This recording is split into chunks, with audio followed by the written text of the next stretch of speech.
come. Today, the Pledge of Allegiance will be led by Representative Lukens from House District 26. Please join me in the pledge. I pledge allegiance to the flag of the United States of America and to the republic for which it stands, one nation under God, indivisible, with liberty and justice for all. Mr. Schiebel, please call the roll. Representatives Amabile, Armagost, Bacon, Byrd, Bockenfeld is excused. Basenecker, Bottoms, Bradfield, Bradley, Brown, Catlin, Clifford, Doherty, DeGraff, Degree Kennedy is excused. Duran, English, Here. Epps, Evans, Frizzell, Representative Frizzell. Frizzell's excused. Froelich, Garcia, Hamrick, Hartsook, Hernandez, Herod, Holtorf, Judah, Joseph, Kip, Leader, Lindsay, Here. Lindstead, Luck, Lukens, Lynch, Mabry, Representative Mabry. No. Mabry is excused. Marshall, Martinez, Here. Marvin, Morrow, McCormick, McLaughlin, Ortiz, Parenti, Puglisi, Ricks, Representative Ricks. Ricks excused. Rootnell, Sirota,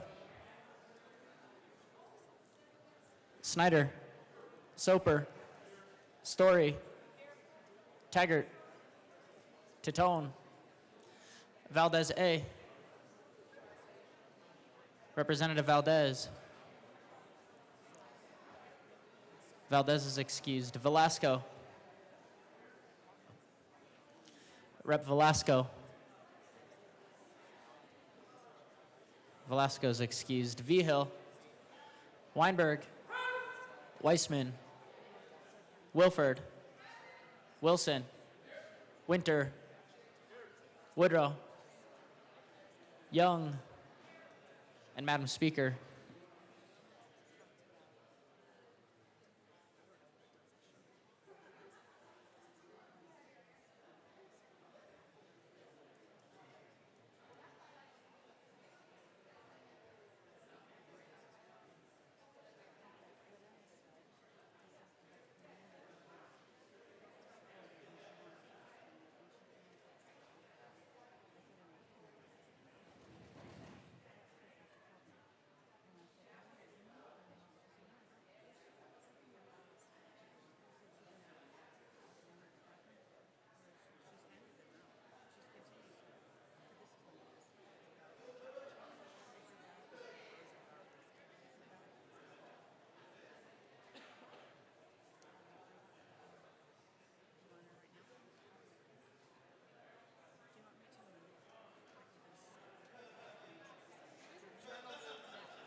Rebecca.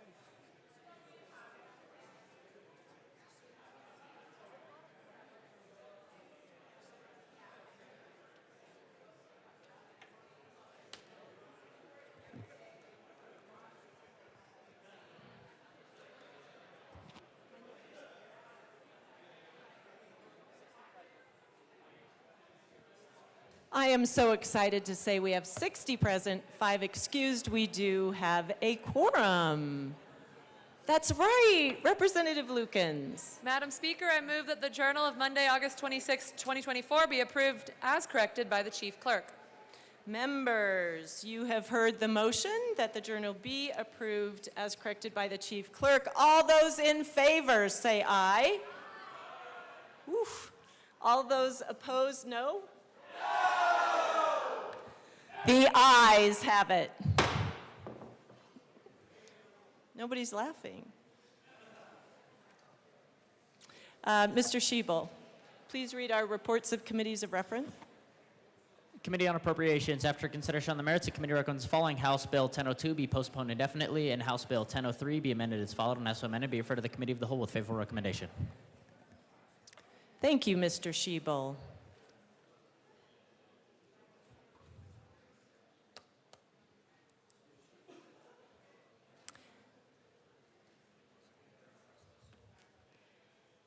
Members, we are getting organized. We're going to take just a 1-minute recess.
The House will come back to order. Madam Majority Leader. Thank you, Madam Speaker. I move the following bills be made special orders on Tuesday, August 27th, 2024 at 9:40 a.m. Seeing no objection, the bills listed by the Majority Leader will be made special orders on Tuesday, August 27th at 9:40 a.m. Representative Doherty. Oh, sorry. We got ahead of ourselves, Rep. Doherty. Madam Majority Leader. Thank you, Madam Speaker. So I move the following bills be made special orders on Tuesday, August 27th at 9:41 a.m. House Bill 1003, House Bill 1001, House Concurrent Resolution 1001. Now, seeing no objection, the bills listed by the Majority Leader will be made special orders on Tuesday, August 27th at 9:41 a.m. Representative Doherty.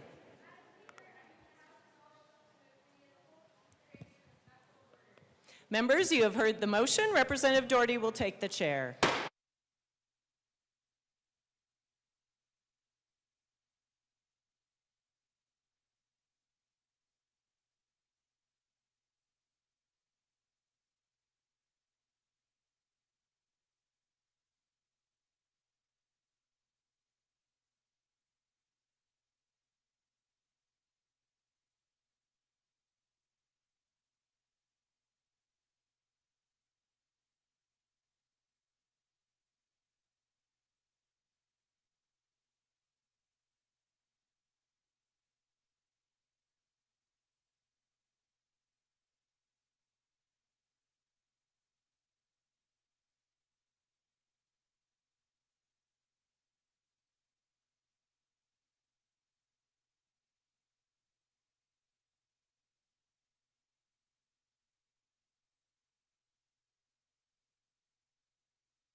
The committee will come to order. With your unanimous consent, the bills will be read by title unless there's a request for reading a bill at length. Committee reports are printed in your bill folders. Floor amendments will be shown on the screen and on your iPads.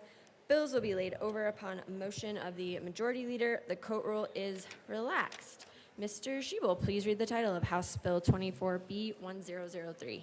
House Bill 1003 by Representative Soper and Joseph, also Senator Priola, concerning property tax relief for businesses and in connection therewith expanding and extending the exemption for agricultural equipment and machinery used in controlled agricultural facilities. Representative Joseph. Thank you, Madam Chair. I move House Bill 1003 and the Appropriations Committee report. To the Appropriations report. Thank you, Madam Chairs. In the Appropriations Committee, we made two amendments, and one of them was to clean up, strike page 3, line 2, and also on page 3, line 8 through 12. We moved the agrivoltaic component of the bill. After considerations and conversations with stakeholders, we realized this requires additional conversation, and we ask for a yes vote on the Appropriations Committee report. Any further discussion on the Appropriations Committee report? Seeing none, the question before us is the adoption of the Appropriations Committee report. Those in favor, all those in favor say aye. Aye. Opposed, no. The Appropriations Committee report passes. To the bill. Representative Soper. Unless you want to talk on the bill. Representative Joseph. Thank you, Madam Chair. This is a really good bill. Please vote yes on House Bill 1003. It further expands property tax relief for personal property use in connection with the operation of a greenhouse. And please see page 2, section 17 to 22 of the bill for the additional category of one second. property. It's a little loud on my left-hand side over here. You're right. Thank you. Appreciate it. All right, Thank you. continue, Representative. Thank you, Madam Chair. For the additional categories who would also avail themselves of the bill, please see page 2, line 17 to 22.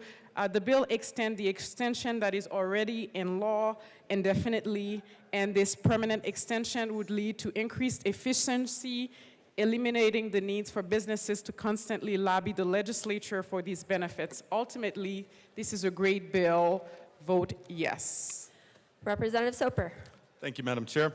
Members, this is a pretty technical bill. It stems from a 2022 law in which passed out of this chamber 62-3 and was unanimous in the Senate.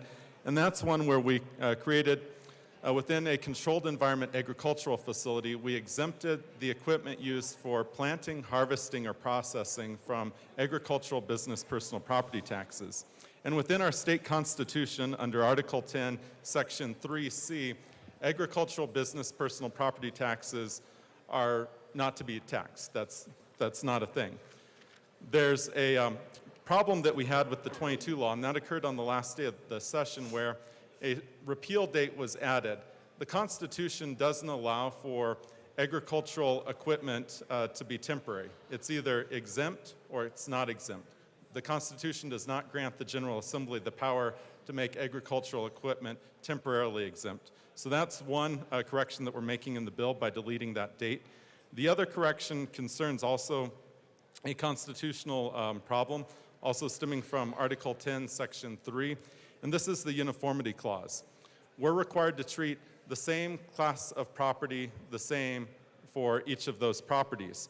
Here, if you're growing hydroponically in a controlled environment facility, the equipment would be exempt from tax. However, if you're not growing hydroponically, the equipment would not be exempt, which means that we've violated the uniformity clause. So that's why we're cleaning up this area of statute. Once it was brought to our attention that there was a constitutional deficiency with the statute, this session was the first available time that we had to be able to bring this bill, and it just so happens it's under property tax. So to be able to bring a very simple cleanup bill, we're excited to do. However, I do have an amendment because we promised those in committee last night in appropriations to add belts and suspenders to make sure that our definition of greenhouse fully matched that of a CEA facility, so it really was uniform and parallel with each other. And with that, I move Amendment L004 and ask that it be properly displayed.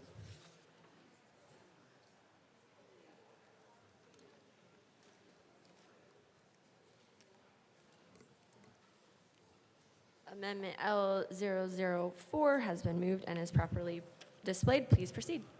Thank you, Madam Chair. So as you can see in this definition, and if you turn in the statute books, you'll also be able to see that this matches the same definition within a CEA facility or controlled environment agricultural facility, so that the sole purpose of growing crops in the greenhouse is to obtain a monetary profit from the wholesale of plant-based food for human and livestock consumption. It's just a very clean, simple definition, but it makes sure that the two are fully parallel and uniform with each other so that we're treating the same taxpayer the same. Is there any further discussion on Amendment L004?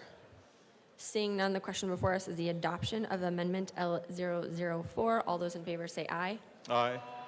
Those opposed, no. Amendment L004 passes.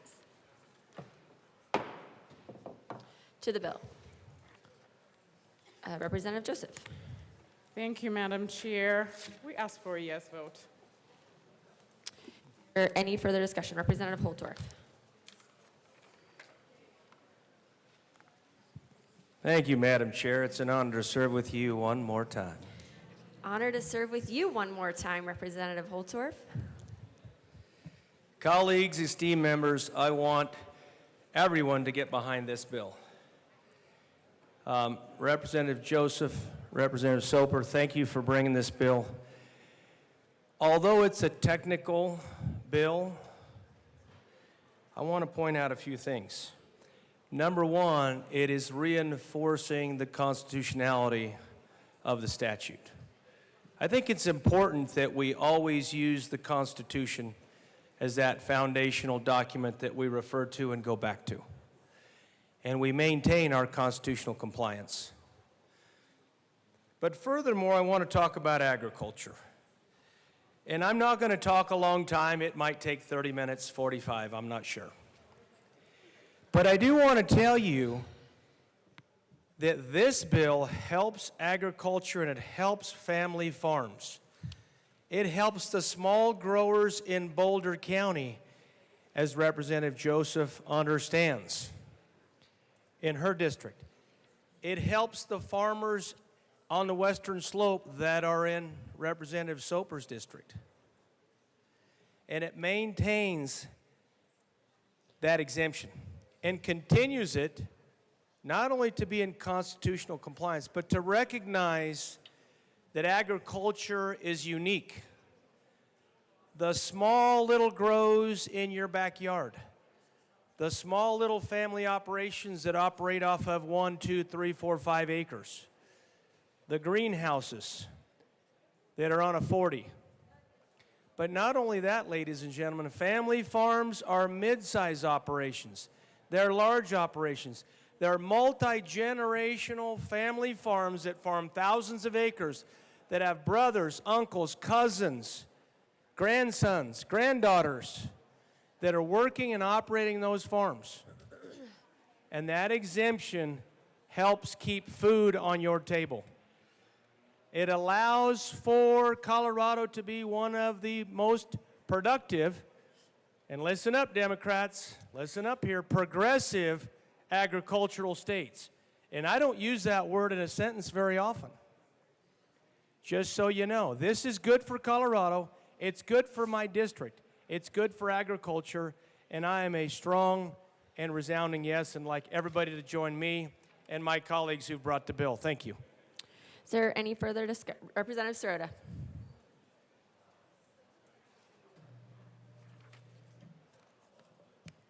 Thank you, Madam Chair. I was a no on this in committee yesterday. I don't think that it is, this bill is the reason that we have been brought here for special session. We've been brought here to address two measures that are on the ballot and whether or not we can reach an agreement to have those measures withdrawn. I think this is something that could be taken up in another session.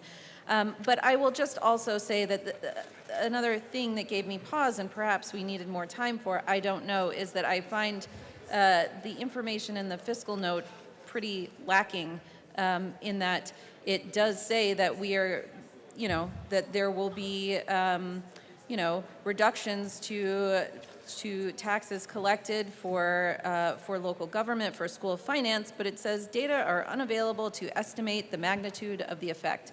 And for me, that's just not satisfying in these particular difficult times where everyone is coming to us talking about how they are struggling, dealing with less, and we are talking about now different districts dealing with less, but we don't know how much. And so that just, that feels like not enough to me. Representative Frizzell. No? Okay. Is there any further discussion? House Bill 1003. Seeing none, the question before us is the passage of House Bill 1003. All those in favor say aye. Aye. Those opposed, no. The ayes have it. House Bill 1003 passes. Mr. Schiebel, please read the... we'll be in a brief recess.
Committee will come back to order. Majority Leader Duran. Thank you, Madam Chair. I'd like to move House Bill 1001 to the end of the special orders calendar. Upon motion by the Majority Leader, House Bill 1001 will be moved to the end of the calendar. Mr. Schiebel, please read the title of House Concurrent Resolution 1001. House Concurrent Resolution 1001 by Representative Weissman, also Senator Hansen, submitting to the registered electors of the state of Colorado an amendment to the Colorado Constitution concerning a requirement that a statewide initiative that impacts local government property tax revenue or spending of property tax revenue be approved by the voters of a local government that is impacted by the statewide initiative before it applies to the property tax revenue of the local government. Representative Weissman. Thank you, Madam Chair, and Mr. Schiebel. I move House Concurrent Resolution 1001. To the resolution. Thank you, and of course there were no committee reports. Members, we are here in this special session to talk about property taxes. As I think we know, and as I think our constituents intuitively know, property tax is local tax. When you pay your property tax bill, it goes to your county, it goes to your school district, it may go to one or more special districts or other districts that do things from water to fighting fires to running a local park or library or hospital or ambulance service. Not a penny of what you pay in property tax goes to the state government. Yet, here we are as employees, if you will, of the state government, debating the subject of property tax.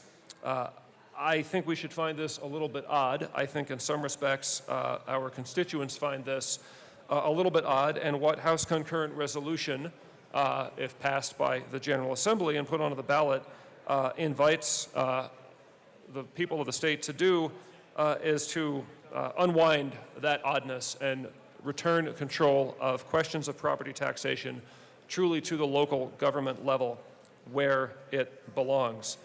In support of this proposal, yesterday in committee we heard from folks who are, unlike the state, deeply impacted by property tax. We heard from the Special District Association, the state fire chiefs, counties and commissioners acting together, and the Municipal League. All of them are truly vested in this. We are a diverse state. We have counties that are urban, that are rural, that are fast growing, that are not growing at all or even losing population.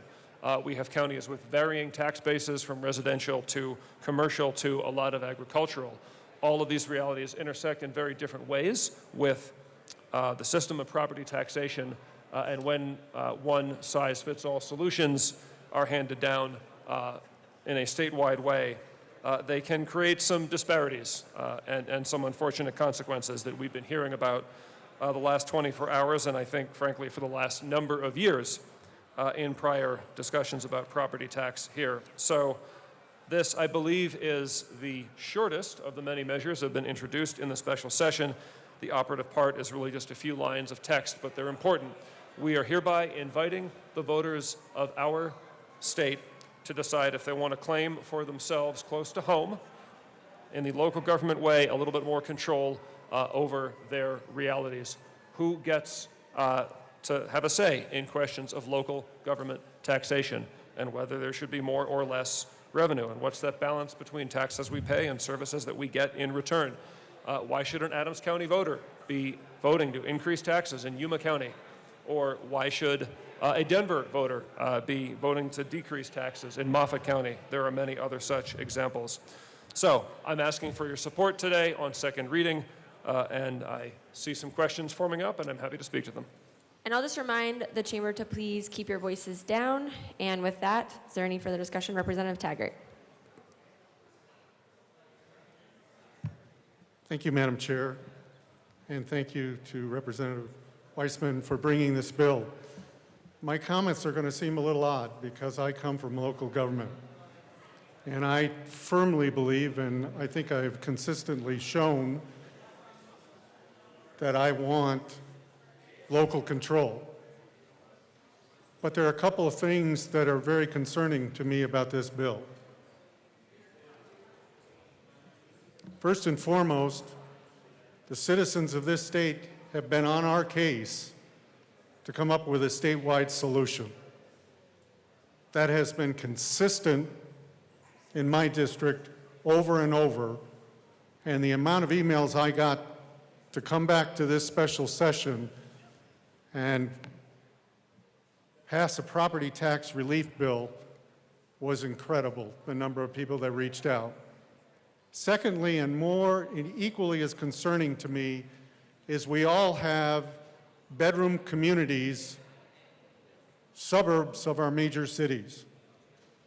I have 2 or 3 communities around the city of Grand Junction. If the city of Grand Junction passes one set of bills at a certain valuation percentage, and the city of Fruta does something that's 20 or 30% below that, what happens? I've got a motion of people that are moving to areas to lower their property taxes, going against everything we've been trying to do since I got here in terms of having people live close to where they work so that they can ride a bike, so they can walk, so they don't have to drive their cars as much. And now we're introducing, through this potential legislation, a concept that moves people based on the percentage valuation. With all due respect, that just doesn't make sense to me and reverses a lot of things that we've been trying to do these last couple of years. Thank you. Representative, nope, any further discussion? House Resolution 1001.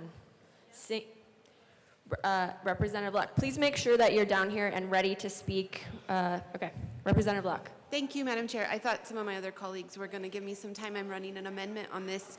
But while I'm waiting for that, there are some questions that I have with respect to the actual process for how this is implemented. Because the way that I read it, there's an ambiguity there that I would like to know from you how this actually works in practice. So let's just say that an initiative on property taxes numbered 50 is put on the ballot. And Initiative 50 passes, and it passes in my district, but it doesn't pass in your district. Does that automatically trigger that initiative, even though it passes statewide, doesn't apply in your district? Or do the people in your district have to come back next election, the following November, and the local government put that on the ballot as a separate question, even if Initiative 50 says that it's to come into effect the January in between the 2 Novembers? So the way that this reads, it's not clear to me how it actually will work in practice vis-a-vis the election. So for instance, Initiative 50 passes in November of 24. It's supposed to come into effect in January of 25. The next election where that local district could change the determination on that statewide ballot initiative answer is November of 25. So in essence, if there do have to be 2 ballot questions and the people of a particular jurisdiction have to answer, then it does come into effect for at least those 11 months or 12 months, however that works out. Am I making this clear? So that's one question that I have. The second question I have is as relates to the implementation. So I live in a community wherein we have a number of special districts that are fully within my community. But then we share special districts and other districts with adjoining communities. So if my community votes in a particular way, again, depending on how this works in election cycles and whether it's all encapsulated in the first versus there are 2 separate, then presumably if my district says, you know what, we're not going to embrace that initiative, and the adjoining community does embrace that initiative, who governs in terms of those shared districts? Is it a simple majority? Similarly, if let's say it is separate elections, so the following November, different local governments come and ask for separate questions on this, the tax rate would then be different. As I understand it, the tax rate could then be different in terms of assessment values. So for instance, our water district, the people might say, we're not going to embrace this tax initiative. But the school district might say we are going to embrace this particular initiative. And so the assessor, as I understand it, will have to use an assessment rate different for each and every. How does that impact all of the calculations, and what burden does that place on the assessors in actual practice to make sure that every single one of these districts that could exempt out or not is done properly? If I'm not clear in that, I can come back and re-explain. But at root, I want to understand how this actually is employed in practice, election to election. Thank you. Representative Weissman. Thank you. Okay, Representative, good questions. And just in the interest of economizing on trips to the well, maybe I'll speak to yours along with the questions from or comments from the rep from Grand Junction. Look, I think we've all heard from constituents about property taxes. I respectfully disagree with the characterization that we've been called on for a statewide solution. We have been called upon to get into this question of balancing what people pay in taxes and what they get, schools, fire services, and so on.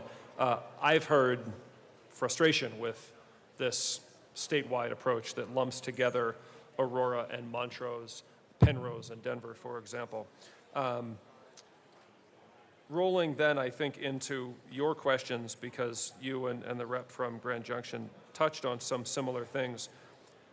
To me, this, and I think you'll appreciate this as a fellow survivor of law school, the line between what we put in constitutional text and what we do in implementing legislation, if the people pass this and we are called upon to pass implementing legislation, is pretty important here. By analogy, years ago, the voters of the state approved medical cannabis in the Constitution. There's been lots of implementing legislation about those details. More recently, the voters approved recreational cannabis. Again, lots of implementing legislation. More recently than that, legal medicinal use of psilocybin and psilocin. Again, implementing legislation. We just had a big bill last year. One approach might have been to try to answer all of these questions and put a prescriptive specific framework into the Constitution where it would be changed only with difficulty. Not the approach that I took here, critically not the approach that different stakeholders thinking about this question over years before this special session, before I jumped into the conversation, have chosen to take. I am somewhat following the lead of folks like the Special District Association, like former state rep and Secretary of State, Mr. Bernie Busher, longtime resident of the West Slope, very well versed in problems that happen when you get front range solutions that try to roam over the whole state. So what we have here is a simple statement of values and principles, and if this is passed, either this year or at some future point, we then are going to have work to do in the General Assembly to engage with some of the folks that you mentioned, the treasurers, the assessors, local government organizations, to figure out what is the optimal framework to put in the statutes, where it could be changed a little bit more readily later if necessary, in furtherance of the wishes and the dictate of local control of local taxes expressed by the voters in the measure. Now, I know that you were using 50 as an example because we're all talking about it. To be very clear, if this HCR gets 2/3 in both chambers, it goes on the ballot this year, it passes. This isn't going to impact, it can impact 15108 one way or the other. I know you know, I just wanted to say that for the record, this would be prospective. Deliberate choice to not try to answer all the questions, compress all the stakeholding into the time that we have here, but rather to pick up on literally years of work that have gone into this concept, that have had support, I think, from left, right, center, neither, and to elevate this question to this place, to the General Assembly, and hopefully also into the press and to the voters. If we don't do this now in this special session, I think we need to keep coming back to this question because it's that important as I look at it. Now, you made a reference, and the other rep made a reference to questions of regionalized or varying assessment. I know that conversation's out there too. I've talked to your caucus leader about it. I've talked to the senator from Northeast Colorado about it. Interesting conversation. That's not really in here. We're not touching the uniformity clause in here. That is a separate but related conversation that we, the General Assembly, could have with local government leadership all around the state, because again, it's they who are impacted by by property tax, and we aren't. So I hope that helps. And members, let's keep it down. It's still pretty loud in here. Thank you. I'll repeat that. Did everyone hear me? There we go. Okay, Representative DeGraff. Thank you, Madam Chair. I'm just trying to make sense of this because it turns local government, and we have a thought about, you know, what local government is, but in this case, it's every county, city and county, municipality, special district, so that's your water, fire, all your special districts, school districts, or any other taxing jurisdiction that is authorized by law to impose ad valorem taxes. So you have a statewide initiative, and then when you said this at the very beginning about local control, and that these property taxes don't go to the state, so why is the state involved? That's a great question, but the state has done all of these special districts to do an end run around Tabor. So if we hadn't have gotten ourselves into this mess to be able to impose fees all over the place, then maybe we could have a straightforward tax code. But right now, you have any individual that can live in different school districts, than their neighbor, different school district, fire district, water district. We just have this patchwork across the state, and now we're calling each one of those, so not so much local government, but every taxing jurisdiction is now a local government. And so when you say that the state, it just seems you are going to have because each one of those special districts, not a single one of them, we've grown our population by 2%, and the tax extractions from the citizens of Colorado have grown by 33%. There is not any part of this Leviathan that is interested in cutting taxes, in reducing spending, and letting the citizens of Colorado keep more money. They are all going to go to the ballot because they don't care how much it costs. They're all going to go back to the ballot, and you could have, I don't know how many different special elections in order for every single special district to keep the maximum amount of dollars extracted from the citizens of Colorado. So I think this is a good reminder of why the meddling is into the economy and trying to get around this straightforward. Because again, we are spending, 2% growth in population, 33% growth in tax dollars. That doesn't count the additional energy cost, that doesn't count the extra cost of the regulation of this body. It has to stop at some point. And every single one of these taxing jurisdictions, I don't know why you didn't just say taxing jurisdiction, only if it is approved by a taxing jurisdiction election by individuals entitled to vote in that local taxing jurisdiction is, if you were being transparent, you would have said, instead of local government, it would say taxing jurisdiction, because that's what it is. No single taxing jurisdiction is going to voluntarily give up extractions from the citizens of Colorado. The citizens of Colorado need relief. They don't need 15 different special elections every time around in order to tell the people tell the taxing districts of Colorado that they don't need to be taxed anymore. The economy grows better when you leave money in the economy. That is just a fact. 2% growth, 33% growth. The problem is in this room. The problem is not that Coloradans want to keep their tax dollars. The problem is not that rich Coloradans that own property, which seems to be the definition, want to keep their tax dollars. The problem is in this room. The problem is spending. This room needs to rein in spending for the citizens of Colorado, and the only way to do it is tax relief. Now, this is about taxing jurisdictions, not about local government. Representative Prenti. Thank you, Madam Chair. Colleagues, I rise in very strong support of this resolution. We have allowed a very dangerous narrative to take hold in this state over the past 2 years. One that is being reinforced to our citizens every day, that somehow the state of Colorado has a major role to play in how much you're paying for property taxes. That is factually incorrect. Property tax rates are set, levied, and spent by local governments. And if anyone in the state of Colorado has a concern about how much money they are paying in property taxes, they need to go to their local government to have that conversation.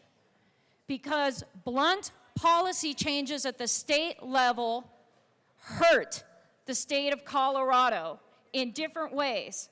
They hurt our rural communities. They hurt our school districts. They hurt growing areas. They hurt urban areas, all in different ways. This resolution is the only thing we should be talking about this special session. This is the most important thing we are here to talk about, which is returning the conversation about property taxes back to the local governments where they belong. This is the only thing that matters. We need to do right by the citizens of Colorado to remind them where the problem exists. And their problem with property taxes does not exist with the state government. It exists with their local governments. And if they have a problem with it, they need to get involved in their city elections, their county elections, their special district elections. We have to turn the attention back to the place where it belongs. And that's why this resolution is so important. Thank you. Minority Leader Puglisi. Thank you, Madam Chair. Okay, I couldn't agree more, actually, with the good representative that the Democrats pushed forward Gallagher repeal. I was against it for exactly this reason.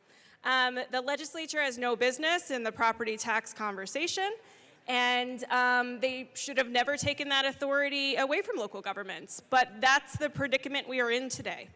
And I also want to remind people that, quote, it takes a lot of money to put a ballot initiative forward, which is what happened when Gallagher was brought to the people, and it was said, hey, let the people decide who should be in charge of your property taxes, and the people said, oh, we trust the legislature to do that. So I just want to remind everybody of the history of how we got here. It was ballot initiatives that were not well thought out, not implementable, that have put us in this position. And I didn't support it then. There are 5 of us who have actually built a budget based on property tax in this whole legislature, House and Senate. So I just, I want to be clear that while I would love to have the conversation about making local property taxes local, I do not think that this is the mechanism to do it. I think there are a lot of questions about implementation that still need to be vetted.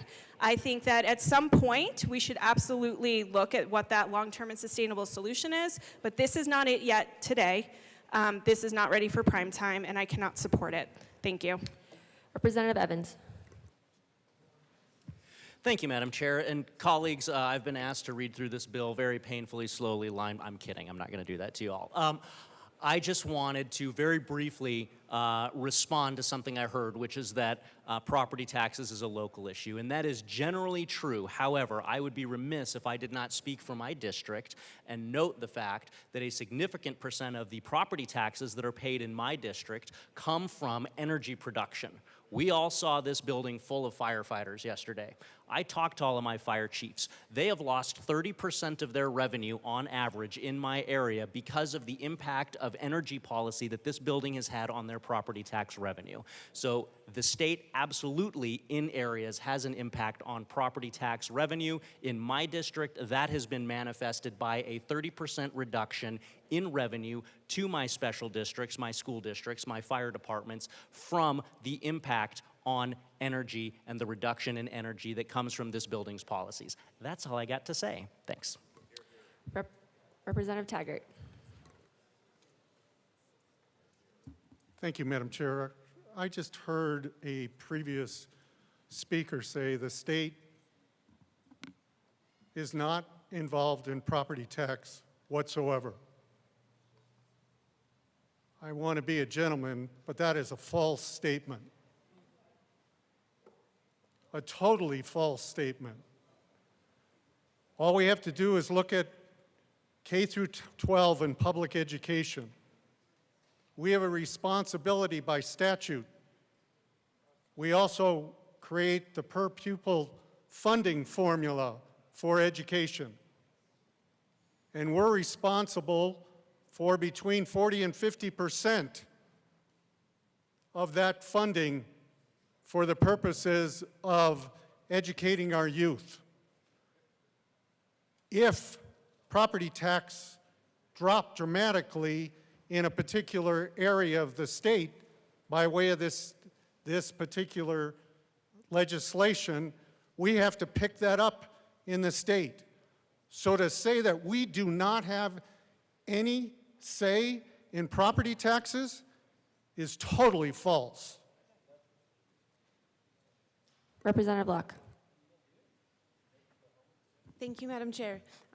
In light of those comments, I'd like to move, and I do move, Amendment 004 to HCR 1001 and ask that it be displayed.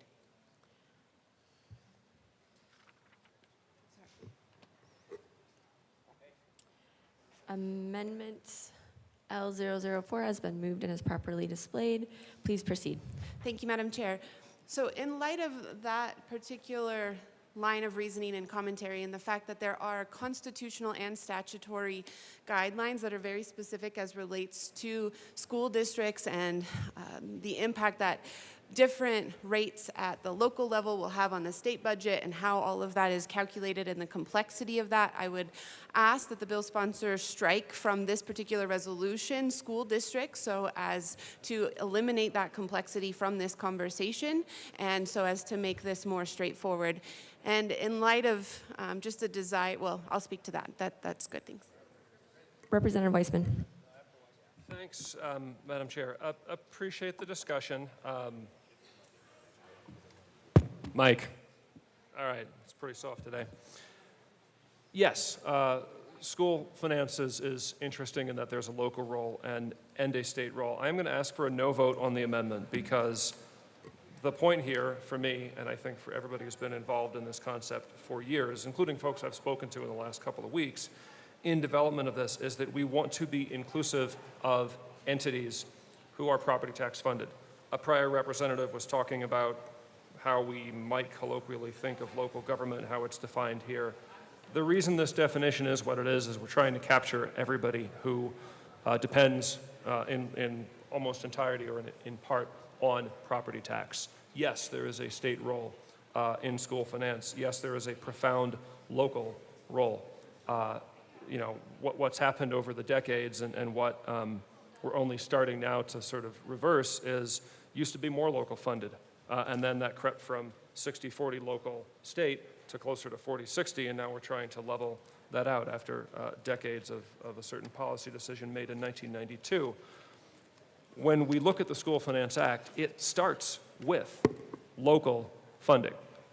What's the total program requirement? You start adding dollars up from zero per pupil with local share, and you add state dollars if and only if necessary. We do have a handful of districts, Primero and Las Animas County is a classic example, that max out their total program on local funding. Goes to testify again to I think, the primacy of local funding in the school finance equation. Not that there's not a state role, of course there is, but I think in the original concept, local funding is first, remains first, because school districts are locally controlled. If there weren't, a local aspect, I don't think all the education voices that have been in this building and are probably still here now would in fact be here. We hear this metaphor sometimes. Think about breakfast. You got steak and eggs. Vis-a-vis that breakfast, the chicken is interested. The cow is committed. The problem here is that property tax as the steak or the cow or the local government, we need to stop having statewide decisions by those who are interested that impact those who are committed, I guess is what I'm trying to say metaphorically here. So School finance is a unique part of the property tax equation. I still think it is a better articulation of this policy and a better thing to put to the voters to include school districts because they derive the first increment of their funding from local taxes, which ought to be made in local decisions. Therefore, I'm going to ask for a no vote on L4. Representative Luck. Thank you, Madam Chair, and I appreciate that, but I do believe that with respect to school finance and the calculations that happen, the state is just as much committed as that local school district. And for that reason, I reissue my call for the deletion of the school districts from this resolution. Representative Taggart. Thank you, Madam Chair, and I rise in total support of Representative Luck's amendment. The word I heard yesterday over and over and over in committee was predictability. If every school district is allowed to have their own valuation, how in heaven's name do we have predictability at the state? How in heaven's name do we craft our budget around that? Because in many cases, those elections are going to take place in April in some areas of the state, and some areas of the state in November. We're entitled to the same kind of predictability as our communities are, and certainly our school districts are. I believe this amendment is very much needed, and school districts need to be taken out of this. Thank you. Representative Holtorf.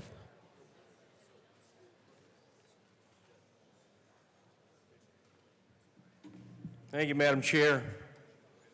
Esteemed colleagues, the unpredictability that has been caused by the situation that affects property evaluation in this state is leading to significant problems, and this is illustrating one of them. Now, I must push back strongly against the colleague from Erie, because I agree with my good colleague from Mesa County and Grand Junction. You cannot make statements that are flawed and incorrect without getting called on the fallacy and the flaw. All of this is tied together.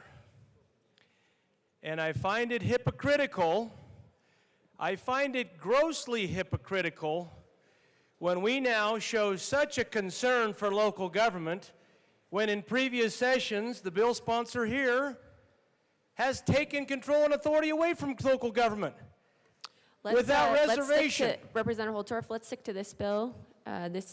That's happening now. Please. Thank you, ma'am. Thank you for your leadership. I greatly appreciate you, and I think you should move to the upper chamber very soon to continue that leadership. But that aside, are you going to support local government in one hand and take their authority away in the other hand? Answer that, if you care to answer. Are you going to take local control and authority away in this hand, but then turn around and plead for that control to be added in this hand? Are you kidding me? Are you kidding me? How can we say that with a straight face? I don't know. Now, I absolutely think the school districts and their funding should be protected. Absolutely. And they're not going to be.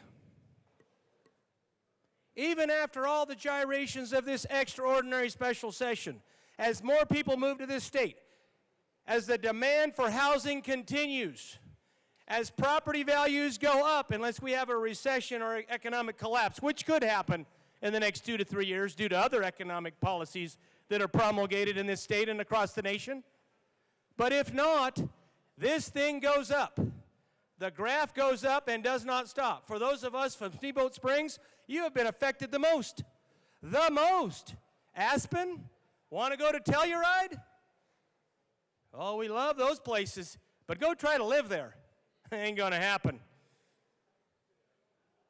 So, this amendment has value and is important to protect and preserve the school districts and their funding.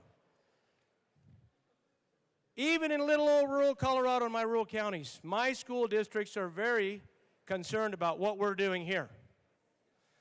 Truly, everybody in government, municipal, county, special districts, they want this windfall. Let it go. Let the taxpayers pay. Don't slow it down. We want the money. What was that movie Tom Cruise was in? Show me the money. Come on, somebody. What was the title of that movie? Testing your Hollywood knowledge. Representative Holtorf, let's get Yes, back to ma'am. the bill. Thank you. Thank you. I'll stop now. But honestly and sincerely, that is the double-edged sword that is right now before us. But let's protect those kids. Come on, K through 12.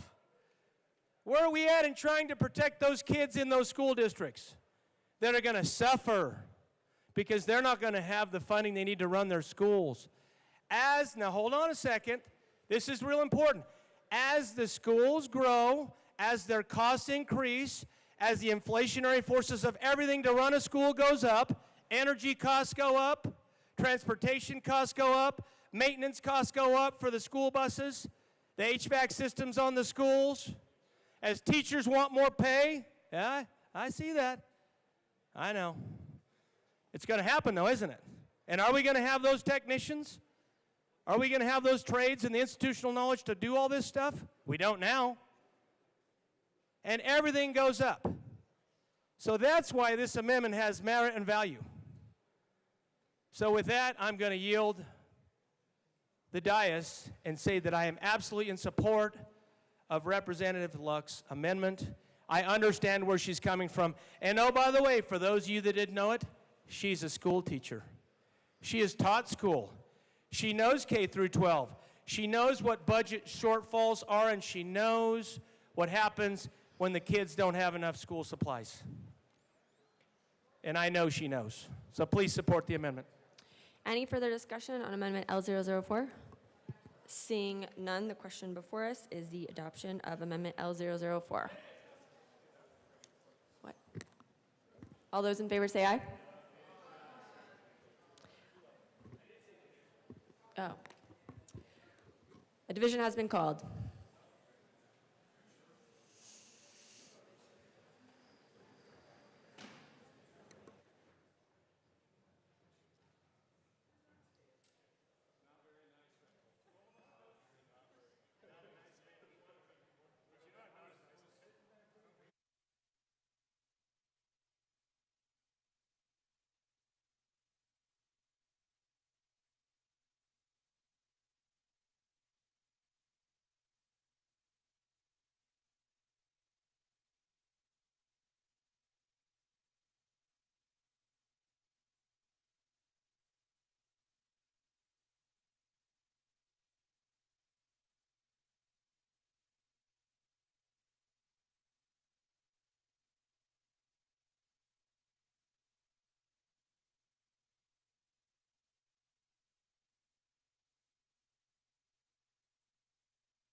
A division has been called. The question is the adoption of Amendment L004. All those in the chamber not entitled to vote, please be seated. I'll repeat that again because there are quite a few people in the chamber today. If you are not entitled to vote, please be seated. All those in favor of Amendment L004, please stand and remain standing or raise your hand and keep it raised until the count is taken.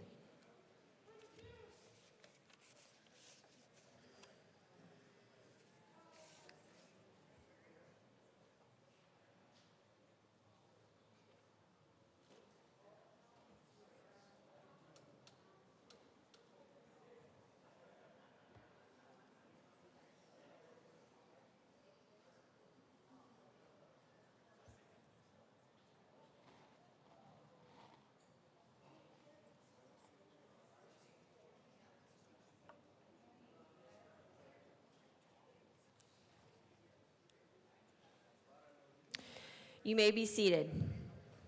All those opposed, please stand and remain standing in one place until the count is taken.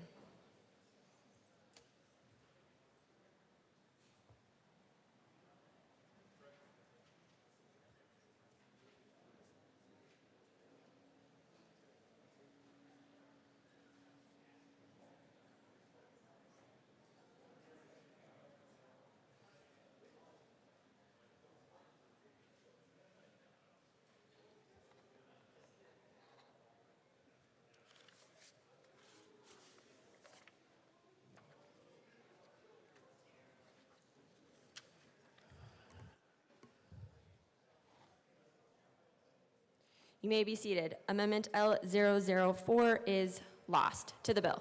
Representative Luck. Thank you, Madam Chair. If this ballot initiative is referred to the citizens, all of us are going to, between now and November, have to stand before our constituents and explain what this is, why it's important, and how it's going to work. And I'm still not in a place where I can do any of those things. What it is, supposedly it's returning local control of property taxes to, or control of property taxes back to the locals. But as I understand it, we haven't taken the ability of the local governments away for setting mill levies. So they still have that as a part of their power to determine what their actual property tax burden is going to be. And if something like Initiative 50 were to pass, and particular local governments were feeling the pinch from that, as I understand it, there's nothing that precludes them from going to their people and saying, even though there's a cap on this particular prong of the three-prong part of processing the property tax burden, you can still increase the mill levies to even that all out. So what is the purpose of this? Secondly, how do we explain how it will be implemented? Going back to the conversation around Gallagher, the people of Colorado were told, Mayday, Mayday, there's a problem here. Let's eliminate the problem without actually having a solution ready and waiting to put into its place. We're just going to remove this aspect of the problem. And in so doing, this body continues to show that all we did was create more problems. And what I'm hearing today is even though there's been conversations about how this may or may not be implemented, we don't actually have a solution for how it's going to be implemented. We don't have a tandem statutory bill that says, in the event that this resolution passes through the ballot initiative process, or the referendum process, that this is what the statute is going to look like and this is how it's going to be implemented. And there are a lot of questions that then get raised about the complexities of what this will look like in practice. Assessors who are now going to be told, you have 52 or 106 or 1,000 taxing districts, and not only do they each have a variable mill levy, but now they also have a variable assessment rate. And so now you have two variables instead of one, and the complexities of that for the assessors, is that a necessary burden, especially in light of the fact that local governments can still alter their mill levy. They still have that within their control. So is this a solution looking for a problem and creating additional problems in the same way that we saw Gallagher? Or is there actual rationale behind this, that I can stand up in front of a group of businessmen and women, moms, teachers, young people, and explain clearly, without legalese, without much dissertation, the rationale behind this and how it will work and why they should support it. And until I have that clarity, I can't in good faith support this. Thank you. Representative Weissman. Thanks, Madam Chair. Few things for the record. If anyone of either party in this chamber believes that a measure like this is a solution in search of a problem, I have a list of names and phone numbers, and you can make some calls and have those conversations with folks who very much think that the way that we've been doing things is a problem. Now, very correct statement that mill levies are locally issued, and we're not changing that here. Your school district, your special district, your county picks its mill levy. We're not touching that. We're talking here about a couple of other variables in the property tax equation. There's been reference to assessment ratio, and we have the cap construct. 50 is an example of that. The premise here of the resolution, again, is to invite voters to decide whether, let's take Fremont County as an example. If I'm in Fremont County, maybe I don't want voters in Denver County voting to increase my taxes, which could happen in response to a statewide ballot measure, or I don't want voters in Boulder County voting to decrease a certain tax, or I don't like a cap construct that is being approved by voters along the Front Range. Those are some examples of what we're talking about.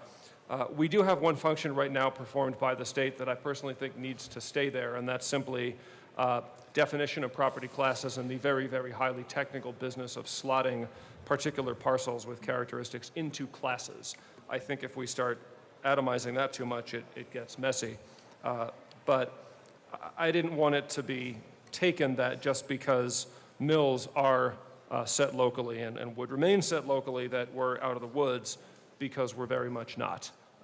That's why I'm doing the concurrent resolution. That's why we had a lot of local government organizations supporting this yesterday, and frankly have been supporting it and in conversations about it for years, and are going to continue to be if we don't act soon. So thanks. Representative Catlin. Thank you, Madam Chair. It's an honor to serve with you. Honor to serve with you. Thank you. Hello, members. Long time no see. Too bad we're seeing each other right now. But in regards to this resolution, I hear the arguments, I understand. But you know, if this was such a big deal that local control meant something, why didn't we get to vote on wolves? We didn't vote for it. We didn't want it. But the folks here in Denver did. Guess what? We've got wolves with no recourse. So, just as an example, you know, you've heard concerns in regards to this resolution, how it may create a system that needs to be simplified, and it will. Could confuse voters and taxpayers? Probably will. If every statewide initiative is or is not put in place at a local level, implementing this would logistically be a nightmare. While the intent behind this may give local governments administrative control, this resolution will end up being a burden on those local governments, as was stated by some of my colleagues.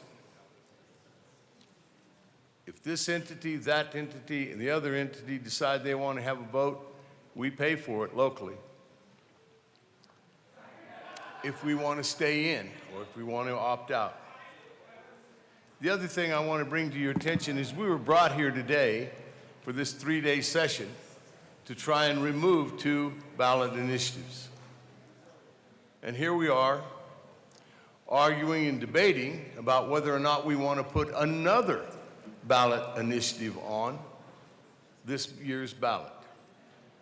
As was stated earlier, these kind of things are complicated and they'll take a lot of explanation. We don't have the time to really explain, and I know it sounds like it's very simple, but wait until the people out in the country start figuring out, what do you mean?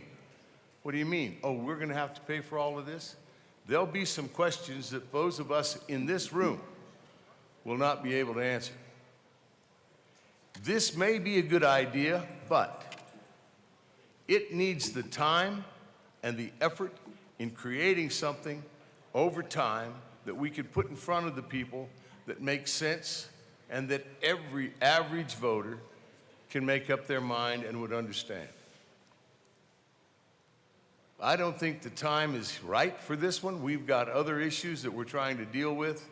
Maybe this one is attaching itself to the coattails of what we're here to do. It may end up being that. But the point I'm trying to make is I don't think the time is right. I want my local people to have as much control as they can, and don't get me wrong. But they need to be at the table helping to discuss, helping how to lay this kind of thing out for these kind of entities that are going to be impacted. We haven't done that. So, I would ask for a no on this resolution. Representative Soper. Thank you, Madam Chair, and it's an honor to serve with you. Honor to serve with you.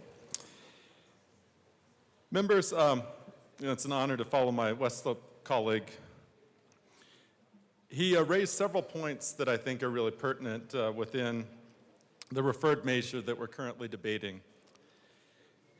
And those are, when is something of statewide concern and when does it matter to locals? Certainly, those of us on the Western Slope know this because recently there was a statewide ballot measure. It was put on the ballot by wealthy out-of-state interests to call for the reintroduction of wolves in Colorado. By and large, almost every county on the Western Slope voted no. But yet, per the measure, where are wolves being reintroduced? Only on the Western Slope. I remember at the time there was a colleague from Fort Collins who said we could do the same thing with the gas tax. We could tax only the Western Slope and have the Front Range be able to pass that. And that really illustrates the precarious situation of when something impacts just a local area, such as property taxes that we're debating here. But there's also more tied up in this, and that's why I move Amendment L005 and ask that it be properly displayed.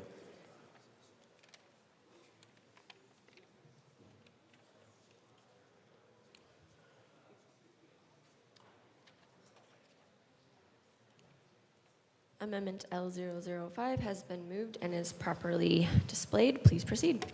Thank you, Madam Chair. Members, we're talking about property, and within property is personal property. And within our Constitution, Article 10, Section 3C specifically says that livestock is property. Within that, I'll just read this because this is an incredibly well-drafted amendment. So we're going to say, the government, including property tax revenue, derived from the levy of property taxes on livestock that is reduced or reasonably likely to be reduced by any statewide voter initiative that requires the introduction or importation into Colorado of any predatory species that preys on or is capable of preying on livestock and that does not have a substantial, well-established population in Colorado at the time of the initiative is submitted to the voters of this state, but including, but not limited to, wolves. Wolves have certainly caused a substantial impact in the property of livestock on the Western Slope. It's not only taken the value of that property, but it's also diminished the value of the property because the expenses that the rancher now has to undergo to be able to protect his herd from wolf attack has exponentially impacted what they can do.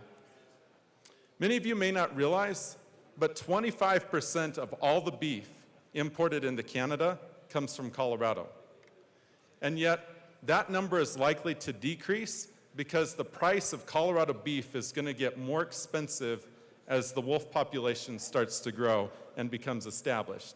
So before it becomes established, it's important that we add this language to this measure that we're referring to the people of this state to ensure that we're protecting our agricultural community and their property. Because their property and the taxes and the ability to impact that impacts all of our back pockets, whether it's importing beef to Canada, which certainly helps our economy, or whether it's going to our own local grocery store and buying great Colorado beef. We want that to actually be affordable. We don't want to be in a position where beef grown in another state or another country is actually cheaper than Colorado beef, because everyone should be able to afford a Colorado steak. With that, I'd ask for a yes vote. Thank you. Representative Weissman. Representative DeGraff. Thank you, Madam Chair. I support this amendment. This bill, ultimately, it's a good reminder. It takes us to a different place and reminds us why we're here. and that the Constitution isn't going to shred itself. And so we need to come and have these extraordinary sessions. We have these ballot initiatives, and they affect the Constitution.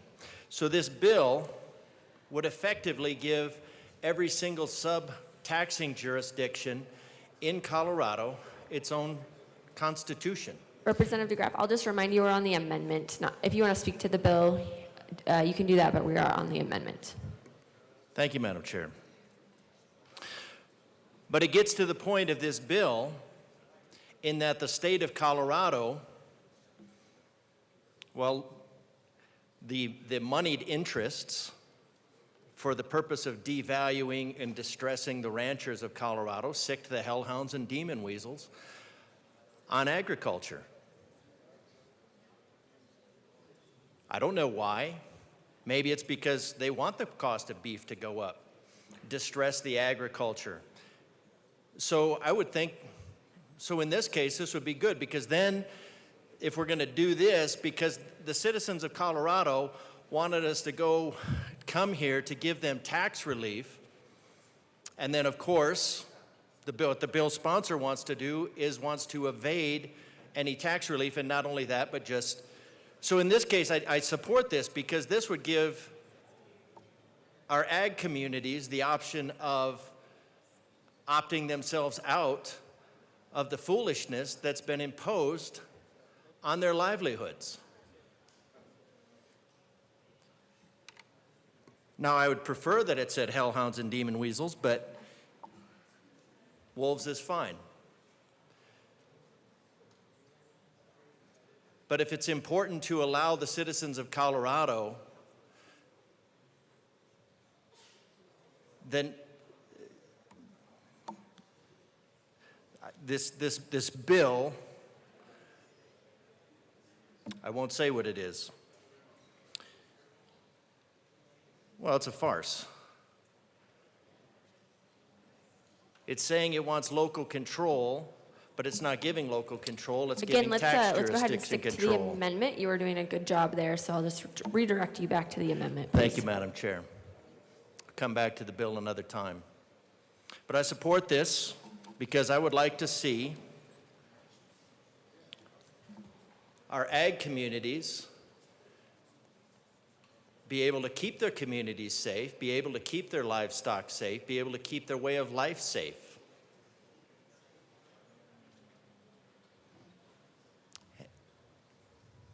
And we are reminded that it was the very moneyed interests that came in here, promoted that, and it comes back to the land issue because we are told at opening day that it's only the wealthy interests that want to have property tax relief, which means that only, by definition, that only property owners are wealthy, or all property owners are wealthy, which is a very ideological, dangerous place.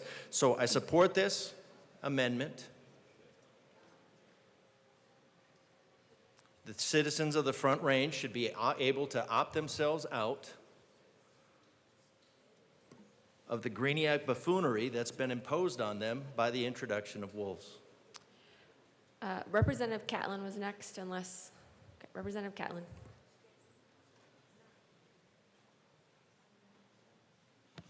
Thank you, Madam Chair. I didn't realize I was going to bring up wolves and they'd be right up here, right behind me. But since they are. I went up this summer to Jackson County to go through a tour of where the wolf depredation is happening the most, up in what they call North Park. There were probably 100, 150 ranchers at that event. Every one of them concerned about the wolves that have been put in that area. We talked to men and women that had had wolf depredation since they started. We now have a pack, evidently, up there. And something that came out was that you don't really think about this, but in order for a wolf to learn how to hunt, his mama has to show him. And that's what's going on. The wolves are depredating today to show the pack how to do it for tomorrow. Now, they're not just killing for food. They're actually killing to show them how. Ladies and gentlemen, these are the kind of things that we did not figure on at all when this ballot initiative was put on the ballot. What this amendment wants to do is to make some sort of an idea for those people to have a say. You know, I talked to producers up there that are literally exhausted from the time they spend outside their house in the middle of the night to try to stop depredation. We're not talking about their time and labor. We're talking about the value of those calves and of the sheep. 24 different animals have been killed in North Park this year since wolves were introduced. Think about that. Won't take long before it'll be in the hundreds. And we've done nothing. We've done nothing about it. We passed a bill that would allow them to get paid for the depredation, yet none of that's happened yet. We won't define chronic depredation by wolves. So we don't have all of the tools available to us in the ag business of how to take care of that predator. So, this amendment is an attempt to address that. And I think you and I sitting in this building might want to say, yes, this is a good amendment. Let's do this to give those folks an opportunity to vote on what they'd like to see. Please vote yes on this amendment. And I've given latitude on the amendment, but before I call on Representative Holtorf, I want to just reiterate that this amendment, you need to tie everything back to property taxes. We're not just going to talk about wolves. So, Representative Holtorf.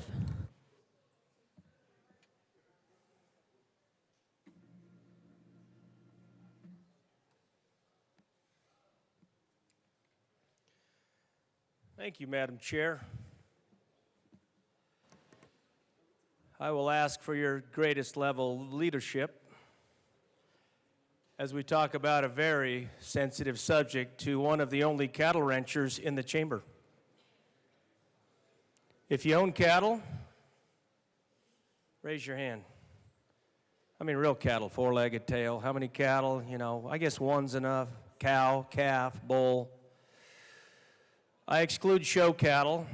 That's a niche industry that really isn't the cattle industry. But cattle. Can you own a calf? Dogs don't count. Representative Holtorf, you're not off to a great start here. Thank you. Back to the amendment. Yes, ma'am. No, dogs are not cattle, but let me get back to the predation and the property tax issue, because I know that's what's on the table. Now, many people think that livestock are in fact property, and they are. But really, they're family to a cattle rancher. Just like many of you city slickers, and that's an term of endearment, so don't get upset with me, have dogs and cats, we have cattle. And you love your dog or you love your cat. You'll take it for a walk every day, you'll feed it, you'll give it attention. Well, we do the same thing with our cattle. We feed them every day, we give them attention, they walk on their own, so they don't need that help.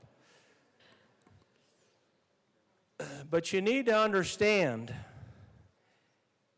with respect to property and property taxation, here is the correlation. And that does rhyme if you're paying attention. The correlation between property tax and property taxation in the livestock business is thus. Because to run cattle, you have to have grassland. To have grassland, you have to own, lease, or rent grassland, and there is a property tax component with grassland in the mountains and in the prairie. Among our fruited plain, we have rolling hills of grass, and cattle are the best environmentally friendly resource to control range management and grasslands, both in the mountains and in the prairie. But there is a property tax component to this that is real. And very much like your colleague, and for some of you, your friend from the Eastern Plains, not all of you, I understand, and I understand why, property tax affects cattle ranchers and the cattle industry directly. And we don't want this to go up. We don't want our property taxes to go up. But specifically with this amendment, now, Madam Chair, as I tie it back to the amendment, I know you're paying close attention, and I appreciate you for that, and your leadership. And I think you're ready right now to go to the upper chamber, but it's not your time yet. Good luck on the election. Back to the amendment. Yes, ma'am. I will tell you that when you take someone's property, when you have a taking, now let's evaluate that for those of you that don't understand the cattle industry, which is probably most of you in this chamber, and I don't mean to insult you, you just don't get it unless you're doing it. What's the value of a cow right now, today's market? About $2,500, right? What's the value of a calf right now? About $1,250 to $1,300. Now we're going to do a little cowboy math. $3,800, almost $4,000 on the table. When you have a wolf take that, take $3,000 to $4,000 from you as a cattle rancher, or more, depending on the bloodline, the genealogy that's in that bloodline in your cattle herd, it might be more than that. Then I will tell you that is a property taking. Oh man, look at this. I got notes. Says I can talk for another hour. Thank you. So, this particular amendment says that yes, and for the local governments, we should have the same consideration. Wouldn't it be nice if in North Park or Jackson County or any county, Routt County, you could say, you know what? The people on the Front Range wanted the wolf, you can have it. We as a local entity are going to vote to not have it because we care about local government, because we have too many of our citizens that'll be hurt. Just correlate it back to property tax. Come on, it's money. It's all about money right here. $2,000 or $3,000 here in livestock, $2,000 or $3,000 or $4,000 or $5,000 in property tax increase or more. Why wouldn't you have the same consideration, Colorado? Why wouldn't you have the same consideration, House members? You don't want to think about it too long, do you? Because it'll make your head hurt. Because it's all the same. So these mountain counties should say, we don't want the wolf. And we shouldn't have to deal with the wolf. And in this particular amendment, allows for the voters and the citizens in the local government to the bill sponsor to have the same privilege that he is asking for in this legislation. But no, the bill sponsor will not yield to this amendment, and he will say, no, they can't have that same privilege. Because he's not going to support this amendment. But think about it, Colorado. What's fair is fair. If you want to monetize it and just take it back to money, what's fair is fair. Should my property on Buffalo Springs Ranch not be protected?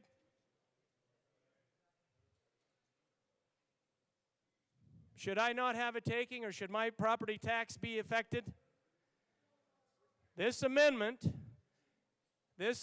here is a good amendment.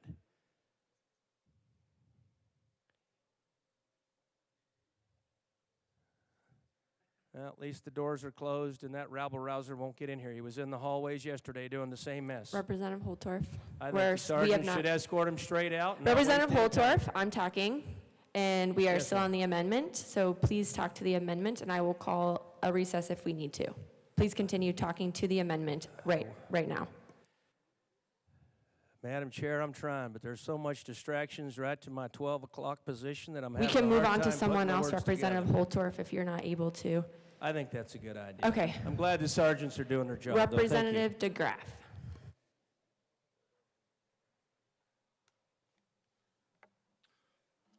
I don't know if I can do an extra hour as requested by the note here.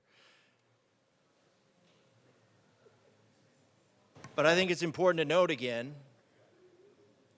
that this bill would effectively give all of the taxing jurisdictions and sub-jurisdictions a different constitution. And if we're going to give and we're going to do this on taxation, and again, this bill is about avoiding, And so what we have here, and this amendment is very specifically to property taxes, because the property taxes are based on property value. And the property value in our ag communities, the property values in the ag community are based on the ability to produce cattle. Or they're based on their ability to produce. So when you take effectively what you have with the introduction of hellhounds and demon weasels into the ag community to harass them out of sustainability, that you are effectively, this body, primarily like communities like our climate gullible communities like Boulder and Denver, have imposed an additional tax on the communities, on our ag communities. Now, we know that Boulder and Denver don't care that they're imposing a tax on our ag community and driving the price up, driving our community, harassing the members of those communities. Representative DeGraff, let's tread lightly here.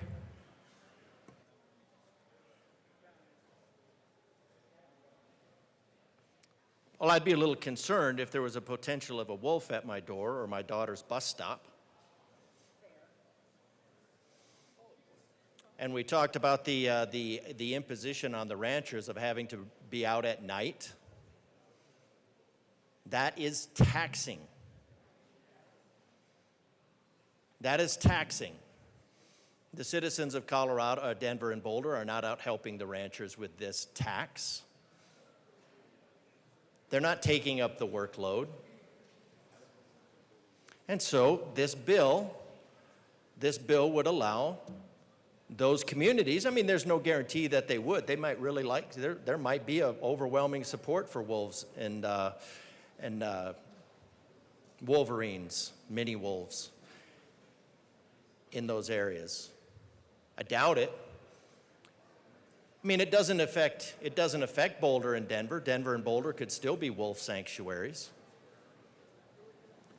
Just like, I mean, that seems only fair. I mean, if Denver and Boulder want wolves in Colorado, they should put them up, not export. So this body, at the behest of very moneyed interests,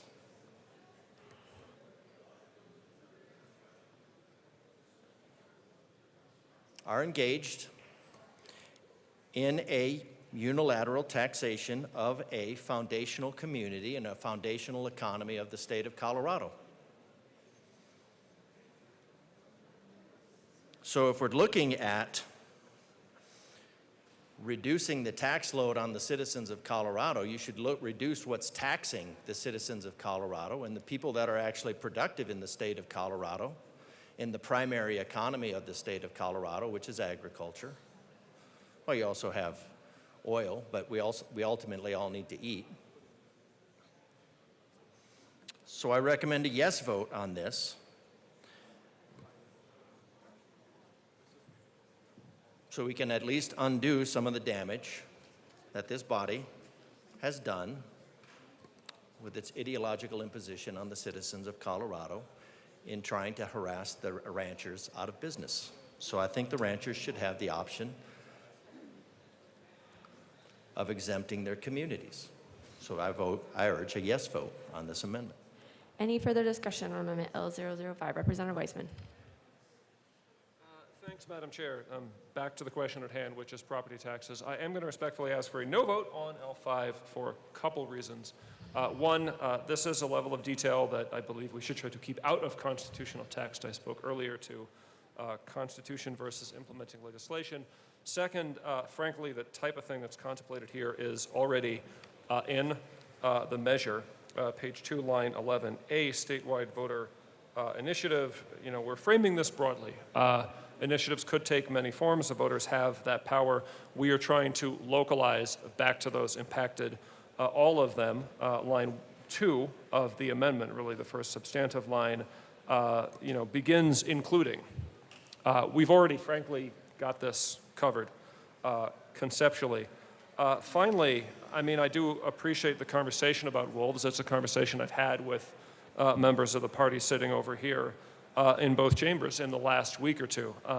That was a measure that was very closely decided in our state. It's a measure I know tended to have support around here and tended not to have support in the further out counties. This goes to the difference of those who are interested, which is all of us in the state, and those who are committed, which is those more in certain other parts of the state. So let's fully, robustly, simply return property tax decision-making to those who are committed, which is in the respective local governments of Colorado, and I ask for a no vote on L5. Representative DeGraff. Well, I disagree with my colleague that this amendment is not about taxation, about property tax. It is about property tax, and specifically it is about the whatever affects or limits the property tax revenue or spending the property tax revenue in that area. So I do agree with him that potentially this would open up the door to override every single constitutional amendment, every single ballot initiative. And again, we'll be left with a patchwork of constitutions, overlapping constitutions in many cases, all across the state. So it's a very interesting amendment in what it does. I mean, obviously, it's intended to just stop the state from losing some form of money, but it's going to turn into a giant food fight across the board because there is really nothing in the Constitution that does not affect revenue or the spending of that revenue. So every single aspect with this bill, every single aspect of the Constitution of Colorado is going to be, in one way, shape, or form, a ballot becoming a measure of taxing jurisdiction variance. So this is, I guess this will be a brave new world if you pass this. Any further discussion on Amendment L005? Seeing none, the question before us is the passage of Amendment L005. All those in favor say aye. Aye. Those opposed, no. No. The noes have it. L005 fails. To the bill, Representative Bradley. Ladies first. Thank you, Madam Chair. Here we are again, another special session, robbing the taxpayers' money.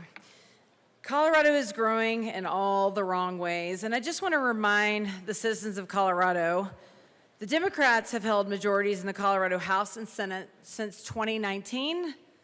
They've also had the governorship for a decade and a half. Most of the time, citizens worry about the economic and tax policies of Washington, but that is wrong, because here in your home state, we should be concerned about the progressives running our state. They alone are responsible for the following figures. In the past 5 years, Colorado's population has grown 2%. It's about 5.9 million in total. You might think that with many more people, state revenues from taxes and fees would go up around 2%. But what's actually happened, good people of Colorado? How much more of our money has the state government taken for a 2% population growth? 5%, would that be fair? 43% growth in the general fund revenue. And where does all that money come from? It comes from the people of Colorado that work hard, often work more than one job in my district. Many people work more than one job in order to provide for their families and themselves. Has your income gone up 43%? Because mine hasn't. The people in my constituent base are just trying to afford their property taxes while they suffer from record high levels of inflation, grocery bills, electricity bills. The state is taking way too much of your money. And I just told you who is at fault for that. That's an out-of-control growth in spending, and it's absolutely outrageous. And it wouldn't be outrageous if we were getting better health care, better roads, better outcomes, less crime. But you guys know that we're not. We're the third least safe state in the country. We're not getting any of those things for your high property taxes. Last session, our bills were killed. The Republican bills were killed in 41 minutes. This session, I brought 2 bills to restore Gallagher, which is what got us into this mess, and it was killed within 5 minutes. And to say the legislature has no reason to step into property taxes, it should only be local governments, but we did step into it with the repeal of Gallagher. This body deceived the people, and here we are 4 years later with no property tax relief. Here we are again in a special session, lights on, staff being paid, legislators being brought in, and guess who's paying for that? The people of Colorado. You can't afford your groceries and your medical bills and your insurance and your medicine, but we're all living life on the hog. Some people aren't even paying attention. It's social hour in here. Members, let's keep it down, please. It shouldn't be loud in this chamber. We're here to provide property tax relief for the people of Colorado. We should all be listening to each other. Our constituents are losing their homes because of legislation passed in this body. Seniors are leaving their homes and trying to find apartments because of legislation and laws and policies we have passed in this body. So be respectful. Last session, we robbed Tabor $1 billion in the premise of providing property tax relief. I can't wait to see what we're going to do now. And then we have a resolution brought that is only confusing and will burden local governments, especially those that share districts. We just had the Penrose rep talk about that, and no real answers, just by golly, this is what's going to be, and this is what we're going to pass. I would say, and my constituents would say, stop jamming legislation down the throats of the people of Colorado. You did 700 new bills this last session, and you couldn't come to the table and provide property tax relief for the people of Colorado. And now here we are again for 3 more days trying to provide it. You had 4 months to do it, you failed. Don't bring more resolutions that are going to confuse people instead of coming to the table and providing property tax relief. I suggest a no vote on this horribly confusing resolution. Thank you. Representative Snyder. Thank you, Madam. I'll use the loud one. Thank you, Madam Chair. Let's just all be clear. The voters repealed Gallagher in 2020. That's the voters speaking with their vote. So now to sit back and say that it's some kind of Democratic-led thing is completely ridiculous. So if you believe in the power of the voter, I think you have to respect that and respect what they voted for in 2020. Thank you. Representative DeGraff. My colleague is right. The voters did vote out Gallagher in the misplaced trust in the majority that said it would be replaced. And then when that wasn't replaced, and then we have a bunch of people fleeing to Colorado from even more socialist states like California, bringing all that money here, and then introducing the money from the marijuana industry that can't be put into the federal system, so you just have a bunch of stupid money that can buy up houses and real property.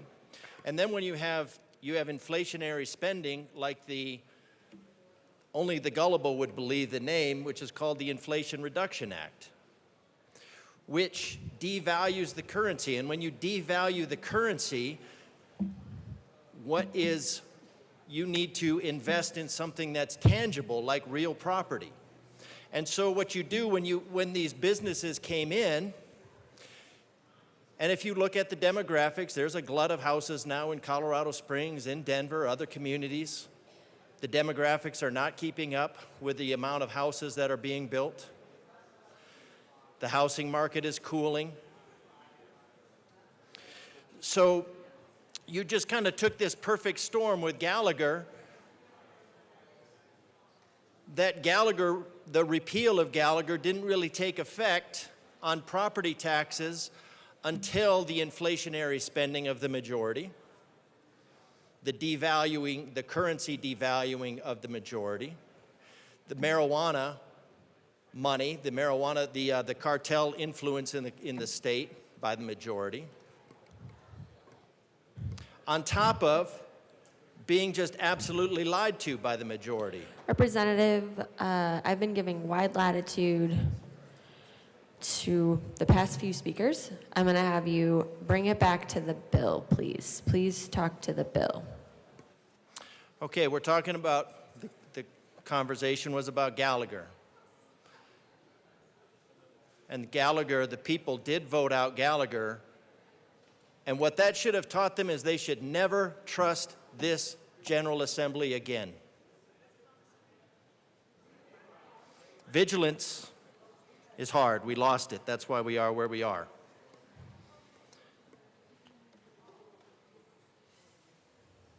We had the Taxpayer Bill of Rights. We have the Taxpayer Bill of Rights. $1 billion was taken out of that. Bypassing that, we have special districts to bypass the special. And now we have citizens that are hurting.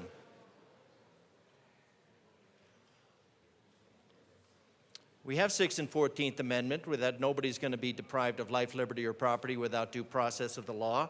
And instead, this body just bleeds it from them. Just bleeds it from them. Now, it's been kind of a slow trickle in the past, and it's been able to be, but now it's an open wound. And the only thing that this bill is trying to do is trying to keep that wound open. You have a bleeding artery in the economy of the people of Colorado, and this bill tries to keep it open. We had 233. That didn't do it. We know it was a priority bill because it was introduced in the last 3 days. What is this bill? Introduced in effectively the last 3 days. And what is it? It's duplicitous on its face. It says all of this is about local government under the auspices of giving local government control. I love it when they pretend that they want to give local government control. So in that light, but I also believe in transparency in government. And I think you ought to say, because the thing that's funny about this is it goes through the problem, it takes the time to say local government, but in the very next paragraph, it redefines local government as taxing jurisdictions. So why not just say taxing jurisdictions? Duplicity is why you wouldn't say taxing jurisdictions, because you would think then that you have this local body that you can go talk to, when instead you just have multiple overlapping bureaucracies. Look at the map of the school districts.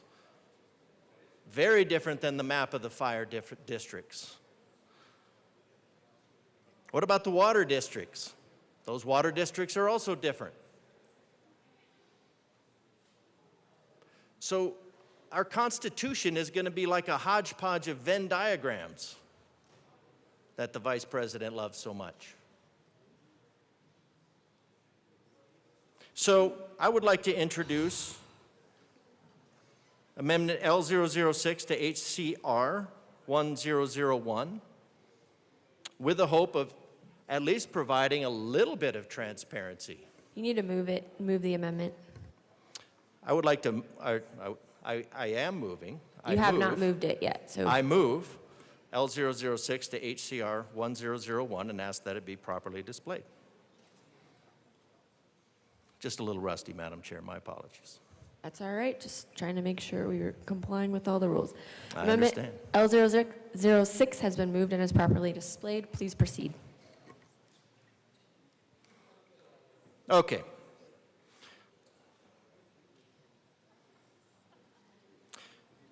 So this just basically goes, and it strikes the euphemism that's used here called of local government, because that's not what we're talking about, and substitutes taxing jurisdiction, because that's what we are talking about.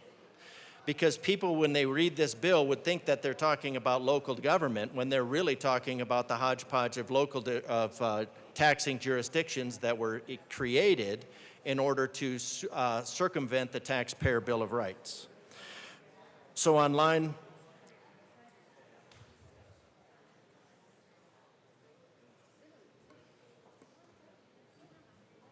there's so many empty seats here, citizens of Colorado. Please proceed with the amendment. Thank you, Madam Chair. I just thought the citizens of Colorado would like to know that most of the seats are empty. We heard you, so please proceed. Please proceed with the amendment, and we will continue that respectful conversation. Well, I heard somebody say they would like to get going. I would also. Strike local government and substitute taxing jurisdiction on page 2, lines 13, 13 and 14, and 15. Why? Because we're talking about taxing jurisdictions, because the bill says only if it's approved in local government election by individuals entitled to vote in that local government election. But then it goes down and says local government means any county, city and county, municipality, special district, school districts, we had that conversation for a long time, or any other taxing jurisdiction that is authorized by law to impose. Now that is a valid word for the taxation here. Ad valorem taxes. So if you add value to your property, then you are taxed on it. You are punished for adding value to your property. That's effectively what a tax is. So strike local government and substitute taxing jurisdiction on page 3, 5, 7, 8, and 9. So this is just all to make it consistent. So citizens of Colorado, you should know that if this bill goes through, the idea is that these taxing jurisdictions will be able to get themselves exempted unless you go and petition all of these taxing districts yourself. Strike local government and substitute taxing jurisdiction on page 1, lines 104, 106, and 108. So that's all it does. It would just be the only honest part of this bill in that who you're talking about. Again, the voters were told that we were having this very expensive special session for the purpose of tax reduction. And here's a bill that is specifically crafted to avoid tax reduction. So citizens of Colorado, I'm sorry you were lied to. Representative DeGraff, again, I've asked. That was gone over about this. Gallagher, Representative not about DeGraff, this. I'm talking. We're going to take a minute here. Thank you. Please reset and proceed.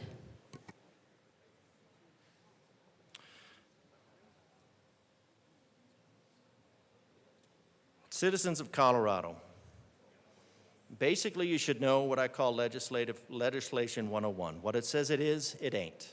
What this says it is, it ain't. This is not about local control. This bill is about stopping the tax relief. So now we're talking about the amendment.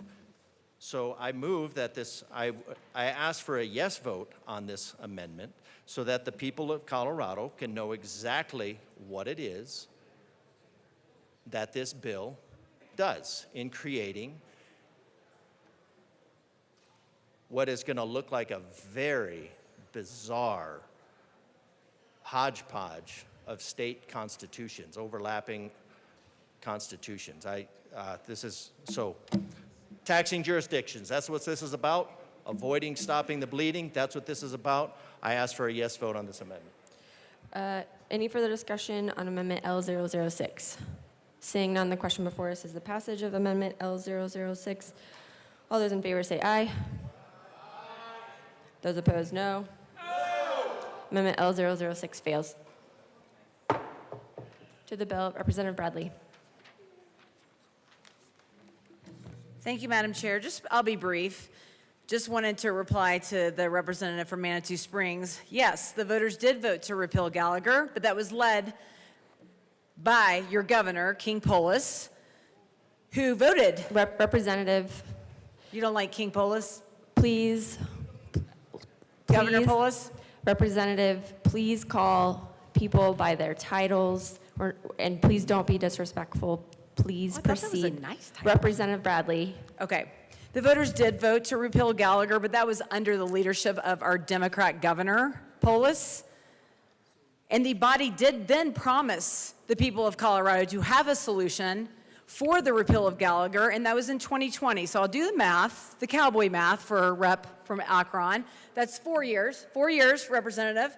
4 years that we have provided no real property tax relief after you asked the people to repeal Gallagher, and they voted to repeal Gallagher, and we still don't have property tax relief. And I'll also tell you that you asked the people to vote against or in favor of Prop HH. They voted against it, and we had a legislative session also to pay them back for voting against Prop HH, and then we robbed them of $1 billion in Tabor. So let's vote no on this resolution. People of Colorado don't trust this body to do anything, and let's vote against the resolution. Thank you. Any further discussion on House Concurrent Resolution 1001? Seeing none, the question before us is the passage of House Concurrent Resolution 1001. All those in favor say aye. Aye. Those opposed, no. No. The ayes have it. House Concurrent Resolution 1001 passes. Mr. Schiebel, please read the title of the House Bill 1001. House Bill 1001 by Representatives McCluskey and Puglisi, also Senators Hansen and Kirkmeyer, concerning property tax. Madam Minority Leader. Thank you, Madam Chair. I move House Bill 24B-1001 and the Appropriations Committee report. Yes. Period. To the Appropriations Report.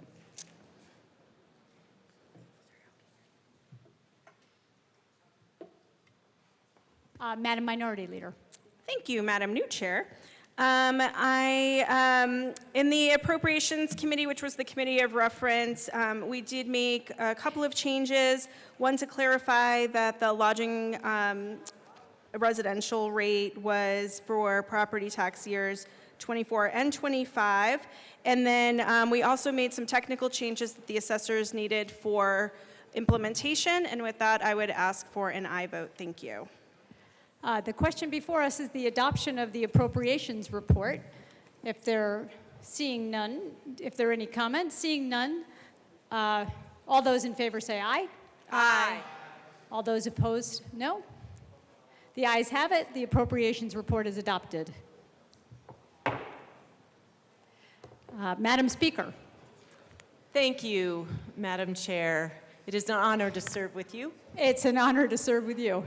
I know, we have to get back in the habit, right? Good morning, members. Today we are bringing forward House Bill 1001. As we have talked often in this chamber, we have seen an affordability crisis in this state with housing, healthcare, childcare. We know that our hardworking families are stretched to the limit.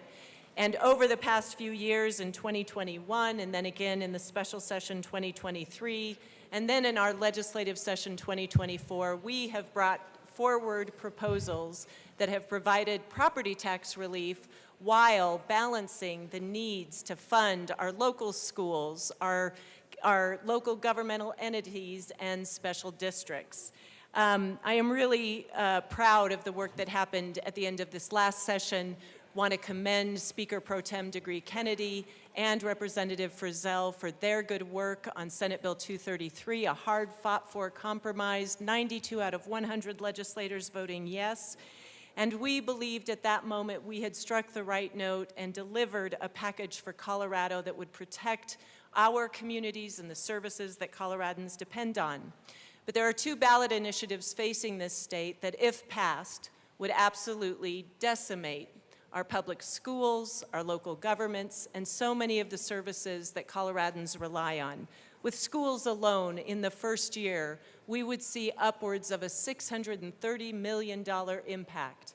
After paying off the budget stabilization factor, after finally making historic investments in our public schools, it would be such a disaster to see that funding rolled back, to see us taking money away from our hardworking educators and classrooms. What we bring forward today is House Bill 1001, a bill that extends what we have already established in Senate Bill 233, an enhancement to that framework with a slight reduction in residential assessment rates, a slight reduction in non-residential assessment rates, and caps that help limit expansive growth. I am excited to say that we do have a new proposal on our caps, which are going to provide more flexibility to our public schools as well as local governments. And with that, I would like to move Amendment L42 to House Bill 1001. And ask that it be displayed. And ask that it be properly displayed. Thank you, Madam proper Chair. motion.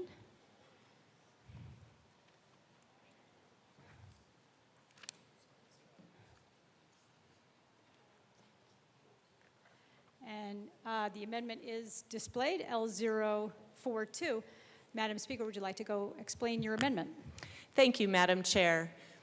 Members, I really want to thank our stakeholders, the folks that have been a part of this journey on property taxes, not just in this special session, but in previous legislative sessions. As we've been talking about the caps, we have come to realize how limiting the caps could be, particularly in some years where we might see a boom-bust sort of cycle. This amendment will provide a carry forward so that for both public schools as well as local governmental entities, if they do not hit the ceiling of their cap, for schools 12%, for local government entities 10.5%, they can carry forward any of the balance of that cap that they did not use. For example, for schools, if we have a 12% cap, we only see growth up to 5%, we will be able to carry forward a 7% credit into the next assessment cycle. That would take us to 19% for that next assessment cycle only. This provides a smoothing if there is some sort of up and down in our assessed valuation, growth or decline. I would urge an aye vote. Thank you. Is there further discussion of L042? Representative Bacon. Madam Assistant Majority Leader. Thank you. I just wanted to speak in support of this, but also explain some of the conversations we were having amongst K-12. Thank you, Madam Speaker. Thank you, Madam Minority Leader. There were two issues that some of us brought up on behalf of schools. We know through the work of Senate Bill 233, we were really ecstatic to be able to separate schools from a lot of the conversations on local government. And what the bill does is actually does two things in regards to what we would call caps and triggers. And so what this amendment does is explain that the cap that was otherwise in the bill, which was 6% times the number of years in a cycle, which is 2 years, the concern that schools had were in the event that revenues did actually go above it, they wouldn't be able to keep that. And while a lot of people can acknowledge that perhaps in the next year or so revenues aren't projected to go that high, who knows what's going to happen when we may have a conversation about interest rates. In the last 5 years or even the last 10 years, we did see revenues jump up, and we wanted to be in a place, schools wanted to be in a place to be able to keep those revenues and therefore be able to stabilize local share. Because what that also means is if we can keep more money in for local share, that's less than we have to pull from state share. And so the conversations on the cap was about exactly this, and from what I've heard from schools, that this does solve that problem. Now, the other issue on the residential assessment rate, we're still concerned about. In 233, we set the residential assessment rate at 7.15 And in the bill, it brings it down to 7.05 with the trigger if actual value of home, well, property value goes above 5%, which we're like, why not 6 anyway? That it would go down to 6.95. And some folks in the education advocacy community are concerned that for every 10th of a point, that's $60 million left on the table, if you will, for state share. And while we're all talking about backfill, we just did have a whole group of advocates who want to be sure, and I'm sure that this is true. I'm sure that this is true for the speaker as well as for the first floor, that we want to protect the BS factor that we just paid down, and we want to be able to protect the new school finance formula in 1448. And so we questioned, how much can we afford to leave off the table, which came with that residential assessment rate. So, so of the two issues in regards to retaining revenues, that's what this amendment does. It seems like we're still at impasse when it comes to that residential assessment rate. But we wanted to be able to let people know what that means in regards to the dollars that in two ways could be seen. People might be saving as taxpayers, but it also means it's that much less that we can put into schools, which we know our taxpayers also care about. So with that, thank you very much, Madam Speaker, for letting me share. Representative Bottoms.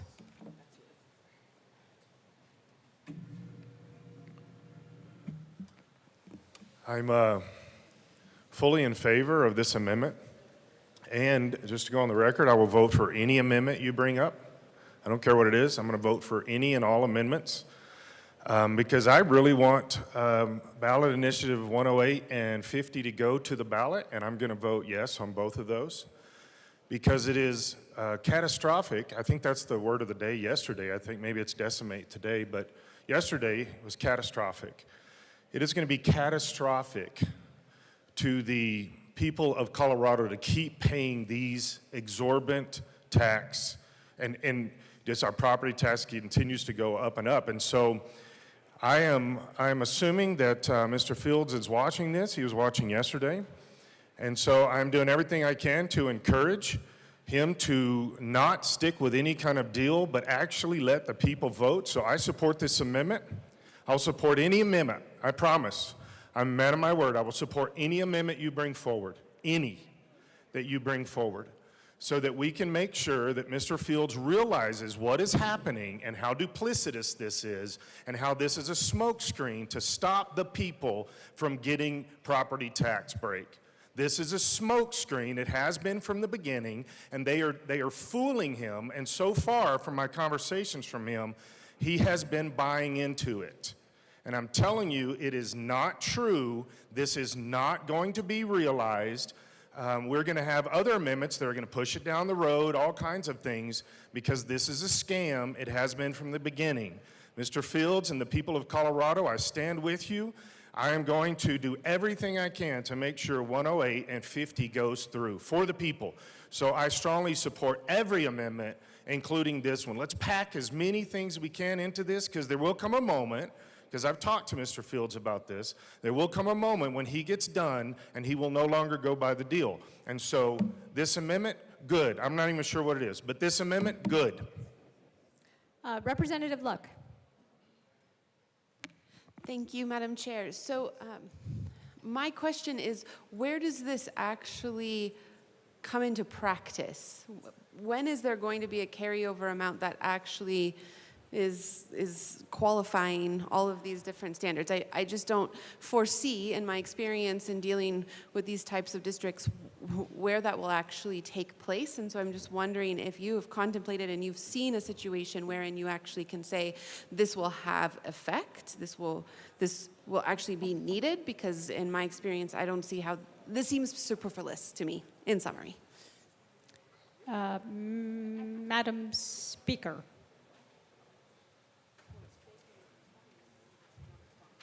Yes, go ahead, Thank you, Madam Speaker. Chair. Forgive my delay. I can speak specifically to schools where over the past 20 years, we have seen 1 or 2 cycles that might have gone above the 12%. So this is really to protect in that situation where there might be a need for smoothing, a boom and bust cycle like we discussed.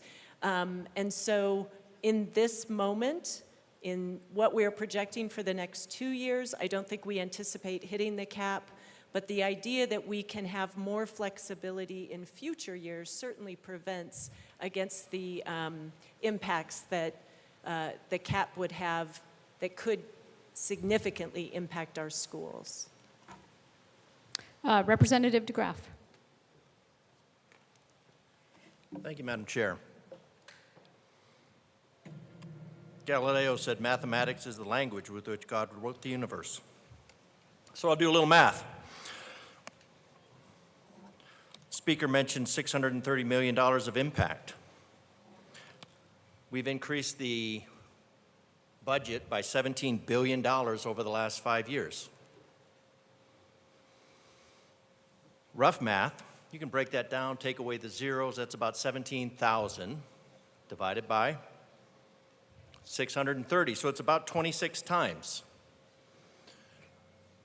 So it doesn't seem like we're missing the money. And then let's go back to what my colleague said earlier. The population has grown by 2%. The extractions from the taxpayers have grown by 33%, and government workers have grown by 8%. So the government is growing faster by 4 times than the population.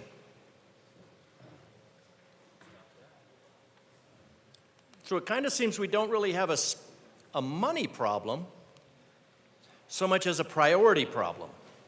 Hey, Rep. DeGraff. Yes, ma'am. I hear you talking about the bill in general and the budget, and but I wonder if you could get back to Amendment L042. Well, the Speaker mentioned that this would take $630 million out of education.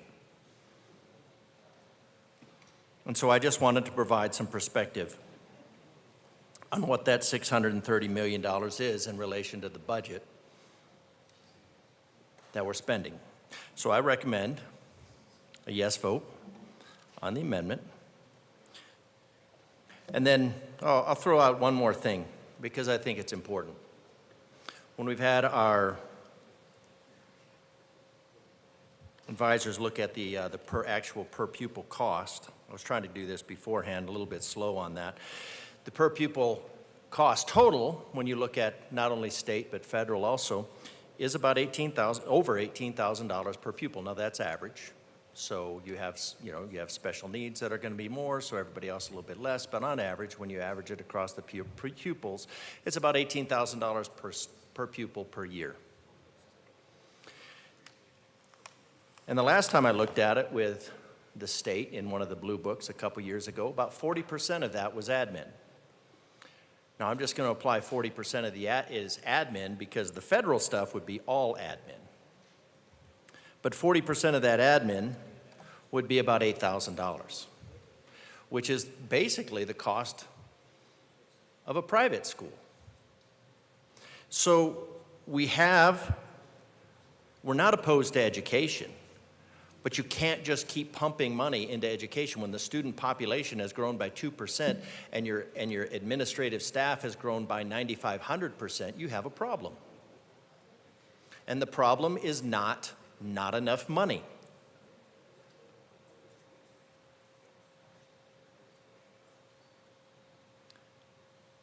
The citizens of Colorado are hemorrhaging money through an open wound created by this House. So $630 million, I would love to see that $630 million be used effectively in education. But for that $18,000 per pupil per year that we're talking about, our education scores are plummeting.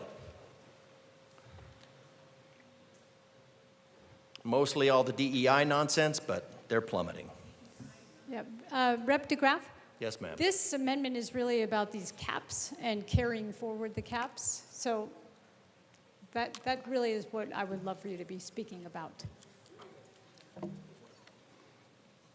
I just wanted to throw those things out there about education. I'm all for education. I was an educator. You know, So throw some things out I vote about- yes on this amendment. Okay. And I'll leave it for my colleagues to speak next. Thank you. Madam Minority Leader. Thank you, Madam Chair. We ask for a yes vote. Is there any further discussion of L042? Seeing none, the question before us is the adoption of L042. All those in favor say aye. Aye. All those opposed say no. The ayes have it. Amendment L042 is adopted. Madam Minority Leader. Thank you, Madam Chair. You know, I got a lot of questions from my constituents as to why I put my name on this bill. And I want to just kind of go through some of what's in this bill and why I think it's important that we pass it as a body. Certainty is really the answer. The good representative for Monument and myself ran one of the largest ballot initiatives in Colorado's history back in 2020. And I'll be honest with you, the groundswell of grassroots support, all of the people that were engaged, there was no doubt in my mind that we were going to win at the ballot box. And there was a prominent person who said to the good representative from Monument, "We are going to confuse your voters and we are going to win." And I thought there was no way they could confuse our voters to win. But they did. The question needed a no vote, and they confused our voters thinking that they were protecting what we were fighting for with a yes vote. And they won. And so I put that on the record because I think it's really important for people to hear about how it is easy to confuse voters, how it's easy for voters not to realize the impacts of the decisions that they're making. And so certainty is the reason my name is on this bill. I also think the policy is a good policy, not perfect, but it is a good policy. And what I think this does is it balances the interests of local governments. I was a former county commissioner, and in that role, I had to balance a budget based on property tax. And so I have this experience. There are 4 other people in this building that have that same experience, that has had to build a budget based on property tax. And those local governments, I'm currently a county attorney for a small rural county in southeastern Colorado who doesn't know what their budget is going to look like today, because if we have to go to the ballot box, they have to wait to determine all of this property tax policy that will affect whether or not they'll be able to build their budget. And so they've talked about building 2 budgets, one to address if it passes and one to address if it fails. They only have 1 budget officer. And it is incredibly difficult for her to figure out how to build 2 budgets. And we had that same issue last year when we had a ballot initiative. And so I think it's really important that we provide certainty to local governments so that they know what essential services they will be able to provide, so that they can make the hard decisions as to how to provide for their communities in public safety and public health and human services and all of the things that county commissioners and local governments and special districts and school districts do. So certainty is the reason I put my name on this bill, because I think it is so important that not only local governments have certainty, but the people of Colorado have certainty. Because let's go through the scenarios. If 108 and 50 pass, they will not see property tax relief until 2026. So their property taxes will go up and then they will go down. But we all know, I don't know about you all, myself, I'm an instant gratification kind of girl, and I want to see that tax reduction on my property taxes when I get it in the mail. And that's not going to happen. And so we just have to be aware of that. And if this does go to the ballot, people need to be educated about that so that we manage their expectations. If it fails at the ballot box, then basically there won't be any additional property tax relief. And that is also something that people need to understand.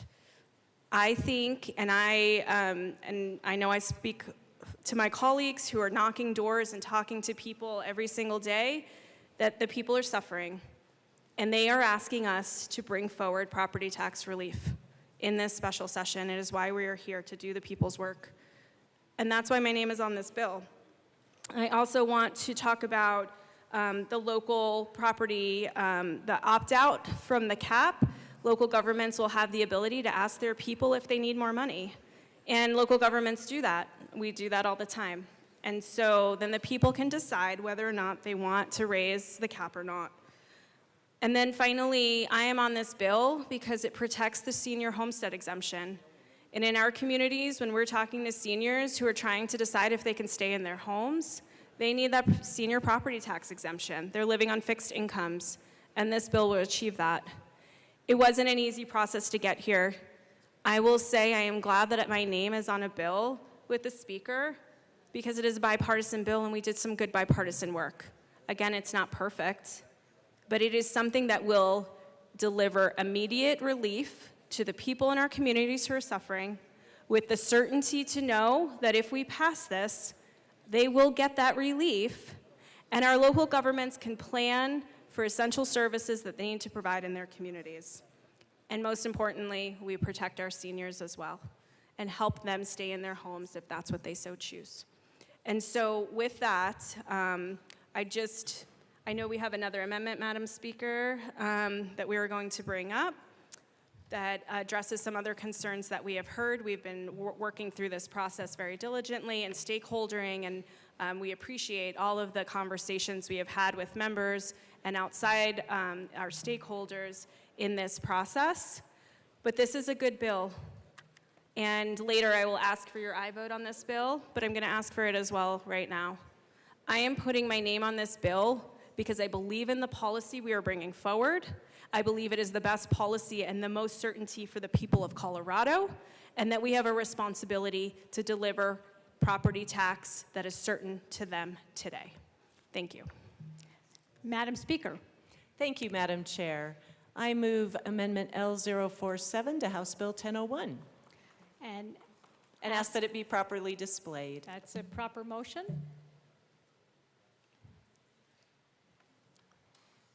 And the amendment is displayed. Would you like to go ahead and explain your amendment? Thank you, Madam Chair. Members, this is a fairly straightforward, simple request that the Property Tax Commission continue to look at the equity in our valuation of assessments, and they will continue that work here in the months ahead.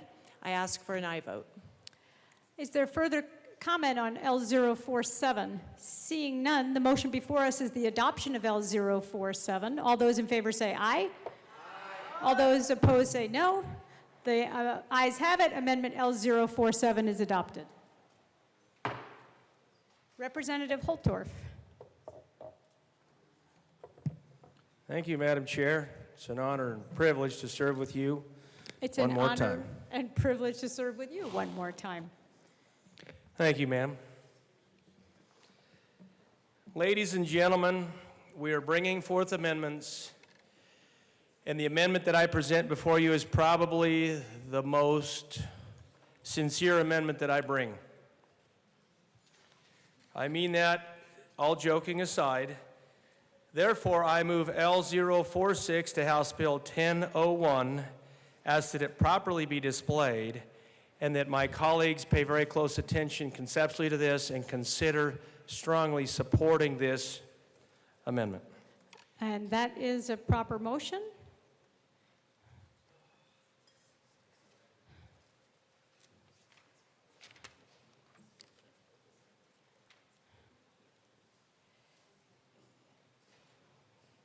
You want a copy? I know. So you don't want a copy.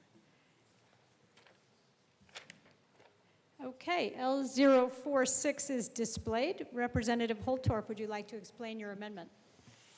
Thank you, Madam Chair. And also, if you turn it over, please turn it over on the, I don't know if you can do two of them at the same time, because actually the most important part is on the back page as I present this. So, Madam Chair, I'm going to start out with, as I drove to the Capitol for special session, knowing that Colorado citizens want tax relief. They're asking for bipartisanship to work towards finding tax relief. I thought about my 5 daughters. For my good representative for Berthoud, my 5 daughters are all young. They're in their 20s now, early 30s, and they are all starting out in their lives. And they're trying to buy a home. They're renting apartments. They're trying to move into and begin their lives and begin the journey that is the American dream. of homeownership, a good job, owning a home, raising a family, and living that dream. So this amendment, as I thought, how could we help those young people?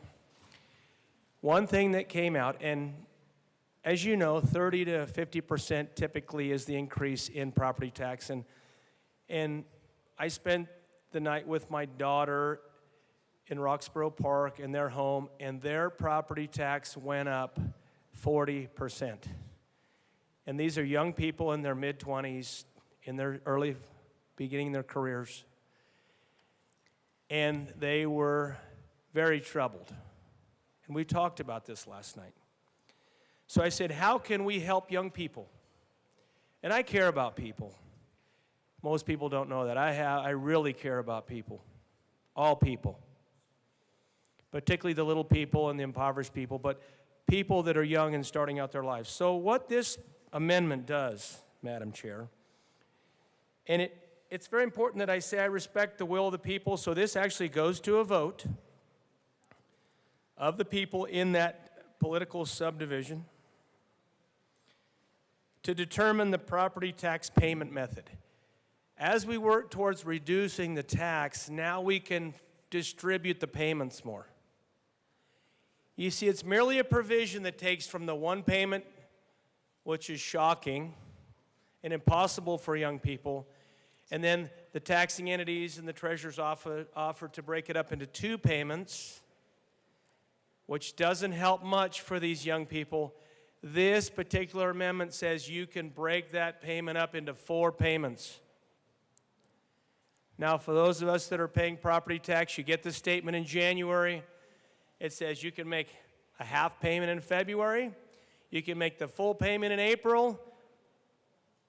If you don't make the half payment, and then in June you have to make the second half payment.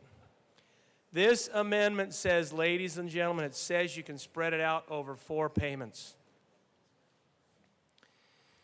When I discussed this with the treasurers of my district, the whining and the crying commenced. And I said, I've heard more whining and crying from real citizens and real people that need help than your offices. And you can figure this out. I know your software programs don't allow for this. I know that you're going to have to collect more than 2 times or 1 time. But that's okay. Figure it out for the people. Because it's the people's money you're collecting. So I'm going to read, if you go to page 2, from 12 all the way down to 23. I'm going to read this because I want everybody to understand this concept. For any property tax year commencing on or after January 1st, 2025, next year. Now, the voters get to decide. It's not that we're going to decide in the legislative body. If the voters of a political subdivision approve the alternative method for payment set forth in this subsection, then the amount of property tax due from taxpayers in that political subdivision for the property tax year shall be prorated to account for any payments or property taxes already made pursuant to the existing law, and any remaining amount of the tax due from each taxpayer shall be divided into 4 equal installments to be paid at least every 45 days for the remainder of the fiscal year during which the property taxes are due, for all payments being made no later than June 30th of that fiscal year. Ladies and gentlemen, it helps people spread it out. We have people living paycheck to paycheck.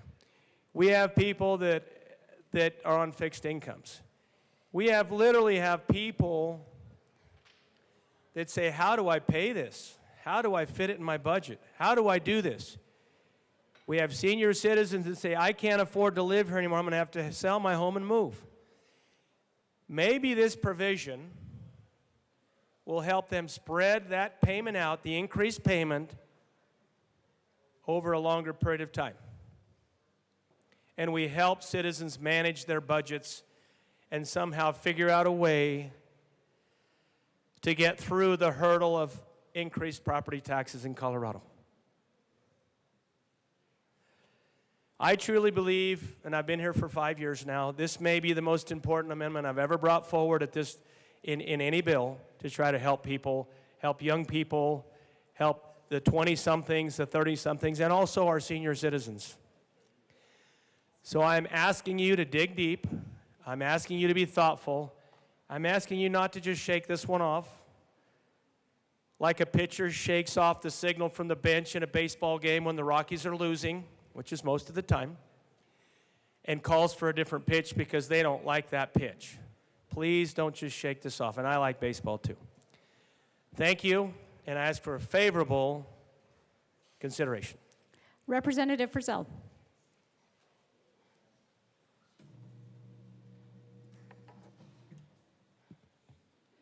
Thank you, Madam Chair. With great respect, whoa, that was really loud, sorry. With great respect and admiration to my colleague from Akron, I humbly disagree with this amendment for a couple of different reasons. One is that this topic has been discussed a lot at the Property Tax Commission, of which I am honored to be a member. We have had this conversation around monthly payments because that's something that the business community actually asked for. Most Colorado homeowners pay their mortgage monthly and have their property tax escrowed as part of that mortgage. And there are a few people who don't. And perhaps this would be a really good solution for those folks who don't escrow their property taxes and would like to have a monthly payment system.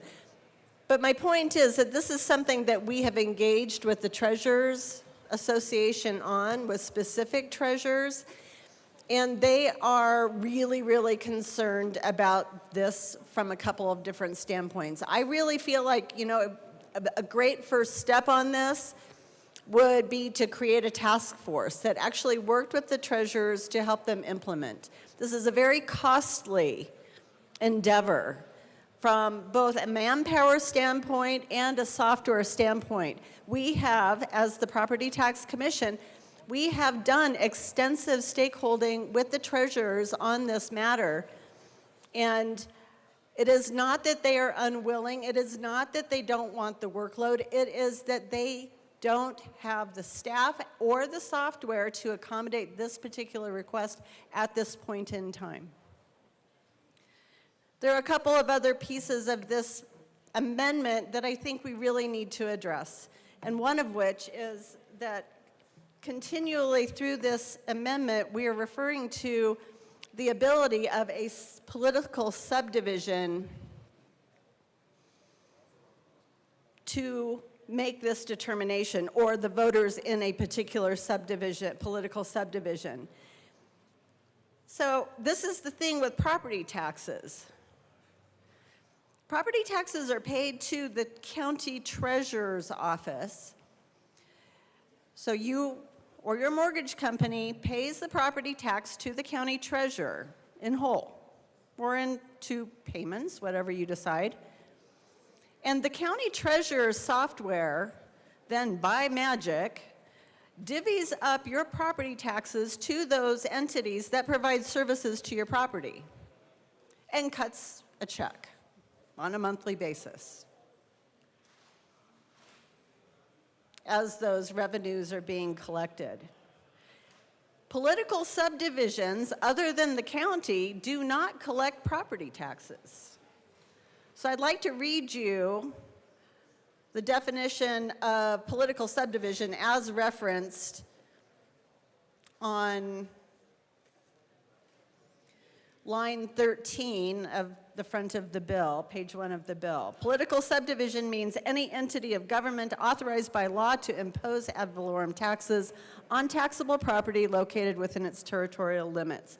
So that means your fire protection district, or your water and sanitation district, or your library district, your municipality, your school district. Those are political subdivisions because they are authorized by law to impose ad valorem taxes. But again, I'm going to say, what is being referenced in this amendment is talking about this being done on a political subdivision basis, not on a county-wide basis, and that is a problem. I just want to reiterate, the implementation of this throughout the bill is for any property tax year commencing on or after January 1st, 2025. Well, I'm just looking at my watch, and that's just a few short months from now. And again, the implementation of this particular and well thought out amendment is simply not possible. Treasurers do not have the capability to accept monthly payments beginning January 1st, 2025, nor do they have the staff. And last, I would point out, because we are now involving the state treasurer to advance payments to county treasurers to offset financial impacts, we have not taken into account the fiscal note associated with that particular endeavor. This is a very, very complicated matter, and with all great respect for my colleague, this requires more work, and I would recommend that we let the Property Tax Commission continue this conversation, which is ongoing, and I would ask for a no vote on this amendment. Thank you. Representative Holtorf.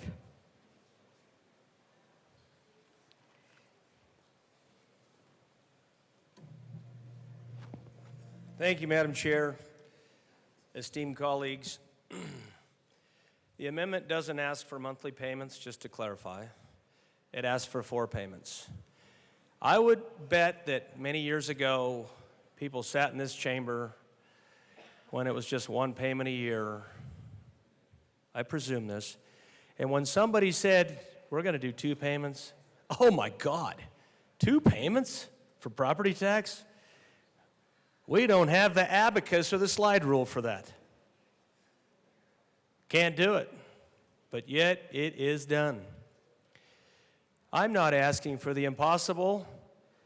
Divide the dadgum thing by 4 and say, here you go. Every 45 days, just send a check in. This isn't calculus. This isn't differential equations. This can be done with cowboy math and 5 fingers on both hands, and don't even have to pull off your boots. This is not that hard. Yet the county treasurers are going to say, oh my goodness, all these special districts. And oh, by the way, in this amendment, they get to decide if they want to forward it or not. Is it something those districts want to pursue? And they can propose it. The citizens have the opportunity, actually the citizens have the opportunity to bring it forward. And if they vote on that, then I think the treasurers should be responsive to all the districts. Hey, it's your job. It's your job. If your job gets harder, I guess we just have to figure that out. Imagine that. The same thing we're trying to do right now and figure this property tax relief out. This provision allows for people to simply spread those payments out from January to June, so it's not so burdensome. And the treasurers might find out they have less delinquent tax notifications to send out at the end of June and July. It may help. It certainly would help the young people who are trying to figure out how to pay these increased and ever-increasing property taxes. So I'm going to ask for an aye vote. Thank you. Representative Bottoms.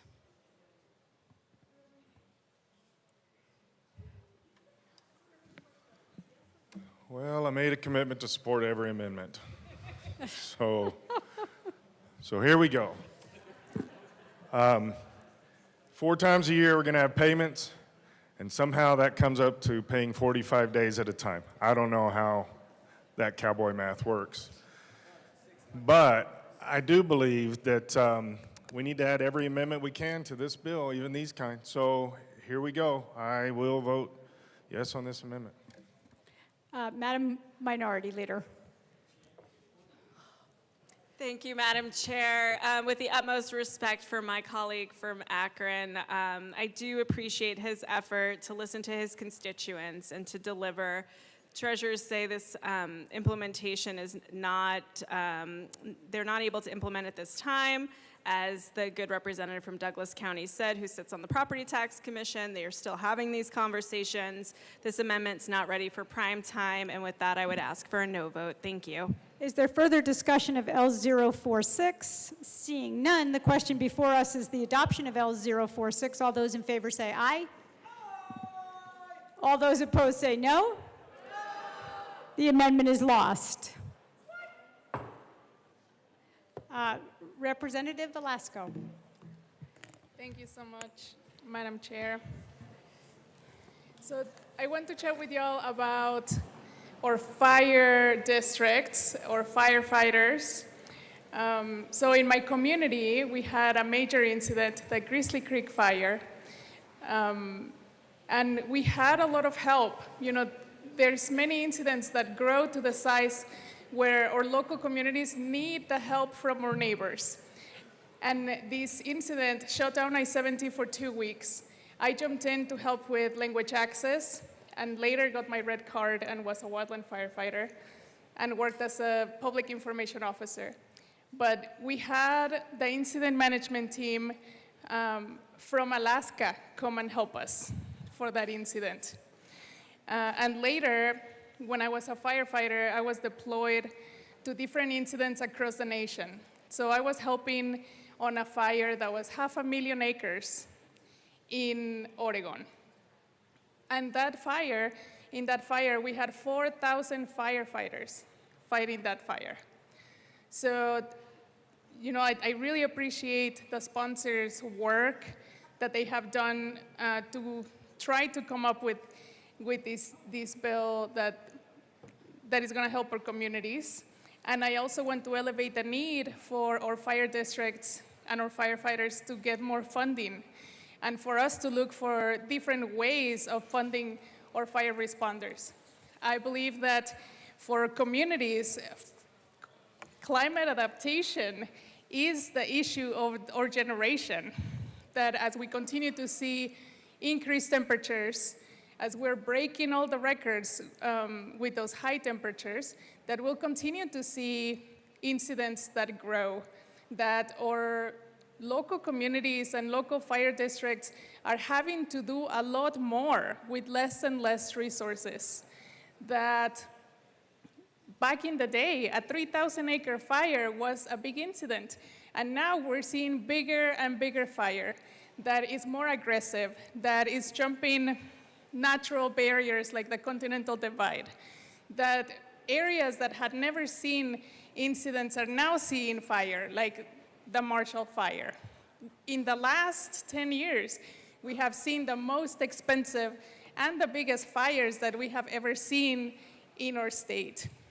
And as we continue this conversation, I do want to share that the administration and our leadership, Speaker and Minority Leader, agree that there is a significant gap in funding, and that our fire protection districts, that we must immediately find new and sustainable funding sources for fire protection districts, that the state relies on local resources and mutual aid to meet the needs of our fire service, that we have an important role to play in meeting those needs.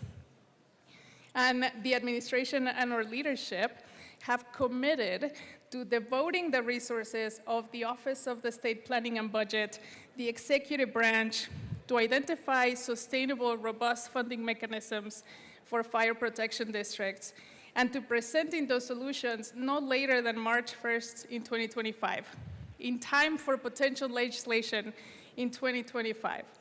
And his office and our leadership will help identify recommendations for funding mechanisms, including and not limited to additional state and local revenue sources and any potentially viable funding mechanisms. So, our fire chiefs and many of our fire districts have reached out to us to share how this is going to impact our communities. And they also share their perspective in committee yesterday. And for us, I also had an amendment drafted to make sure that fire districts didn't get impacted. So it's so important that we recognize that it's more and more expensive to fight fire and to fight natural disasters, and that they're not stopping, that we will continue to see them, and that the cost of climate change is really big and is expensive. And not only in lives and in money, but we're seeing other repercussions, like community members not being able to access insurance for their homes. So as we continue to address all the pieces around emergency response, we really appreciate the sponsors and our leadership, Minority Leader Puglisi and Speaker McCloskey, on their commitment to continue to look at this issue and bring forward solutions. So I will be a yes on this bill. Madam Speaker. Thank you, Madam Chair. And thank you, Representative Velasco, for your both service in wildfire response and all that you have done in your community, and for your voice on this important issue. I know, living in the high country, how critical our fire districts are, not just in the moment of a wildfire, but for the many different emergencies we have faced. And being sure that we protect their ability to serve their communities is critical.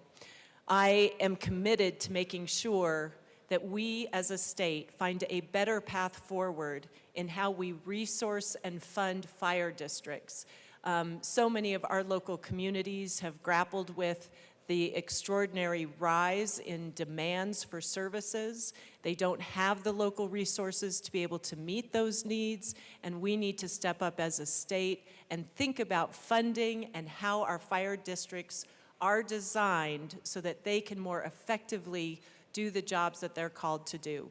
I look forward to working with the governor's office in the weeks and months ahead to see how we can think differently, more creatively, innovatively in tackling this problem. Thank you, Rep. Representative Leader. Thank you, Madam Speaker. It's a pleasure to serve with you before you go across the chamber. So I just want to reiterate what everyone just said, and I want to be on record thanking everyone who explained to me about the senior property homestead exemption, that it was not going to be touched. That's very near and dear to my heart, especially since we just made it portable. So thank you for that. And I just want to say that the quarry fire, that was 6.7 miles from my home. The staging point for the evacuees was in my district. And there's no way we can afford cuts to the fire districts that keep us all safe. We need to continue to do fundraising for them as well, and we need to continue with that collaboration, and I really appreciate the speaker and everyone in regards to this. And I do want to point something out that many may not know this, that about the homeowners insurance, mine increased by almost double this last time. And the ISO, the Insurance Services Organization, so they adjust the rates based on 5 road miles to the nearest fire station. So outside of that is the equivalent of no fire protection and homeowners insurance. It becomes problematic and costly if it's available at all. So this did occur in Durango, Fairplay, and Elizabeth. So I want to thank for all the collaborations with this and keeping our firefighters safe in the fire districts, because I want to be able to go back to my district and say, we lowered property taxes and we still protected public safety. Thank you. Is there further discussion? Representative Story. Thank you, Madam Chair.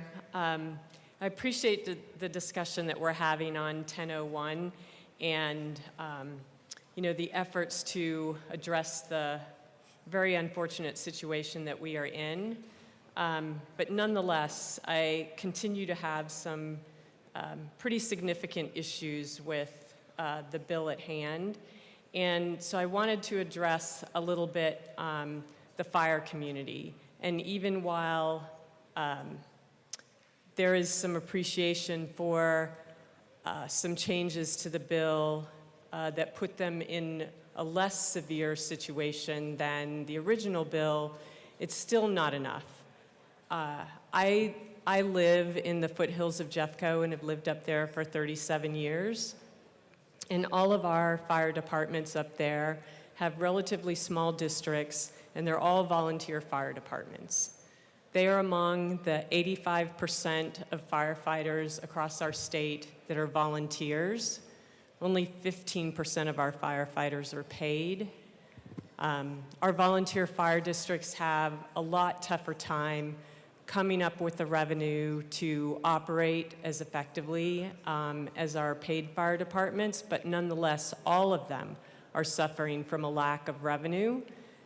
Prices and costs have escalated dramatically over time, and yet we're continuing to operate with budgets that are well below any kind of element that would come close to making them whole and allowing them to do their work.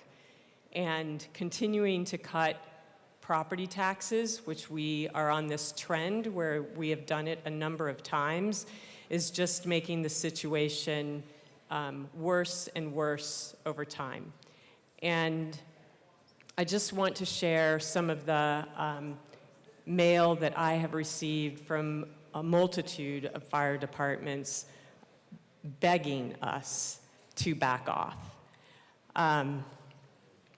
One email came from Cimarron Hills Fire Rescue Department, and they talk at the beginning about initiatives 50 and 108 and how detrimental they will be, which we have talked about that today and over time. But they want, in the letter it says, you need to stop attacking the firefighters and EMS professionals across Colorado. You need to tell the truth to the Colorado taxpayers. And the truth is reducing property taxes reduces revenue to fire districts. So what does it actually do? It puts them and their families at risk to lose their lives and property. This can occur when you have less firefighters on the street and delayed response times to 911 calls. It keeps fire districts from implementing effective recruitment and retention, and we need to provide an adequate salary and meaningful cost of living increases. It keeps fire districts from responsibly planning for large capital expenditures, which leaves fire districts utilizing aging fleets and facilities for extended periods of time. In their example, they share that they are operating with a 1999 fire engine. That fire engine is 25 years old. A 2005 engine that's 19 years old. A 2005 ambulance, also 19 years old. A 2006 squad, 18 years old. 2007 ladder, 17 years old. And they're working out of a 1974 fire station that's 50 years old. I would ask you, how many of you are driving vehicles that are 17, 18, 19, or 25 years old? And yet those are that's the equipment that they're working with. So they're begging for a stabilizing district funding so that they can plan effectively and budget for expenses coming forward. We need to change how we do this, how we fund our fire departments. And when the state is continuing to reduce property taxes, it's detrimental to them. Additionally, another letter that came in, and they're pretty pointed and direct about what they say. Please think about what you are affecting by compromising or making some behind-the-scene deal as it comes to cutting property taxes. If you think you are going to be a hero of the taxpayers by saving them a few dollars on their property tax, you're dead wrong. For doing this, you will actually become the true villain and the enemy of the fire districts. Sure, it looks good when it's time for your reelection that you're the savior of taxpayers, but there is more on the line than your reelection. How will it look to your constituents when their house burns to the ground or their loved one dies because you cut funding for a fire district and or emergency medical services? These people are really desperate, and they really believe that these budget cuts are negatively impacting their ability to serve the communities where they operate. We have to do something different. And what we're doing now and in cutting taxes is detrimental to the fire districts. Even if it's a little less bad right now, that doesn't mean it's good. There was also email from South Metro, a fact sheet, where they go over at length how the changes impact their fire rescue department. They talked about in 233 it would result in a 5-year revenue loss of $57.5 million. The new proposal, even though now it's adjusted, a 5-year revenue loss of $72 million. They cannot manage these losses at this magnitude and still provide the service that we all expect. A decrease in funding will result in a decrease in services, a decrease in the ability to fight wildfires, and a decrease in ability to keep your constituents safe. I can tell you, as a resident of House District 25, the Quarry fire that just happened a few weeks ago, those were my neighbors, my friends that were evacuated and pre-evacuated. And it was a pretty frightening location because had it crossed a road, which they worked really hard to protect, the fire going across Deer Creek Canyon Road, had it crossed the road, it would have been into a significant community where thousands of homes could have burned and lives could have been lost. They did an amazing job at holding the line on that fire, and luckily they didn't have the wind to battle them. Had they had the horrendous wind that we can often have during our dry, hot summers, this fire could have been absolutely devastating. We can't afford not to fund well our fire departments to allow them to function and do the work that needs to be done. And cutting property taxes for essential services is not the way to do it. So we can talk all we want about how we will work towards a better funding mechanism and a more appropriate way to fund our fire departments, but that doesn't fix this now. And what we need is a fix now.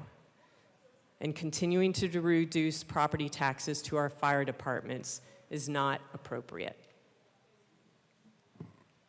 Representative Tatone.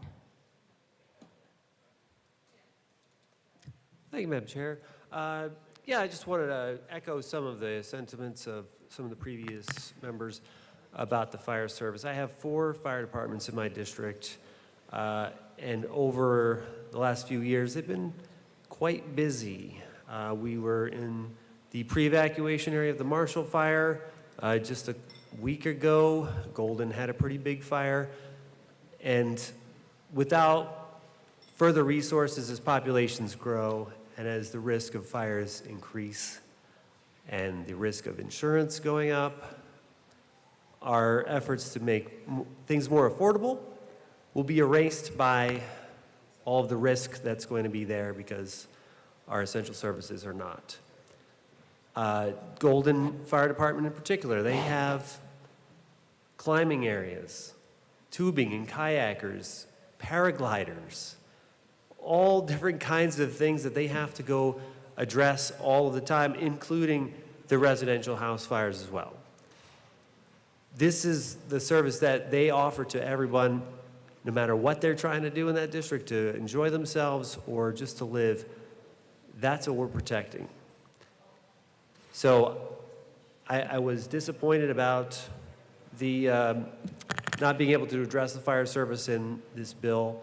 I am hopeful that we can do some more work on this in the next session to make sure that we can ensure that these services are not cut and that the people that we represent know that we care about their safety and well-being, and to make sure that we are continuing to keep those costs down for their insurance, which has already gone up. So that's all I want to make sure I just put that across is I'm fighting for the firefighters down here to make sure that they have the resources they need to protect our communities. Thank you. Representative Winter. Thank you, Madam Chair. In this conversation, I appreciate the conversation, but one thing I do want to bring up is what are we doing as a state to hold the feds accountable for what they should be doing on our national forests, our federal forests, and our state forests? We talk so much about firefighting here, and that's understandable, but what are we doing with fire prevention? What are we doing in our forests to help mitigate the problem before it starts? And I don't think that that's a conversation we talk enough about in here, and I think it just needs to be brought up because we're hearing one side of this. But, you know, there's a saying where I'm from. You know, we had a huge fire down in the Levita area, and as you drive up by all these ranches, there's a big bale of hay, and there's a sign, and on that sign it said, log it, graze it, or watch it burn. And I think that farmer-rancher knowledge is pretty important when you're talking about these things. So don't get me wrong, firefighting is very important, but I think that if we're having this discussion, we should bring up fire prevention, and that, you know, as a state, we should be putting more pressure on the feds to do their job like they're supposed to do when it comes to mitigating these problems. And I just thought I should interject that. Thank you. Representative Vigil. Thank you, Madam Chair. I'm still thinking over a lot of things about this bill, but I did want to speak to the work that's been done to take care of our firefighters and our fire districts. And I just wanted to add a few things to the conversation. I appreciate my colleague reading some of the remarks that came in from the Pikes Peak Area Council of Fire Chiefs. That is my area. I've spent a lot of time with them. Curiously, my own constituency is entirely within Colorado Springs Fire Department, which is under the city. They're not impacted by you know, any kind of interference at a state level with the special districting taxes. But nonetheless, it turns out that fire and flood and everything else don't care too much about our jurisdictional boundaries, and we do have to work together as a team in that region. And I have had no small amount of grief from them about how even the compromise that we made this year is a big hit to them, and further hits are just going to keep being harder and harder. I do appreciate the commitment to look at more diverse revenue streams and make that more equitable. It's been a big ask from the fire chiefs in my region. And I also just want to add, I think it's critically important that while we're doing all of this, that we are telling our constituents the truth about what we're doing. I've been listening a lot today to all of this dialogue about, you know, Gallagher was passed and that was a decision that the voters made that decision. And if these other ballot initiatives, if they were to go to the ballot, the voters would make that decision again. So if we're going to put complicated tax policy on the ballot and ask people to make a decision about it, then we have to tell them the truth about what it does or doesn't do. And that is on us as leaders. And I just could not possibly, as a representative for Central Colorado Springs, not tell people the truth that if they save themselves $60, $70 on property taxes, that it's eating into essential services that they also badly need and are going to be very hurt if it doesn't turn out for them. Our firefighters and fire chiefs, it turns out they also live in that neighborhood. They also own homes and pay property taxes there. They're also worried about the cost of living. And I think we need to be much more well-rounded about responding to folks who are leaders in our communities when they're telling us, yes, every consumer is getting hit with the cost of living. Yes, homeowners get hit with higher property tax burdens. And yes, renters also pay it, but will never feel the downstream relief of these cuts. And also, they're trying to serve their communities as public servants in their own capacity. And I would love for us to support them better than we have been. And I will leave it at that for now. Representative DeGraff, and then I'll. Thank you, Madam Chair. I disagree that the renters will never feel the impact of these cuts because renters rent property.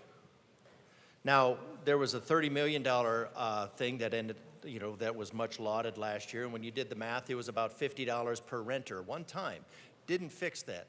It was much lauded. Didn't fix a thing. It'll just keep everything more and actually make the rent go up. So you need some actual policy that's going to actually make a difference. We are here,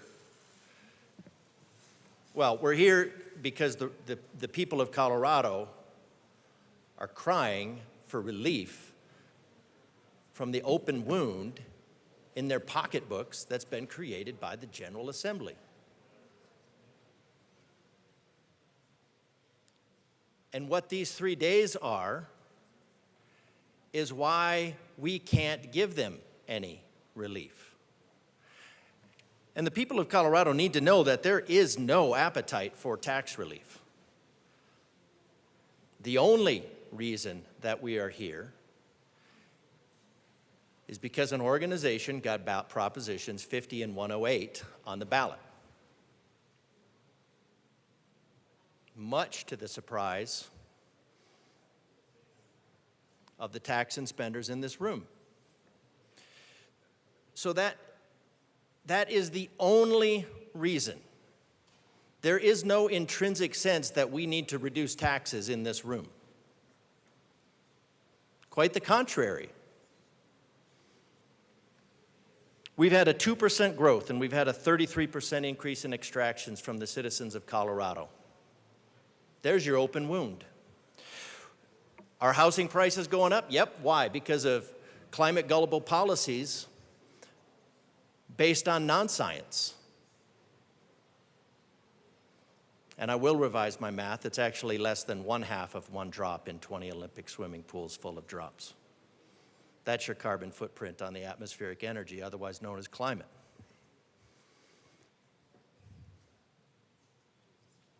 Yet your insurance costs are going through the roof because of the 40+% increase in energy, which causes 40% cost increase in everything else. Rep. DeGraff, let's talk about property taxes. Let's talk about property tax. Well, those are property taxes because the property taxes has also made the price of housing go up because the cost of replacement has gone up. And now we have this market force because you can't build without being affected by the climate gullible energy policies in this room. So it is driving up the cost, which drives up the cost of insurance, which is threatening to make insurers leave because they cannot turn a profit. They cannot provide a service of insuring and spreading the collective risk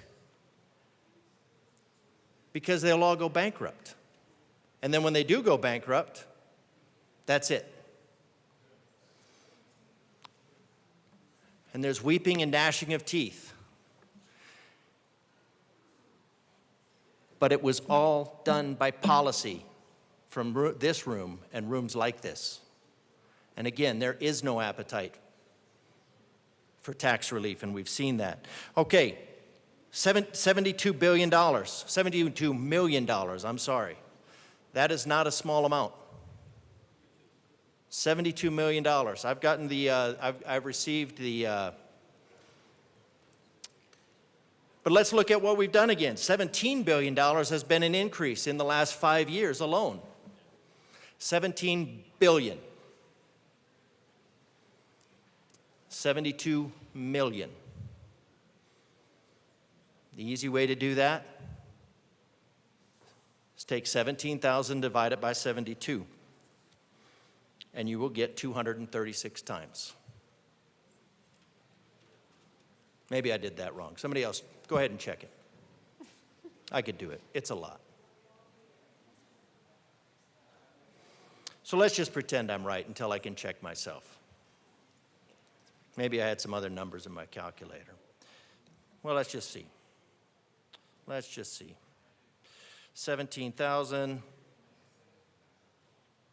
I'm kind of hoping I'm wrong, actually. No, it's 236. Let's do it again. 17,000. Let's do Rep. 17. DeGraff, do you want to step aside? We can have somebody else talk and you can work out the math. No, I keep getting 236. So 236 times. So why is it that every time there's a budget cut, the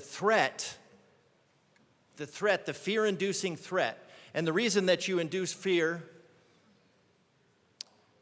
mean, it's probably not scientifically accurate, but you know, it was a Disney cartoon a long time ago of the lemmings running over the cliff. It's to chase the people using fear. Fear elicits an emotion, an emotional response, not a logical response. And the logic here is that it's 236. Could this body, out of that 236 times, we're talking about an increase over what you're saying that we need for fire districts, which we're saying is important because it is 23,600% higher than what the fire districts are saying. Now, what was Gallagher? Gallagher was largely premised on and supported by and promoted by fire districts. Because what you did is you removed the housing value that was, say, $60,000, for a house that was actually worth $240,000, and then they said, well, if we just take that away, then we'll be doing it on, say, I don't know, probably $150,000, whatever it was. I don't remember what it was, but then all of a sudden the housing values exploded, and there was a 27%, our colleague mentioned it yesterday in committee, there was a 27.5% increase in the fire district. So now because we're rushing this through, and then we say, okay, well, there was a 27.5% increase in the fire district funding. And then we say, well, this is going to reduce that largesse of the 20, well, the fire district is going to, for all their shortages and everything, they're going to be able to use that money, I think, well. It's not a matter of whether they can use it well or not. It's a matter of whether it's there. So we don't have a money problem. We have a priority problem. And every time there is an issue with state tax, this body holds hostage the citizens of Colorado and says, you might burn to death. You're going to burn to death. And the way we're going to solve that is we're going to pack everybody into max cram housing, max density housing with no escape routes. We've seen that. We're going to make this problem worse. What else do the fire districts have at their, well, they can impose their own impact fees. They can already compensate for this. Fees, of course, again, are just taxes that are renamed to avoid Tabor. We talked about that last session in the ordinary session. This is just an extraordinary session. Sales tax authority with voter approval. If you need that that can go to the voters. That can go to the voters. We need money. And that holds local government accountable. And we're actually talking something like local government, although this is a taxing jurisdiction. Again, the taxing jurisdiction that was created to circumvent Tabor, the Taxpayer Bill of Rights. And then fee collection. Impose impact fees, allows them to charge for fees and seek reimbursement. $72 million. This body could set a priority and say, you know what? Fire districts are actually a priority. But it seems that fire districts are only a priority in creating that little bit of extortion and holding it over the citizens of Colorado, just like education. When they say, your child will not be sufficiently educated, even though most people aren't aware that there's the per pupil per year cost is over $18,000. Now, most of the large chunk, maybe about 40% of that goes to administration.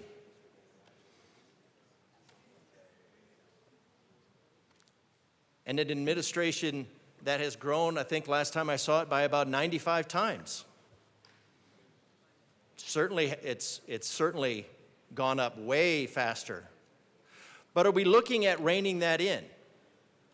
Are we looking at capping administrative expenses in our schools and saying, look, you need to focus on teachers? No. There is no appetite for that in this body. The only thing that happens is more. There are two leeches that are never satisfied, more and more. Give and give.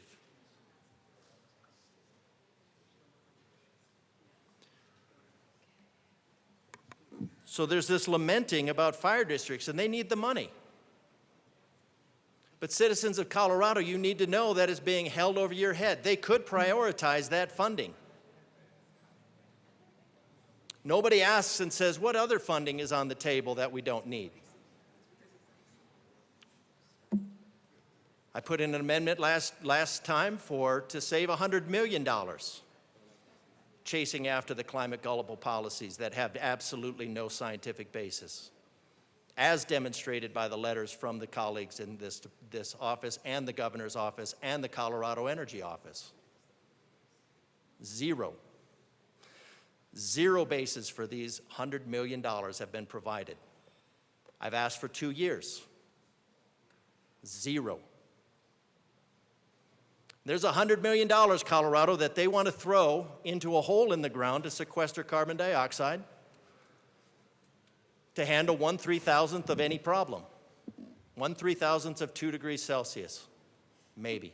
Rep. DeGraff, I get the connection you're making, but I'd love for it to be a little bit tighter to property tax.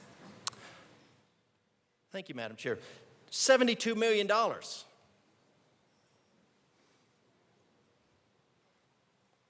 Held for the threat of somebody burning to death. And that's where we go to extort money out of the citizens of Colorado. $17 billion over the last 5 years alone. And we can't figure out how to fund. Where does that $72 million go? Did we decide that, wow, we really need to look at this and tighten our belts like the citizens of Colorado because the extractions have grown by 33% when the population has only grown 2%? It's almost 17 times more. You're growing government at a rate 17 times more than the population. That is an open wound in the economy of Colorado. That is the open wound. And the only thing that comes out of here is how do we spend more? More.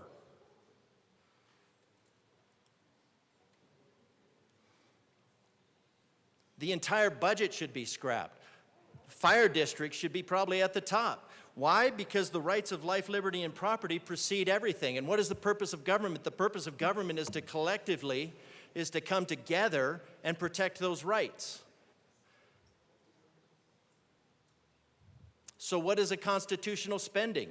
I mean, everybody nominally took an oath to support the Constitution and defend it, of the Constitution of Colorado and the United States. It does not allow for the spending that we do. You do.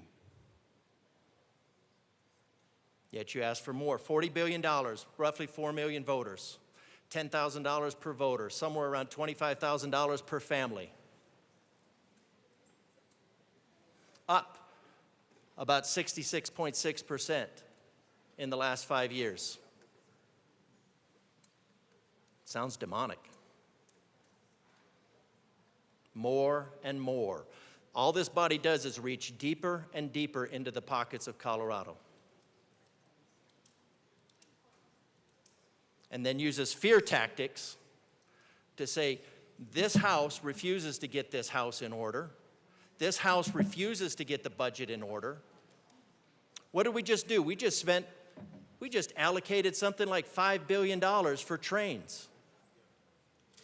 Because the $5 billion to get that train done by 2017 has so far missed by 7 years.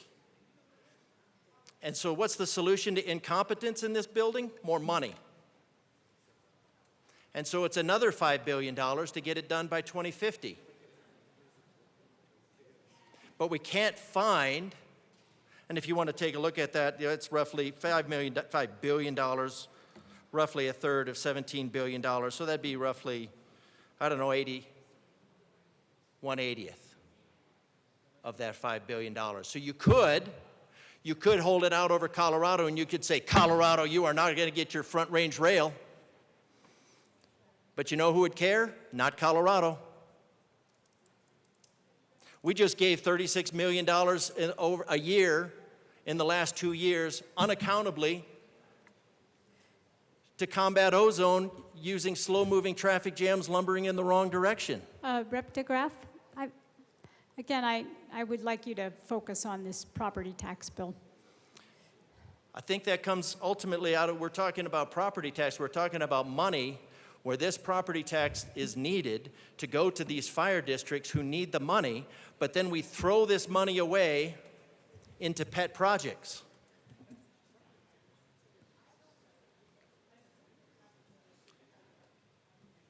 How much will it reduce ozone? Nobody knows. There's no metrics for it. None.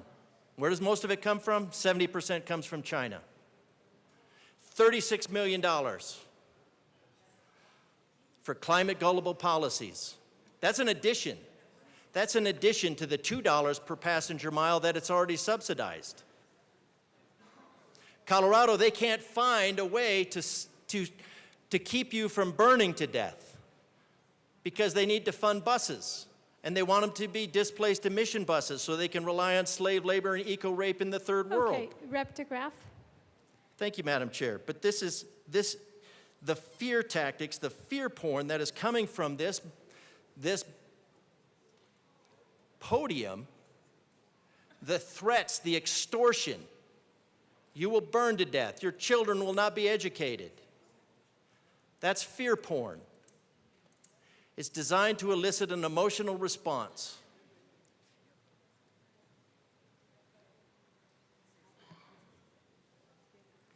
The sky is falling. I'll look you in the face. Chicken Little was about human nature, not farm animals. We are killing our citizens.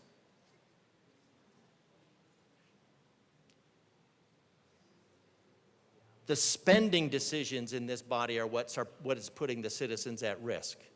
Not the citizens asking for relief. The citizens need the jackboot of these good intentions off their neck.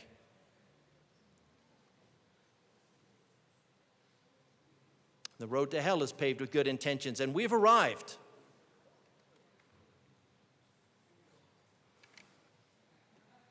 And the only thing you can say is we need more. The citizens of Colorado are crying out for relief, and all you can say is we need more. And then try to scare them and manipulate them, just like you did for Gallagher.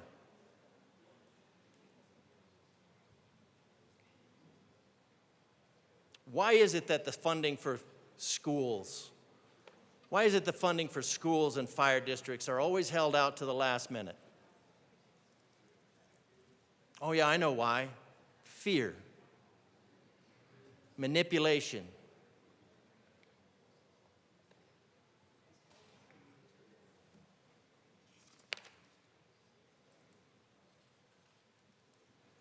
Every single policy that comes out of this room is driving up the cost for the citizens of Colorado. And your solution to driving up the cost from citizens of Colorado is to take money from the citizens of Colorado. Every single time.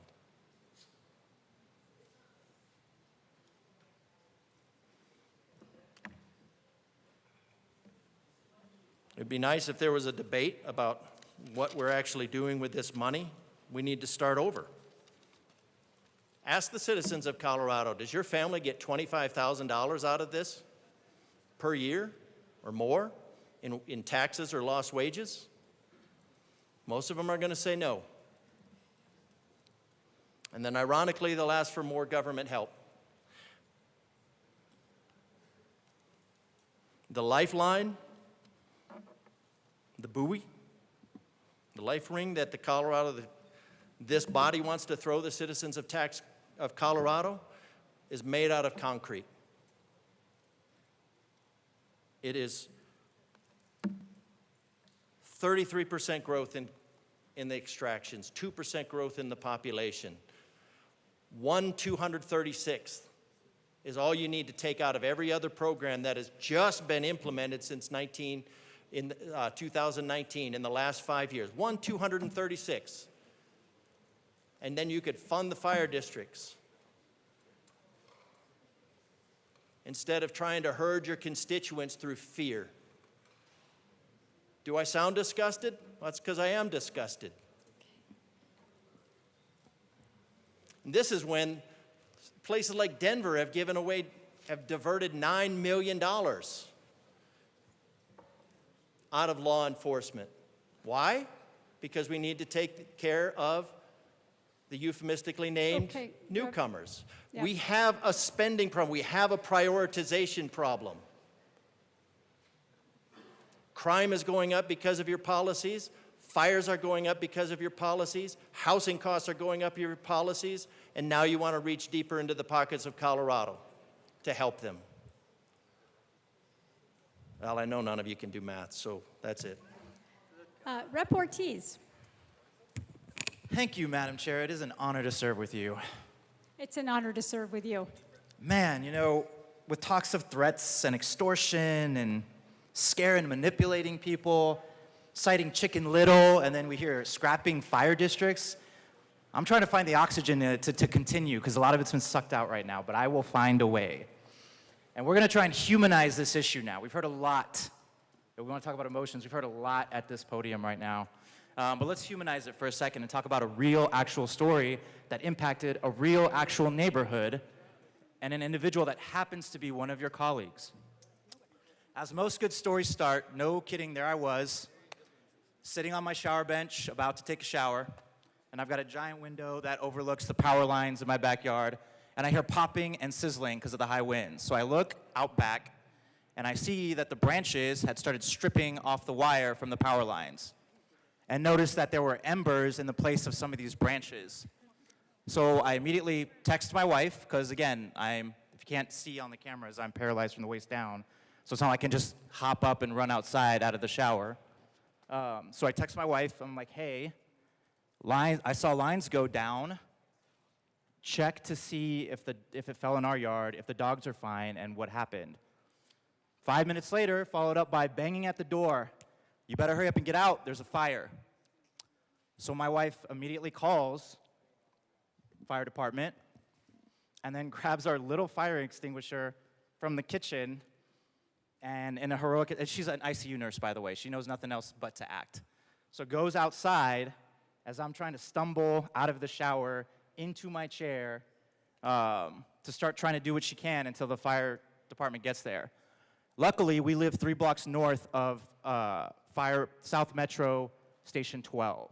If y'all don't know them, you might have seen their fire truck riding around. It has the name, the Black Pearl, on it. So they're unmistakable. They have the pirate skull and crossbones on them. Love to see them pass by all the time. But they were there within 5 to 10 minutes. And by that time, there had been a fire that started that was the size of a car in my neighbor's yard. And I couldn't help but think of the Marshall Fire that started in the same way that we all just survived from and passed legislation to fund aid for. And guess what? I was able to get that service for the $67. Scrap fire districts? Are you kidding me? Talk about emotional manipulation. Like, this is real world, folks. My neighbors weren't even home. They couldn't respond to that fire. We did on their behalf. That's what that funding gets you, right? I'm all for cutting taxes. I know it's hard to believe because I'm a Democrat, but look it up. I got businesses tax cuts during COVID. I did that. I don't mind giving tax cuts to our small businesses or to people struggling to stay in their first homes or to the aging or to disabled veterans. What I'm not interested in giving tax cuts to is somebody that lives out of state, that has a home in Breckenridge or Aspen, that could care less about the everyday lives of Coloradans, that could care less about fire districts or teachers. Who I'm not interested in giving tax cuts are people that are on their 3rd, 4th, or 5th home. We have working families that are struggling to buy and stay in their first. We have the 3rd lowest property taxes in the nation. And that doesn't mean that we can't give further relief to those that need it the most. Always up for that. But I am not looking to give tax cuts to out-of-staters in Aspen and people with 3 or 4 homes. Definitely not at the expense of our teachers, of our workers, of our firefighters, of our fire chiefs. And oh, by the way, the fire chiefs have been the ones that have shown up the most fighting for this funding. Not surprised, because they were there for me and my family and our entire neighborhood within 5 minutes. Again, shout out to Fire South Metro 12 and the Black Pearl. So, just trying to humanize the story a little bit and moving away from actual fear-mongering and rhetoric. Like, this is a real human story that I'm telling here that actually probably prevented another Marshall fire from happening. So, respect. If we're going to give tax cuts, let's give it to those that need it the most. But not at the expense of our teachers and firefighters, and definitely not scrapping fire districts. We can do better. We will do better. Rep. Bacon. I'm sorry, Madam Assistant Majority Leader Bacon. Thank you, Madam Chair. You know, at this point, we might just be talking to ourselves, family, and that's okay. I just really wanted to respond to a few things. You know, I heard something about being able to do math, and I really wanted to work something in about, you know, my black job of being a 7th grade math teacher and what I know how to do. So I just wanted to say that. But that being said, you know, what I really wanted to come up here and talk about, and I'm sorry for my smile and levity because, you know, we are talking about something that is quite deep, but I really wanted to come up here and say thank you to Coloradans. I want to say thank you for caring about clean water. I want to say thank you for caring about having people to be able to work in our parks. I want to say thank you for caring about all our firefighters from across the state who drive their trucks up to the wildfires. I want to say thank you to teachers for loving kids for $40,000 a year. I want to say thank you to Denverites for putting money in a pot to be able to be sure kids in Cortez and Saguache have great educations. I want to say thank you to Colorado for the investments we have made to be sure that we have a wonderful, clean, healthy state. I want to say thank you to Coloradans for even bearing through all of this with us. There are 100 people in this room that are effectively trying to represent you and figure out how can we deliver on all of our promises of the things that we want and need in this state while being sure that those of us who can afford to do so can do so, that being sure that people can give what they can give, but not too much. And you know what that requires? Conversation. That might also require, do we talk about a primary home the same way we talk about a third home? That might also require, if I only make $40,000 or my home is only $200,000, does that require me to give more or less than the person whose home is $1 million? And it is okay for us to have those conversations. So thank you, Colorado, for electing those of us who are the majority so that we can bring those honest conversations here. I am happy to show you my master's degree and my law degree that I know how to add. But more importantly, I am happy to show you my mortgage, that I understand what property tax is. And I am also happy to say, if a child somewhere else outside of my county who is special education, who is low income at risk, I am more than happy to give what I can give. And so, yes, we are here to talk about property tax, but I want to be clear what some of us are talking about within this conversation. Because I want people to know, I do understand. I live in the part of Denver that has some of the lowest income homes and senior citizens. And it means something to know that someone who bought their house at $75,000, that is now worth $350,000, for them to somehow figure out how to pay the taxes, I want to help them. But you know, I want to be real honest. I also want to be assured a teacher can get a salary and that your homeowner's insurance doesn't go up for that $65 you saved because response time is now 9 minutes. So there is something to say about being responsible. There is something to say about finding balance. Because thank you, Colorado, for telling us what makes a great state. Property tax relief is necessary, but who is it necessary for? And I challenge people to come up here and defend the people to which it may not be necessary for. And tell somebody again, for that $65 you're going to save, your home insurance will go up $2,000 because of response time. That is also real math. But you know what? I try to make it a point to see the four corners of this state. I see some Palisade peaches here. I'm still mad that somebody didn't bring me any, and they're talking to each other. But do I care to support those orchardists? Yes. Do I care to support a 75-year-old to stay in their home? Yes. But there's some things we don't care about. And you know what? I am okay with saying that in microphone because we do talk to our neighbors. I do know how to add. And yes, I was saying, can I have some more Palisade peaches, sir? Okay? So before we start throwing any other indictments, I hope that we continue to have this conversation this way. And I want to again was saying, thank you, Colorado, for loving Colorado and loving the care it takes for Colorado to be this wonderful place. And as much as I love the East Coast, let's just be honest, we ain't New Jersey. But for 4%, 5%, and 6%,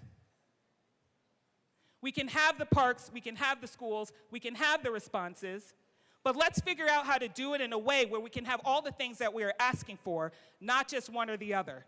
And it's okay to challenge to figure out who it is that we are supporting. Thank you for your time, three people. I appreciate you.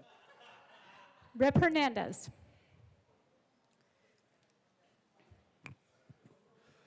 Thank you, Madam Chair. It's an honor to serve with you. Rep. Hernandez.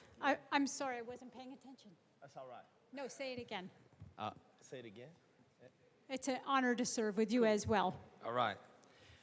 Sorry about that. It's always interesting speaking after our assistant majority leader. Folks have described feeling similar after they speak after me, but I'll try and do the best to keep everybody's attention. I rise today and I want to vocalize some concerns and some thoughts and conversations I've had with a lot of partners throughout the last couple weeks, specifically in regards to this bill. And I think it's important that we begin with the context that passing 1448 during the regular legislative session was wonderful, and it was good that we put schools in a better position, and it also simultaneously left us with some very deep obligations. I think that the sponsors know that and understand that this is all an attempt to make sure we keep those obligations going. Because now that we are convened in a special session, we're here because of special interests. We're convened because of Prop 150 and 108, both of which are headed to the ballot, because special interests are seeking to give tax breaks to themselves. And I also think that it's important to name that for folks that have enough wealth to put behind a ballot measure, those are the folks who own second, third, fourth homes who are worried about potentially breaking a deal that could harm the interest that they're hoping to preserve. And I also think that while that might be a very real need for those demographics of folks, I also know that we got some school districts that need some real relief too. And that while 1448 and 233 left us in excellent positions to be able to handle those things, we're back to school as of last week in Denver Public Schools. Aurora was the week before that. Greeley was the week before that. And underpaid teachers still walked into buildings that were too hot because they don't have HVAC systems, and had kids that didn't have enough money in their school budget to buy them school supplies. And so I do ask a deep question about why we are able to convene a special session for special interests. I ask a further question about whether, if the governor had kids that went to public school, if we might be able to get a special session on public school finance too. Within this deal, I also think that there are important pieces and language and exemptions that get us back towards that place. I will give the sponsors a lot of credit. I'm looking over here at the minority leader. Thank you for your hard work and diligence to get us back to that place. I know students in your district, teachers in your district are absolutely hoping that they can walk into the deal that we had end in May last year, right? With 1448 and 233, it was great. This deal does a couple different things in regards to making sure that we don't return to the things like BS factors, that we don't, that we have an increased cap on being able over a 2-year cycle to get to a place where schools can be deeper benefited. But I want to make sure that I'm very clear in the perspective that I bring into this chamber, that I'm a renter and a public school teacher too. It'd be nice to care about property taxes. It's real hard to care about property taxes when you don't make enough money as a public school teacher to have property.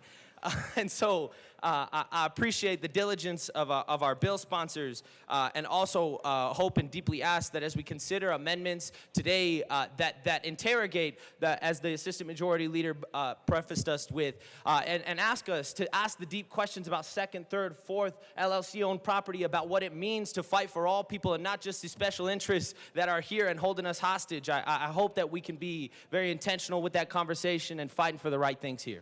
Thank you. Representative Story. Thank you, Madam Chair. It's an honor to work with you. It's an honor to work with you as well.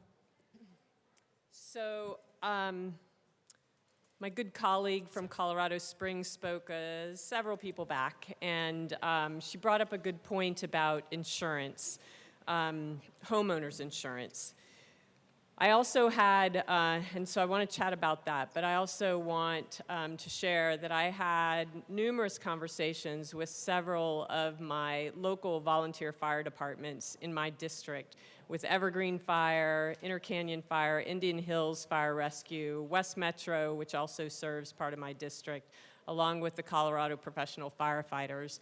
And they shared a lot of information regarding the situation and the impacts of this bill to the fire community. And insurance costs was also one of them.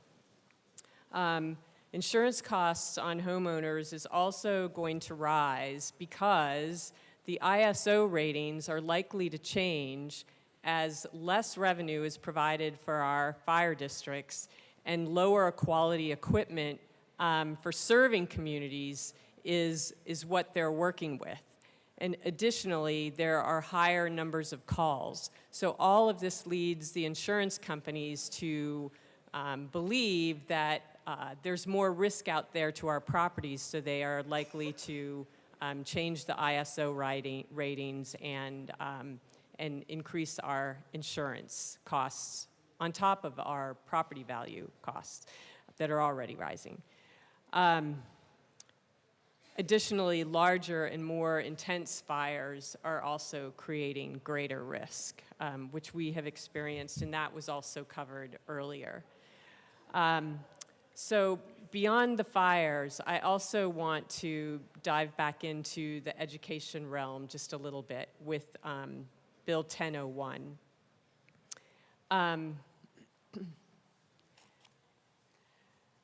Public schools are funded, as you know, from property tax levied by local government. That's known as the local share.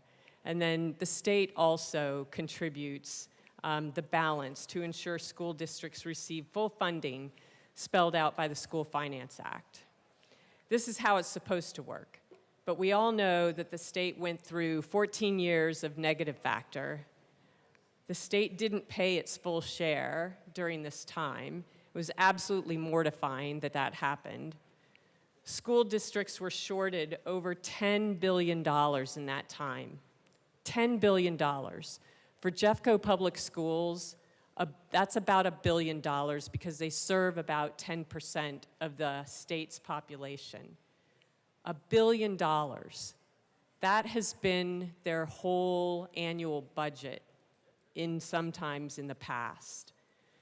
Those dollars that were lost, the $10 billion, will likely never be recovered by the school districts. We did finally pay it down this past session, the 24th session, and so the negative factor doesn't exist anymore, which is great, but we should never find ourselves going back to that place. Many of you know that Colorado has been ranked near the bottom among all states in per pupil funding. This is not an achievement for us to be proud of. We should never go back to the use of a negative factor. That is just plain and simple, irresponsible governance. 1001 creates a limit on property tax retained, and the limit doesn't impact the School Finance Act requirements. So if the restrictions of 1001 are so great that economic factors are such that the state can't backfill, it could throw us back into the negative factor. And I am bringing forward an amendment. And I ask that it be appropriately displayed, L018. Do you want to move your amendment? And I move L018. Okay, that's a proper motion, and your amendment is displayed. Would you like to explain it? Wow, you can actually Representative read it Story. from the back of the room. Awesome. So this amendment is pretty simple.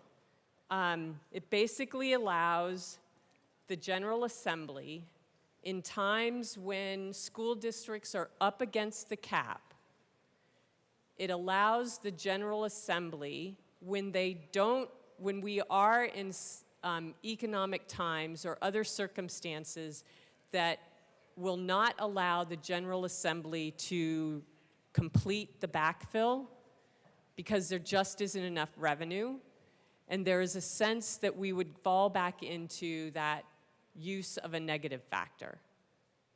I don't think anybody wants to go back there. But this amendment, Amendment 21001, allows the General Assembly to take action and avoid the implementation of another negative factor.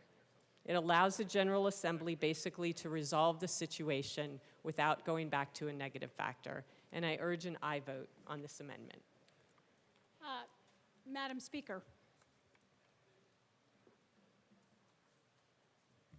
Thank you, Madam Chair, and I certainly respect and commend Representative Story's commitment to public education. I too, having spent years working for Summit School District, stood on a lot of street corners trying to encourage my local voters to vote for mill levy increases and bond measures so that we could do more in my school district for the kids and the families that we served. And I appreciate this amendment with the concern that we need to be able to protect the state from a future budget stabilization factor.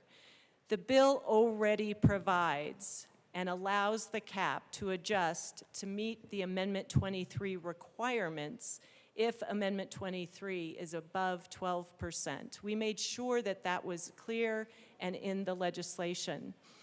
Earlier in this debate, you all are aware, we just adopted the carry forward cap, a different approach to the cap that gives our schools much more flexibility should there be a boom cycle and a bust cycle, a way that we can protect against the needs of something that could happen at some point, while not projected in our future, to protect from any sort of reductions, giving ourselves a higher cap in those years after we don't maximize the full cap. The flexibility in this carry forward cap is well supported by our school districts. They are very pleased by it. I believe it addresses this concern. This amendment is not necessary. I do believe it creates confusion, and I ask for a no vote. Is there further discussion of L018? Seeing none, the question before us is the adoption of Amendment L018. All those in favor say aye. Aye. All those opposed say no. No. The amendment fails.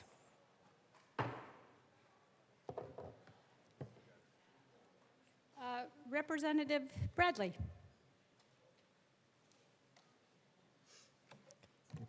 Thank you, Madam Chair. I would be remiss to not come up here. $46 billion budget, and you're telling me we can't pay teachers more? Do you think we're 5? We can't have HVAC units, air conditioning units, better school buses. We have $46 billion. We're not operating on a $2 billion budget. We have $46 billion in this state. It's growing out of control. And you're going to tell the people in Colorado we can't afford to pay teachers? Give me a break. Do you think we're all stupid? I've done a master's degree too. And I know that this state can afford to pay teachers more, but we don't. You can laugh all you want. I hear the people to the left laughing at me. That's fine. Teachers, we can afford to pay you more. We can afford to put better HVAC units in your schools. We can afford to put air conditioning in your schools. We can afford to do more for you, but we choose not to. You know why? Because our priorities are off.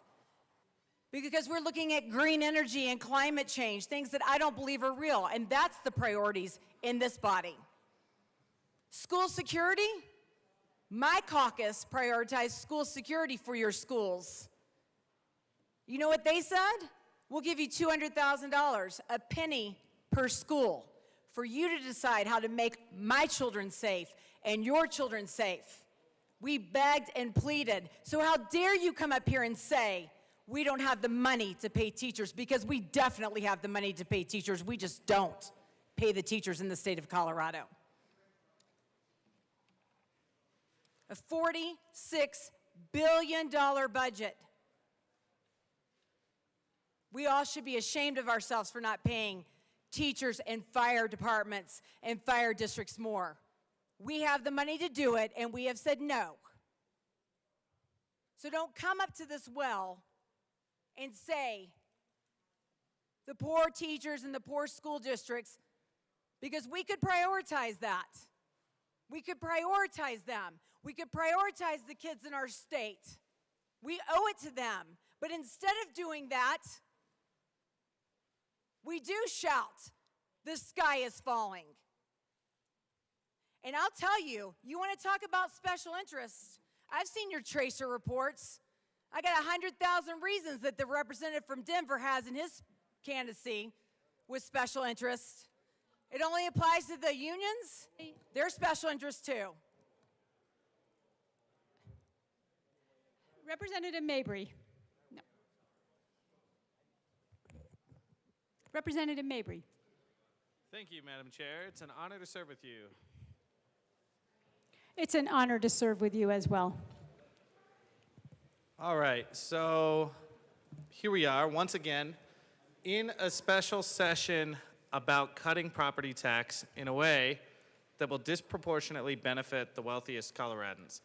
I said this when we came to special session last year, that renters are seeing increases in their rent that far outpace the increases that we are seeing in property taxes, and that their ability to stay in their homes is much more at risk than homeowners in our state. And we see this. The Denver Post just had an article about record numbers of evictions.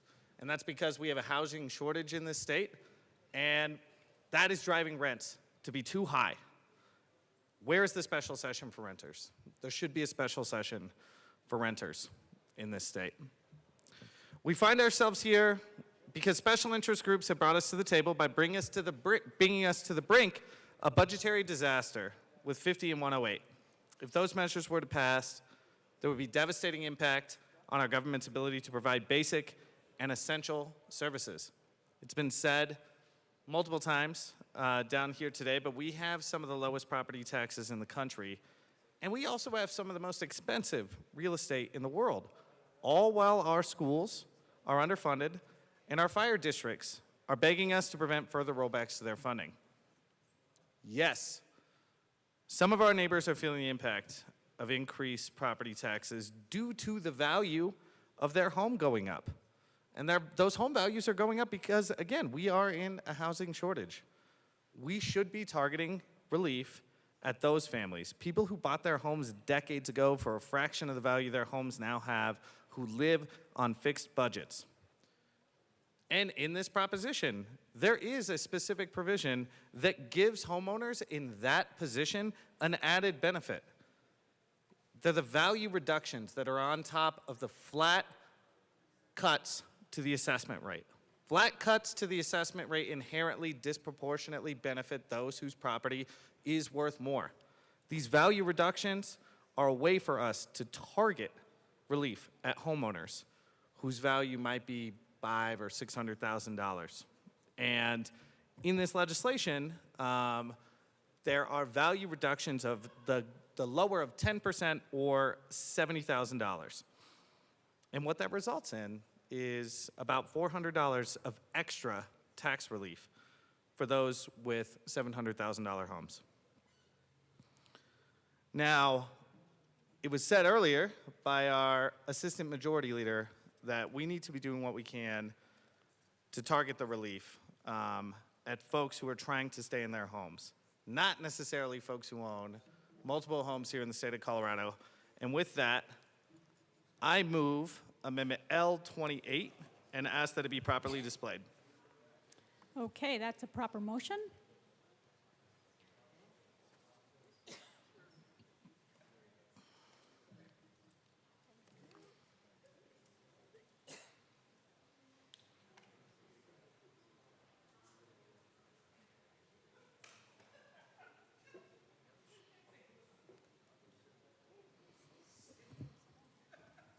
Okay, Rep. Mabry, we have your amendment displayed. Would you like to tell us about it?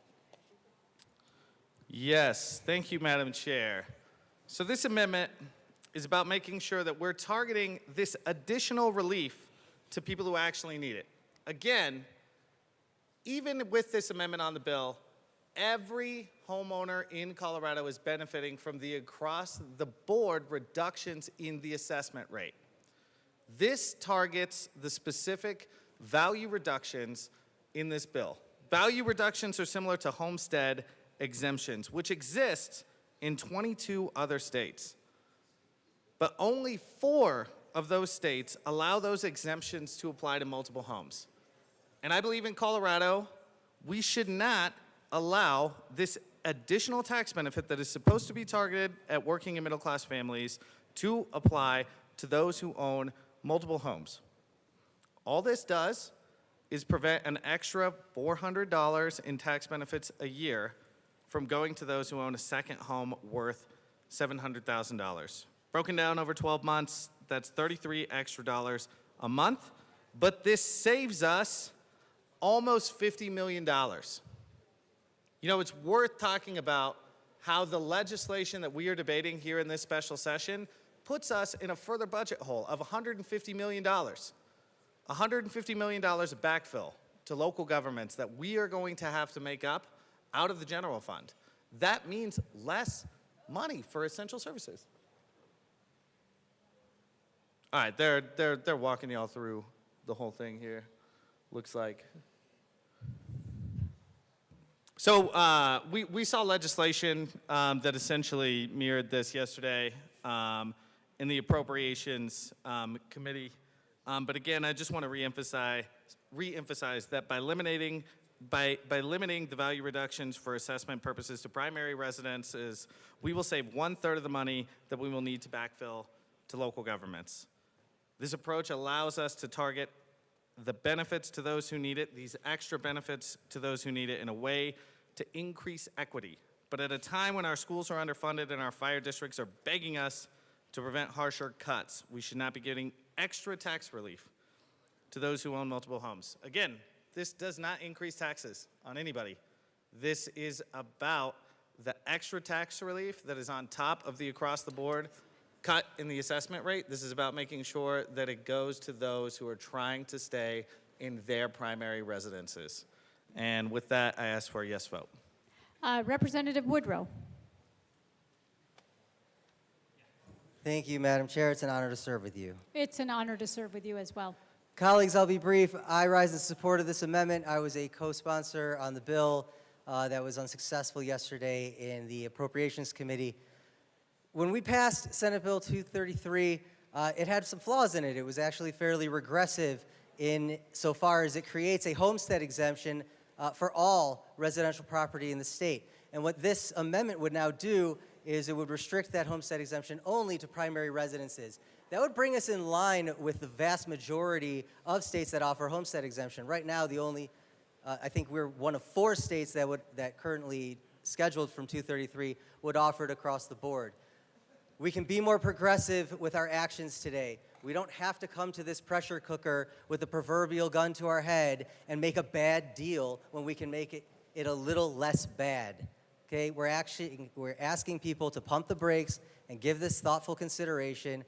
What we're about to do here is the bidding of very wealthy folks who are about to save a lot of money on their taxes. All right, we can redirect some of that to the people who need it most. It is not people who have second, third, fourth, fifth, sixth, seventh, umpteenth number homes. That's what this is about. So we ask for a yes vote on this amendment. Thank you. Representative Frizzell.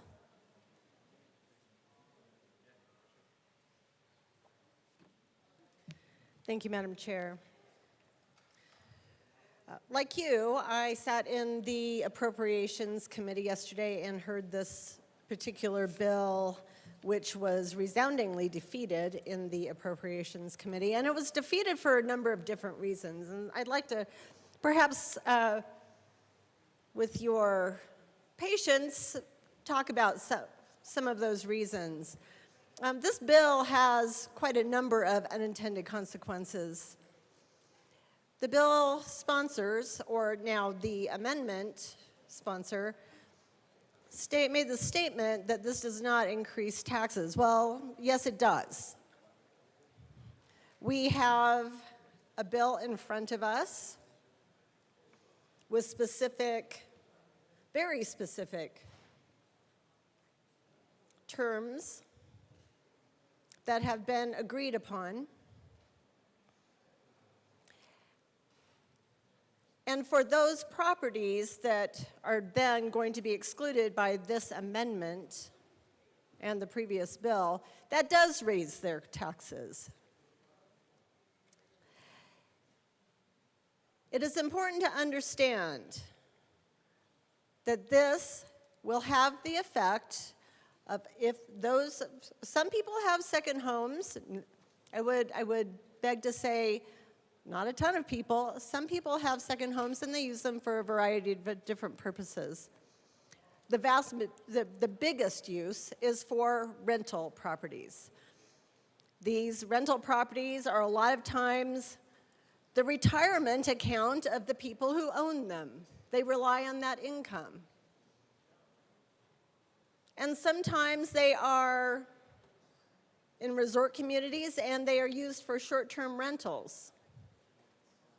This is an important thing when we're talking about how people are using homes that they don't reside in permanently. They may reside in them part-time, but this bill seeks to penalize them. It is not up to us in this legislature to tell people how they use their property or what they use it for. And it is absolutely not up to us to penalize property owners for using property in the way they see fit.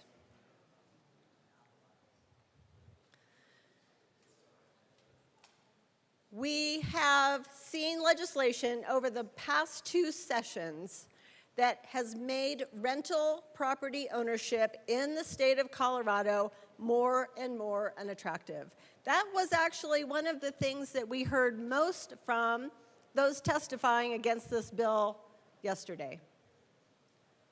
They don't want to deal with it. And so they sell. And what happens when they sell? That rental property is taken off the market.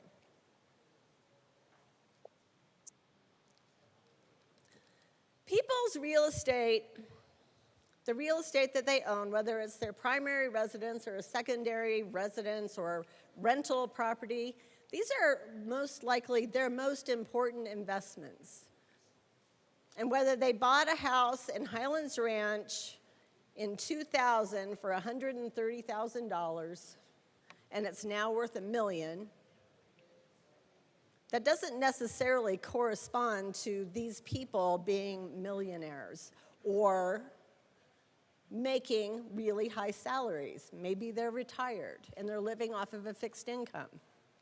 You want your investments to appreciate. That is the way it's supposed to be. You want your home value to increase. That is a healthy economy. Why in the world would we penalize people in the state of Colorado for owning more than one property? 22 other states do this? Well, good. There are 28 other states that don't.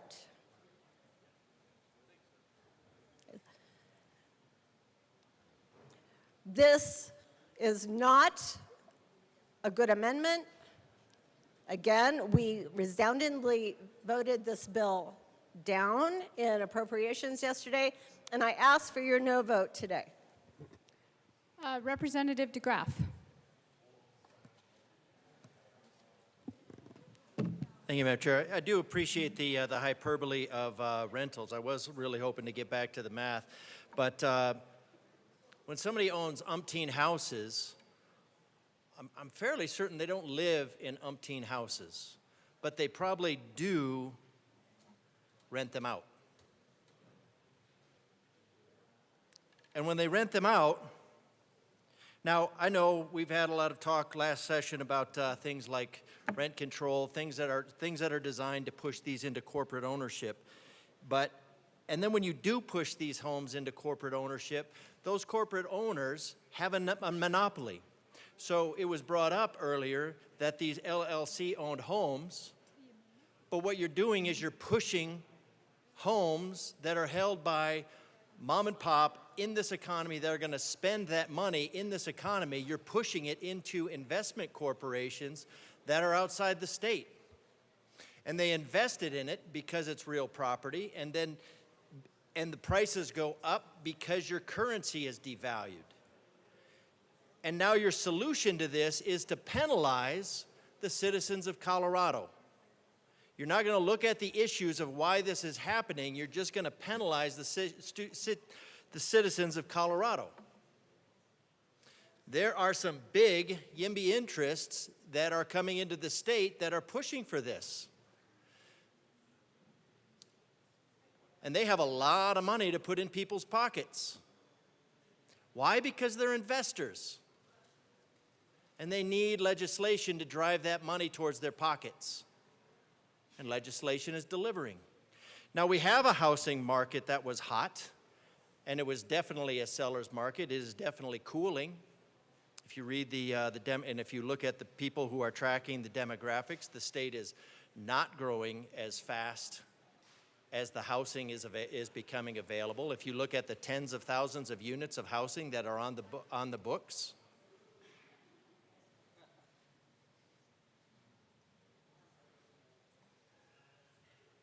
yet the policies that come out of here are designed, unwittingly probably, to push that into corporate ownership. And then that's going to drive up the prices, and that's going to further restrict you from being able to own a home. We are trying to get it to where people actually own property and own a home. That is the goal of the constituents on the right.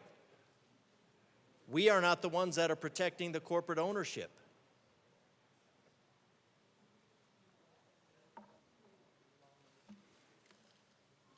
The policies that have been promulgated are known historically to create slums, lack of availability, and higher prices. We're trying to stop that.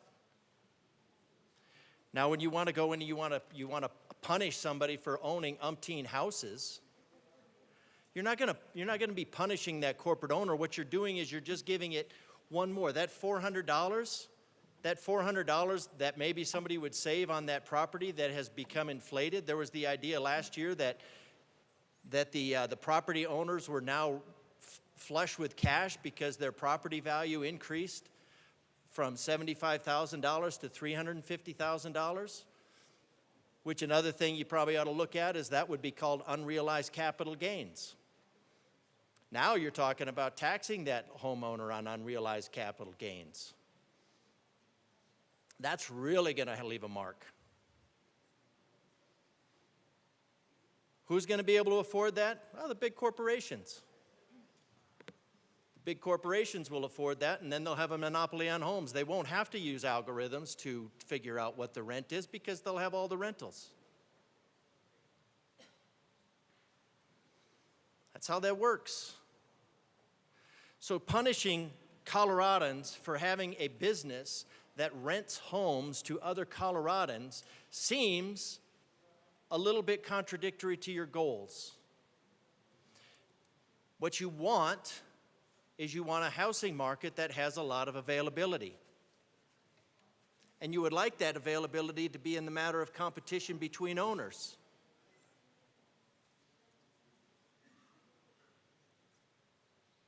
Instead of pushing them into corporate hands, which is what's going on.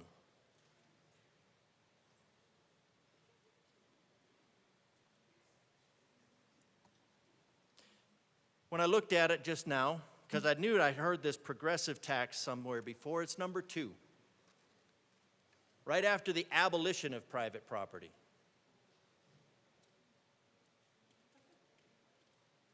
The progressive income tax is number 2.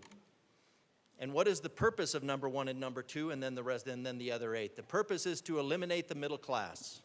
Rep. DeGraff, I think we're ma'am. talking about Amendment L028. We are. We are. But the stuff that was thrown up here about that was that we were on the brink of a budgetary disaster. $46 billion, this is not a shoestring. The talk about getting rid of fire districts, nobody's talked about getting rid of fire districts.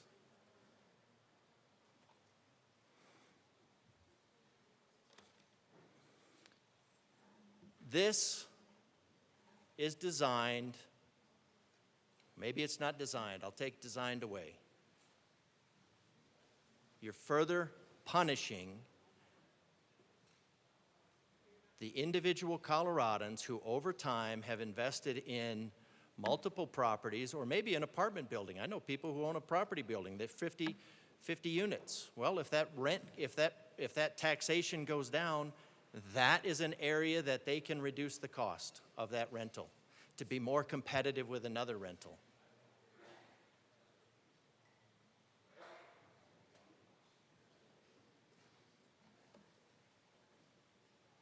There's just so much with this continued vilification of anybody who owns property. And the desire to squeeze the last bit of gold out of that goose. You will kill that goose.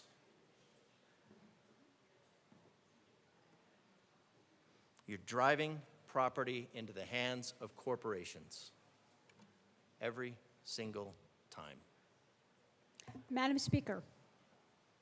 Thank you, Madam Chair. I want to commend the amendment sponsor for a commitment to, a fair tax policy. I do think that's important. In this very compressed time frame, I am going to urge a no vote on this amendment just so that I think a policy of this size deserves more stakeholding and consideration, but certainly appreciate the perspective that is presented here. Rep. Mabry. Thank you, Madam Chair, and thank you, members, for a great discussion on what I think is necessary policy here in the state. We need to be targeting tax relief to those who need it, especially when our budgets are hurting so much. I appreciate the conversation, but I will be withdrawing Amendment L28. Do we need him to, you need to move to withdraw your amendment. I move to withdraw Amendment L28. Okay, that's a proper motion, and that amendment has been withdrawn. Rep. Garcia.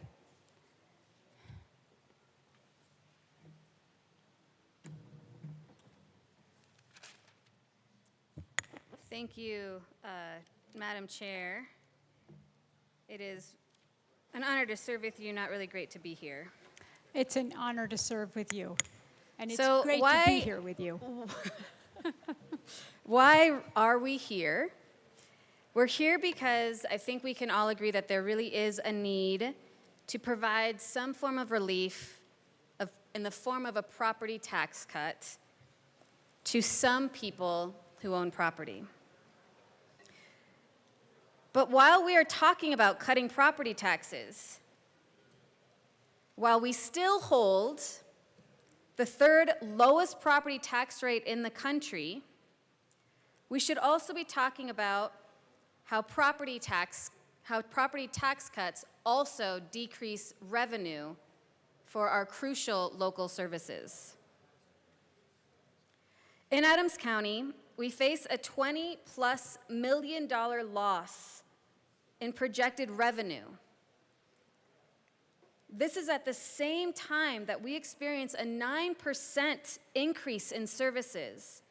In the last 5 years, we saw particularly 11% increase in medical needs paid by local taxes, 15% increase in calls for referrals and support, which are staffed by people who are paid by local property taxes, and 68% increase in walk-in navigations for services that are staffed by people who are paid by local taxes.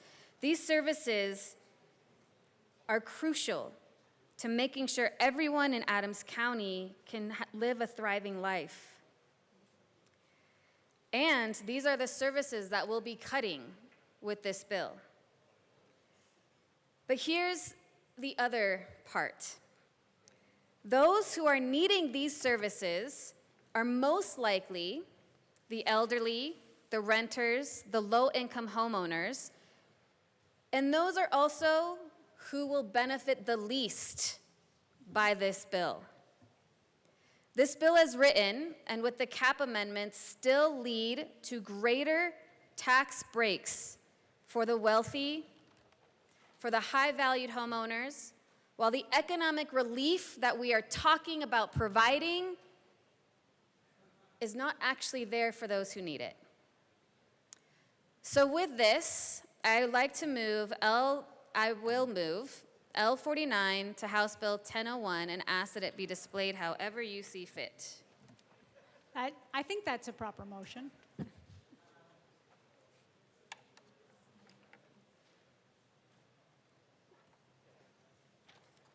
Okay, your amendment is displayed. Rep. Garcia. Thank you, Madam Chair. So in short, this amendment makes the tax cuts less regressive in the 2006 property tax year, and it makes up for the regressive nature of the tax cuts in 2025. And this amendment will ensure that the median homeowners will be able to save as much, if not a little bit more, than the property owners of Colorado's most wealthy properties. This amendment can help ensure that we bring equity into our property tax system, and I ask for an aye vote. Rep. Weissman. Thanks, Madam Chair. I did want to say a little bit on what this amendment's trying to do in defense of math and in defense of talking about math at this podium. I think it's actually very relevant to policy. I appreciate the work that the Speaker and the Minority Leader have done to try to craft a balance here. This 10% of the first 700,000 construct we've seen before. It's part of 233. It's better than not having that at all. It's better than trying to shave property taxes purely through an assessment ratio because it does a better job considering folks who live in relatively lower value homes. I have a lot of homes under $500,000 in my district, and elsewhere in the state, you get to much lower numbers than that. What this amendment is doing, and why it appeals to me, is it does an even better job than the 10% of 700,000 construct. I don't know if folks got the email from nonpartisan staff a couple days ago advertising the availability of a demographic note for SB 24-233, the bill that this bill is building on. In relevant part, Appendix A has average home values for property tax year 23 by county. And this is data that testifies really to the diversity of the valuation of housing stock in our state. At what appears to be the low end, the average home value in Baca County is not even $53,000. So 10% of up to 700 is going to not deliver a whole lot there.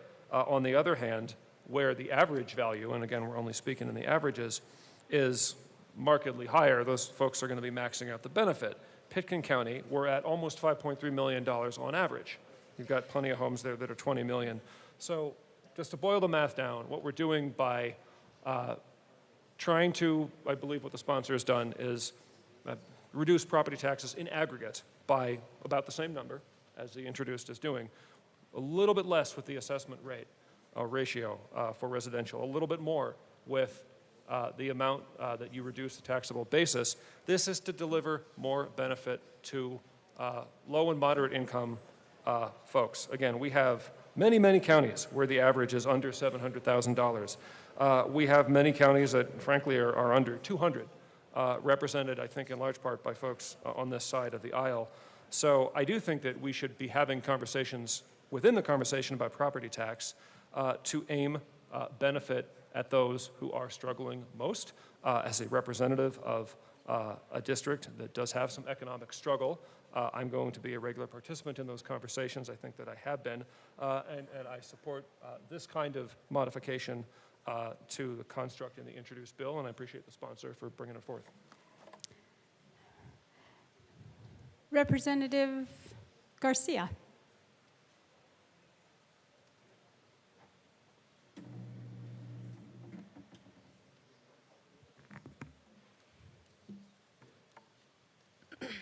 Members, I think something that I know that I and many of my colleagues have been trying to do over the last couple days has really been trying to bring to light the fact that while we are in a position of having to essentially do triage, it still does not take away from our ability to highlight the flaws that exist within our property tax structure. It is, in fact, our duty to address the flaws that exist in our property tax structure. It is our duty to highlight where our property tax structure has a disproportionate impact on those who need it most. This amendment is purely intending to make sure that what I firmly believe is our motivation of every single one of us in this room to provide the tax relief that is necessary for those who are struggling the most happens. But I also recognize that bringing this amendment very well could be quite difficult for the assessors to implement, as I've heard that it is difficult for the assessors to really implement anything. So with the sake of wanting to ensure that we have a smooth process, for the sake of wanting to demonstrate that we still have a lot of work to do, I imagine my colleagues to my right are taking out their graphing calculators, but you can go ahead and put them away, because I move to withdraw this amendment. That is a proper motion. Nope. She needs to say the bill number or the amendment number. I withdraw L49. Okay, and that's a proper motion, and the amendment, it's not a motion, it's just a proper withdrawal. Thank you. Okay, is there further discussion of House Bill 1, Representative Kipp?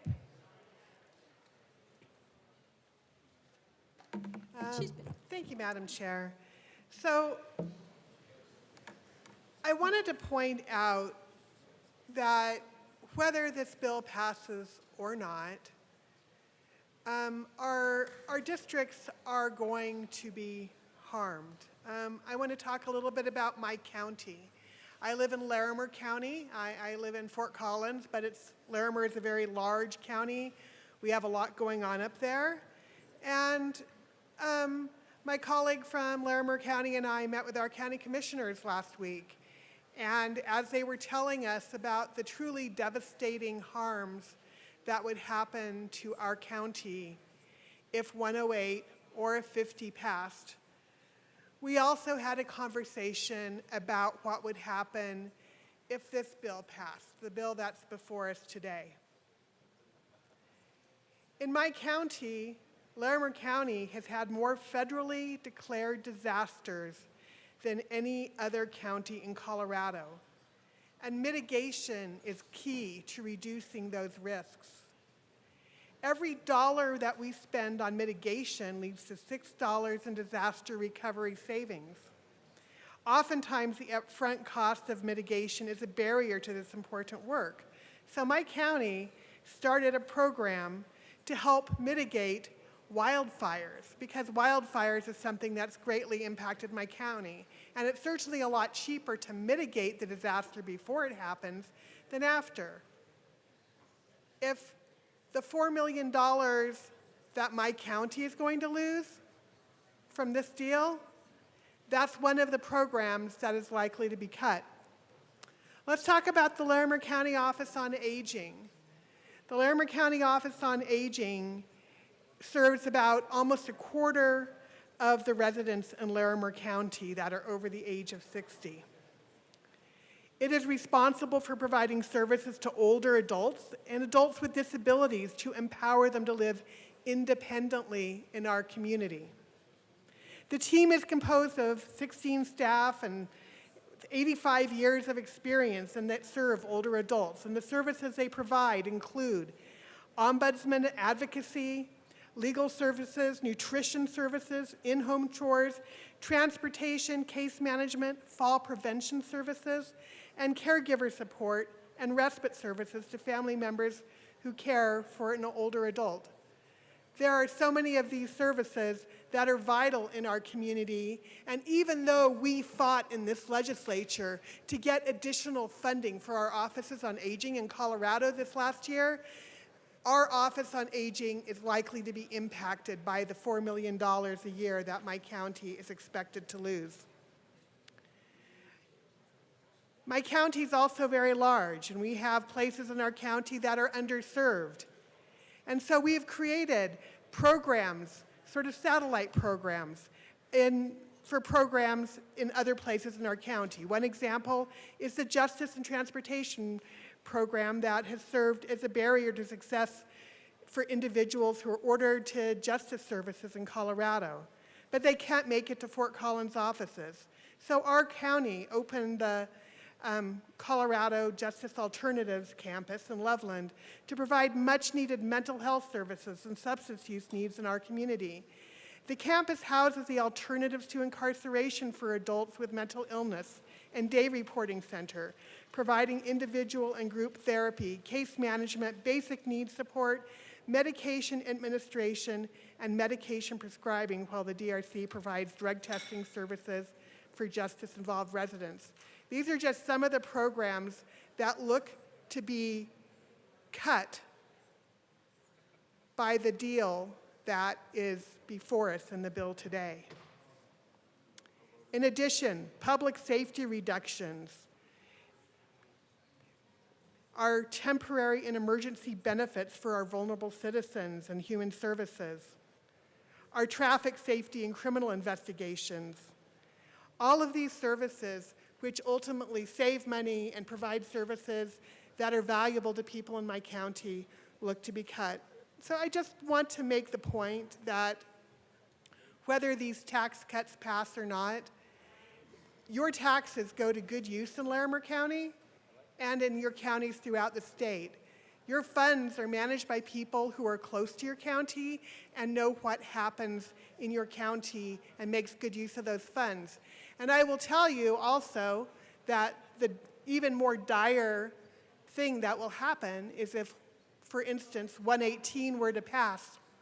My county would lose $22 million a year. And what that means to my county is that my county commissioners, the people in my county, no longer have any discretion as to the funding in their county, because almost every single thing they do will be a service that is now mandated by the state. So just the short of it is, you know, this is a really hard position to put most of us legislators in. Do we take a little bit of harm now, or do we experience potentially more harm later? I don't know the right answer to this question, but you should know that your local people are spending your dollars wisely. And you should also know that when you pay your mill levy overrides and all the taxes to your county government, that a lot of that money is also ultimately affects how much money we have in our state budget to backfill what goes to our local schools. So ultimately, tax cuts that are made at the local level, where the local government has less money to contribute towards their per pupil share of funding, all that money gets backfilled by the state. And the more money we have to backfill, the less there is to go around and do the things that you expect us to do, like fund teachers. So I don't even know what to ask of you today because I don't know how I'm voting on this bill, but I think it's really important for people to recognize the harms that will come essentially regardless of what happens with this bill. Oh, Rep. Taggart.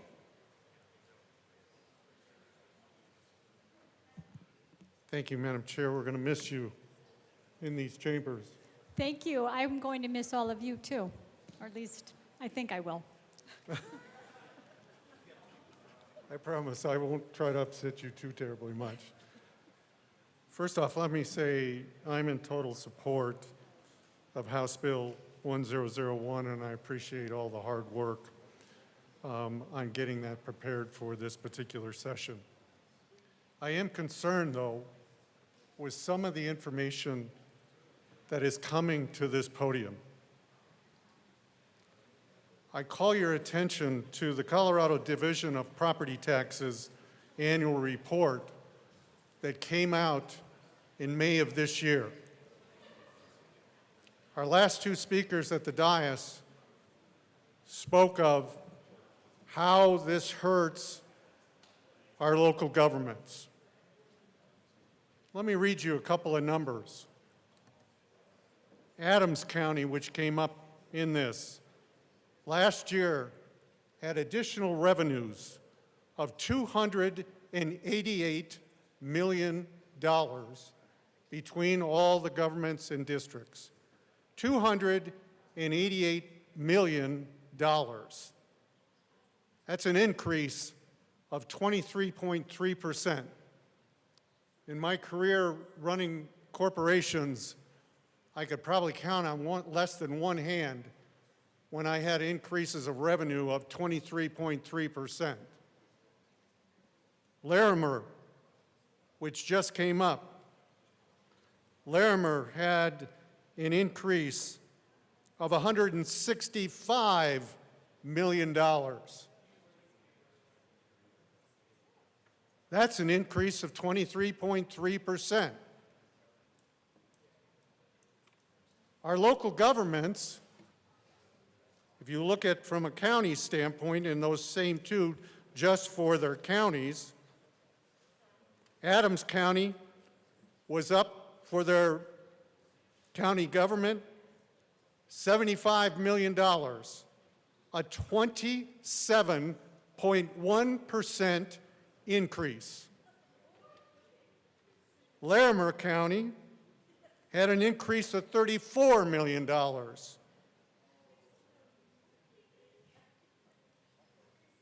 That was an increase of 20.6%. Folks, I understand they're concerned about these changes, but they had a windfall and they could have helped our taxpayers by adjusting their mill levies. And quite honestly, had they done that, we probably wouldn't be here today.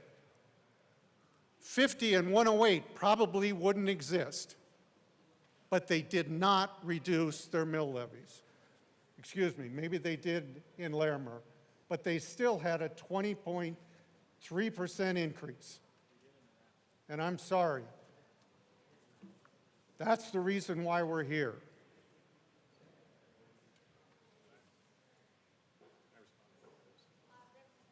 Rep. Basenecker. Thank you, Madam Chair. It's an honor to serve with you. It's an honor to serve with you as well. I want to speak out on behalf of my Larimer County friends and colleagues and, quite frankly, our community. And I think it's important just to level set on a couple things. I understand the numbers that were quoted down here. I think context matters.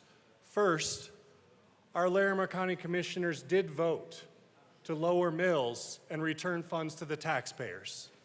They recognize that authority and that obligation, and they exercise it with, I think, a good amount of responsibility and fiduciary interest in the taxpayer dollar. Second, I'm not aware of too many other counties that have burned and flooded to the extent of Larimer County over the last decade. 2013 floods, we expended $65 million, I believe. We are still waiting on reimbursement from the federal government for those funds.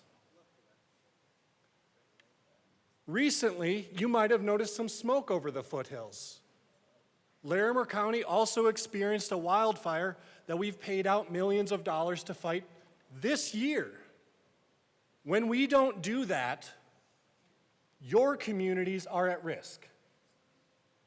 If you know where those wildfires are burning, you understand the risk they pose to every community surrounding ours.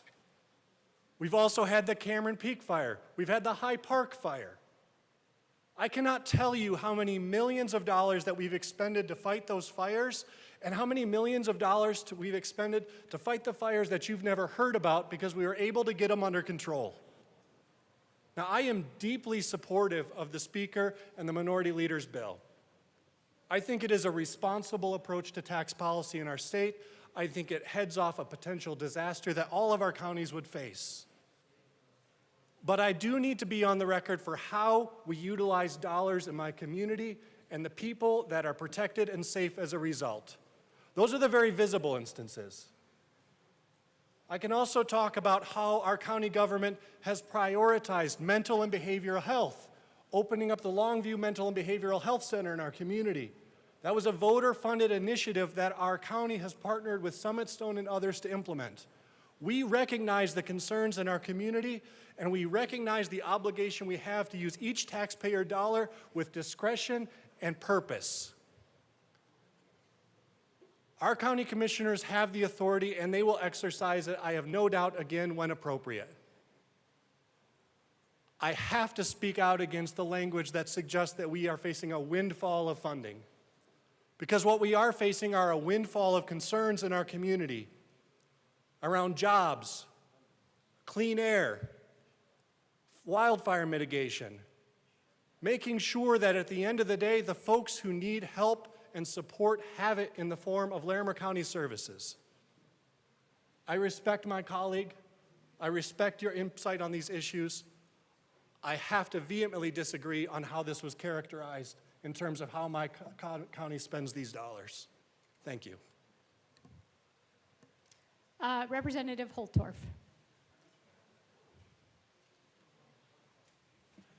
Thank you, Madam Chair. And thank you to my colleague from Larimer County. I appreciate his comments. But I want to point out something that we all must consider. The reason we are here, all of us, is because a voter went into a ballot box and checked our name. Sufficiently so that we had the majority of the votes to represent them. Those are the people. Those people, many of them, not all, are taxpayers. Those should be first and foremost on our dashboard in consideration of everything we do. Now, much like all of you, I have had county commissioners, and actually I've had more county treasurers call me, and fire chiefs reach out to me than anybody. Probably more so than my citizenry and those constituents, the voting public. Why? As I analyzed this question, I realized that they are going to lose what they so desperately seek, which is money. But what is the source of that money? It is the taxpayer. So the conundrum is, who do I put first in first position? And we've all struggled with this. Who do I put in first position? The people or municipal and county government and special districts? Who do I put first? Before I answer that question that I've wrestled with and still have not resolved in my mind, and no one wants to get in my head, believe me, I don't even like it there. I hearken to the question of the windfall. Now, if you know anything about agriculture, you know that it's generally a commodity-based business. So you are a victim of what they call the commodity market. Now, most of you don't understand the cattle business, but I'm going to give you a little class if you'll bear with me. It'll be short, ma'am, I promise you. It better Right be now, short. yes, ma'am, because I welcome your leadership, ma'am. Thank you. I respect you and I appreciate you. And I do welcome your leadership. So please pay close attention because you might need to help me. We right now in the cattle complex across this nation, because of many factors, one being drought in cattle producing areas across this country. So when you have drought, you can't sustain your herd sizes and you have to shrink in your herd so you can run those cattle on the grass that you have, which is now diminishing due to drought. Another is a huge multi-million-dollar fire in Texas, right in the heart of cattle country, that took out a lot of cattle. Hundreds of thousands of cattle were lost in these fires. Not something we speak of in Colorado, but to a cattleman, nothing will scare you more than a prairie fire going across your ranch and you can't get your cattle out of the line of the fire. Nothing will scare you more. You'll let your home burn. Who cares? It's the cattle that you want to try to save. That and other factors have led to this state and this nation having the lowest cattle supply on record. We have a 1962 inventory of cattle in 2024, and the population has increased exponentially. Rep. Holtorf, this is good, but I wonder if you could bring it back to property tax. Thank you. And for the staff, can you turn her microphone up? The combat hearing loss that I had in 2 tours in Afghanistan, I did not hear what she said. Please, ma'am. Okay, I said, could you bring it back to the tax bill in Thank front you. of us? Thank you for your leadership, and I will, ma'am. So the point I'm trying to make right now, which goes back to windfall, because of the inventory and its supply and demand has not stopped for beef cattle.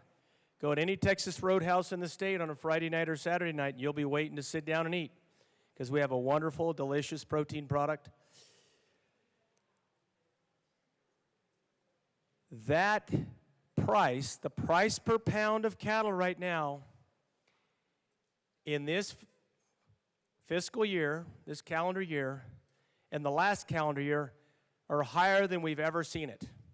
Historically, higher than ever. Now, for a cattleman, that's a good thing, except we don't have the cattle to sell anymore.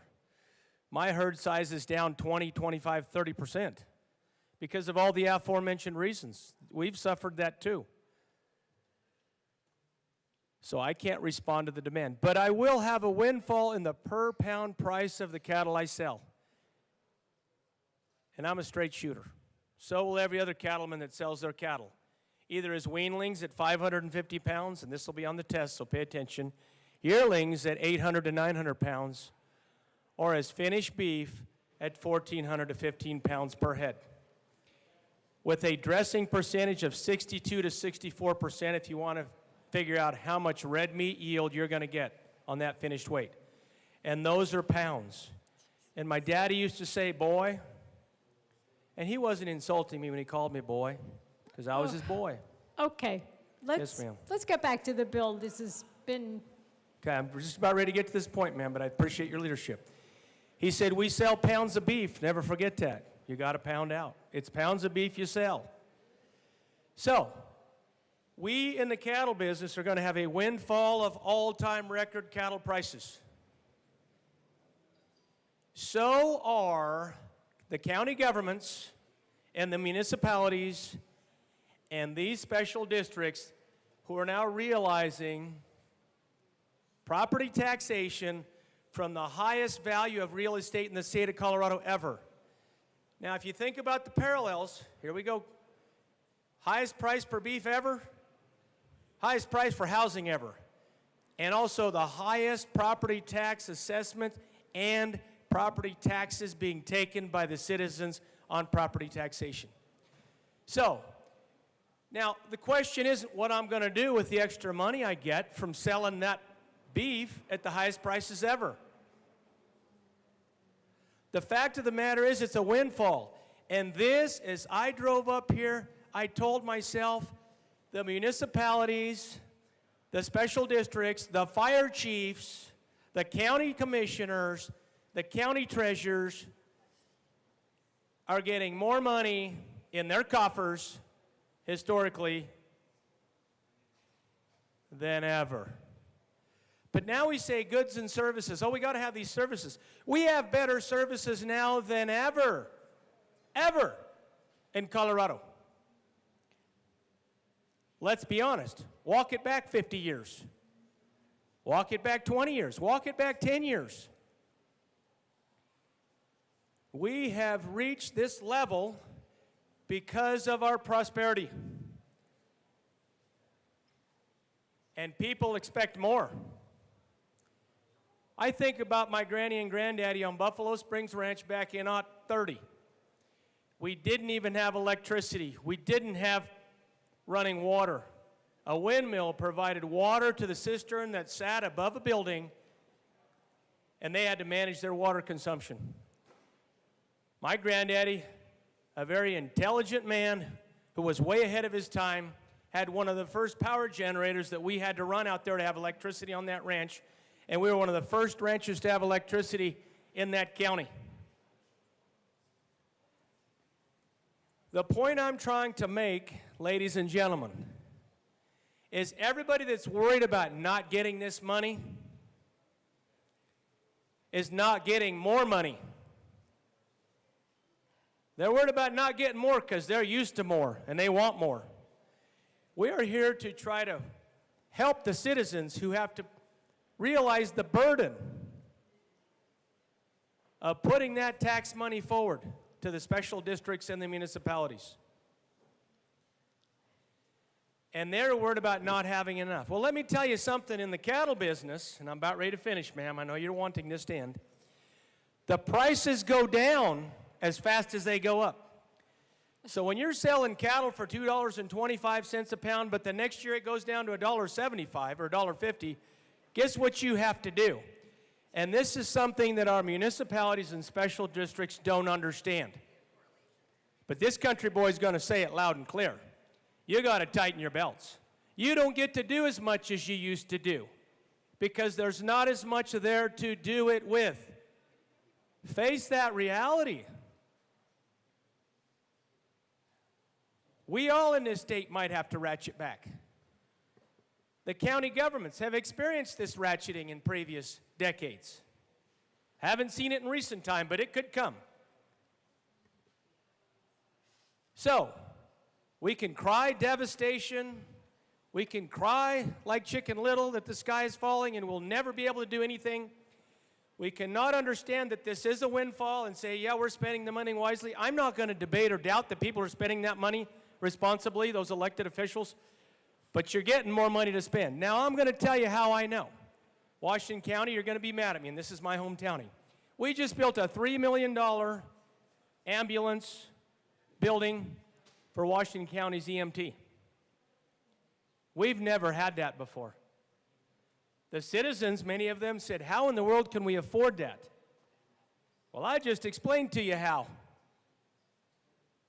Don't think I need to go over it. It's the windfall. It's the extra revenue that's coming in. And just like a sailor on shore leave, you'll figure out how to spend it. Believe me, when you get back to the boat, it'll be gone. You'll be waiting for your next paycheck so you can refill the coffers. Additionally, my county is going to spend a $10 million road and bridge construction project. Never heard of in the county of Washington. And we're a small, desperate poor county. How in the Sam Hill do we do that, you ask? For all you rich folks from the city in these big counties. Denver, Jefferson, Larimer, Douglas. Not picking on you, but you guys are pretty dadgum wealthy. I went up there and said, man, this is different to where I'm from. You got to understand something. It's an expanding and contracting environment, and that includes in governance. And local, county, and special districts need to understand you can't have it all, you don't get it all, and there may be a time where you have to cinch up and put another hole in that belt. And the people are going to understand because they're the ones right now that are the bill payers. So, as we sit here and have this long and arduous debate, I want people to understand that I can't get on the side of, it's hard to get on the side of, hey, those commissioners and those treasurers and the fire chiefs, they're at first position. Because in my humble opinion, they are not. The people of the state and the citizenry, and I will not participate in class warfare. I won't do it. It's not right. It doesn't matter what your means are, what your net worth is, what your holdings are. The people that have to pay this, and that's all people that own property, they are the ones that carry this burden, and we are here to give them the relief. And if municipalities, special districts, and counties have to tighten their belts, I've done it. I've done it. Our family's done it for decades.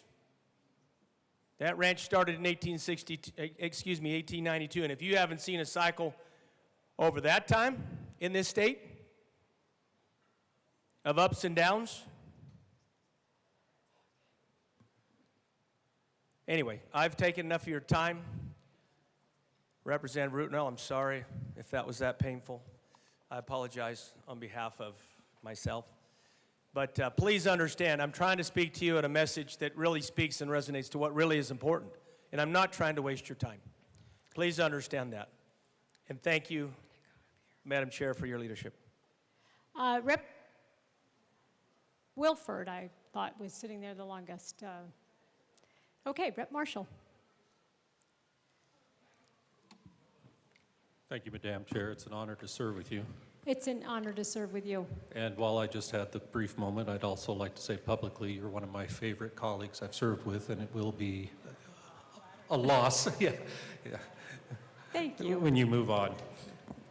So, colleagues, I had not expected to come up here during this entire special session because I was actually rather agnostic on this bill. The reason for that is the process was just absolutely horrible, and I'm a big believer in process and doing things in the right way. But the actual bill is probably a little bit closer to what my constituents would want to see and is about where I thought we may have wanted to be about 18 months ago. So I really am going to be a supporter of the bill despite the process being not exactly what we probably all would have liked to see. The one thing that was disturbing, though, that brought me up here is how many people kept attacking special interests. All special interests are interests of real voters and real people, and they're down here fighting for it. I do not like special carve-outs, and those who serve with me on the Finance Committee know, no matter what the tax credits are, I'm very wary of any kind of special carve-outs.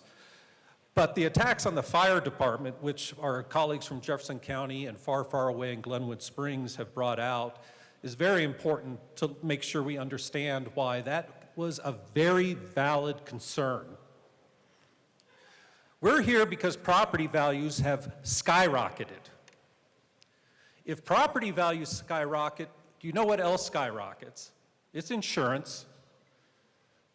Property insurance business is very simple. Very simple. Those of us who, maybe I don't know how to do math, but it's very simple. It's just the risk times the value of the property being insured. That's it. The difficult part is trying to figure out the risk. It's very easy to set a value. You say, we are only going to insure you to $300,000, and now we have to figure out the risk. Values have gone through the roof. So I've had many constituents contact me about their concerns about their fire insurance going through the roof. But the thing that is also causing it is the risk. And we can try and control the risk. And the people that do that are the fire districts. I left Colorado when I was 18 and didn't come back for several decades permanently. And when I did and went to get insurance, I was shocked how high it was. I'd lived in many places in the United States, and I was like, why is Colorado so high? We don't have natural disasters like earthquakes. We don't have the mudslides. We don't have massive tornadoes in populated areas. We don't have hurricanes. Why are our insurance rates so high? And I talked to some insurance people, and they said, very easy. Hail, like clockwork, every August we're paying out massive amounts for roofs and cars. And 2, wildfires. And this was like in 2003 or 4, and I'm like, what do you mean wildfires? Like, we're just waiting for the big ones. They're coming. They're coming. And people are paying the higher insurance rates because we know they're coming. In Colorado history, we had never had, in Colorado recorded history, a fire of over 100,000 acres. And a 10,000 acre fire, decades in between anyone that ever popped up. In 2002, with the Hayman fire, we crossed that threshold of a 100,000 acre fire. And since then, we've had 5 more, 3 of them since 2018. Now, we can say this isn't an issue, and we don't know how to do math. You know who does know how to do math? It's the quants at Munich Re, Swiss Re. Those people in Zurich and Munich, they know how to do math. They don't care about the politics. All they care about is the risk. And they have been saying the risk is escalating and escalating. That's why the insurance rates are escalating and at times even pulling out. And that is being done worldwide. Those are worldwide reinsurers. So regardless of what the issues are, it is escalating, the risk and the value. And the only people that protect us from it are the firefighters. Our colleague from Jefferson County came up here. At Evergreen, after the Paradise Fire, the town I grew up in, is in the top 10 places in the entire United States of being a Paradise, California in waiting, because of the narrow roads, the huge combustible amount of wood up there. If they get hit, it'll be as bad as Paradise and as bad as Marshall, very easily. The rural areas have been contacting people. I don't represent a rural area, but I am always very sympathetic to my rural colleagues and have supported them several times on bills. But I've had Elizabeth contact us over in Elbert County because they're worried about their fire districts. It is statewide. My own fire district, South Metro Fire District, that covers all of Highlands Ranch, it shocked me to find out some of the reddest areas for wildfire in the metro area are directly in Highlands Ranch. You would think with all those green lawns and everything, there wouldn't be a problem, but we are sitting in the basin of being a heavy red fire area. And the other area that our fire district has to cover is the Lockheed Martin facilities. And if those go up, they're responsible for it. They took up the responsibility many years ago to cover all of Lockheed Martin over there in Jefferson County. Some of those buildings, they're told if they catch fire, let them burn. No one is allowed in. God knows what kind of chemicals will be burning. God knows what they need to protect them from, but they need the best equipment possible to protect themselves from it. We talked about we should have a fire prevention focus. Well, who do you think does the fire prevention? When I was in grade school, it was always the fire people coming to show us how to drop and roll. They're the ones doing the fire prevention services. So if we want fire prevention, we need to fund the fire districts. We don't send our Army and our military forces into battle anymore without the best equipment available, and we shouldn't do it to the fire districts. There's a reason that they've asked for a carve-out. Things are far more expensive for the kind of equipment they need and what they need to do their job. It's a famous saying in the military that amateurs talk tactics, professionals talk logistics. Logistics are expensive, but they're the thing that is needed to get the job done. So again, I'm only up here backing the bill fully, but the attacks on the fire departments for asking for carve-outs are very well established why they might need those and why we would want them to need those. So thank you. Rep. Taggart.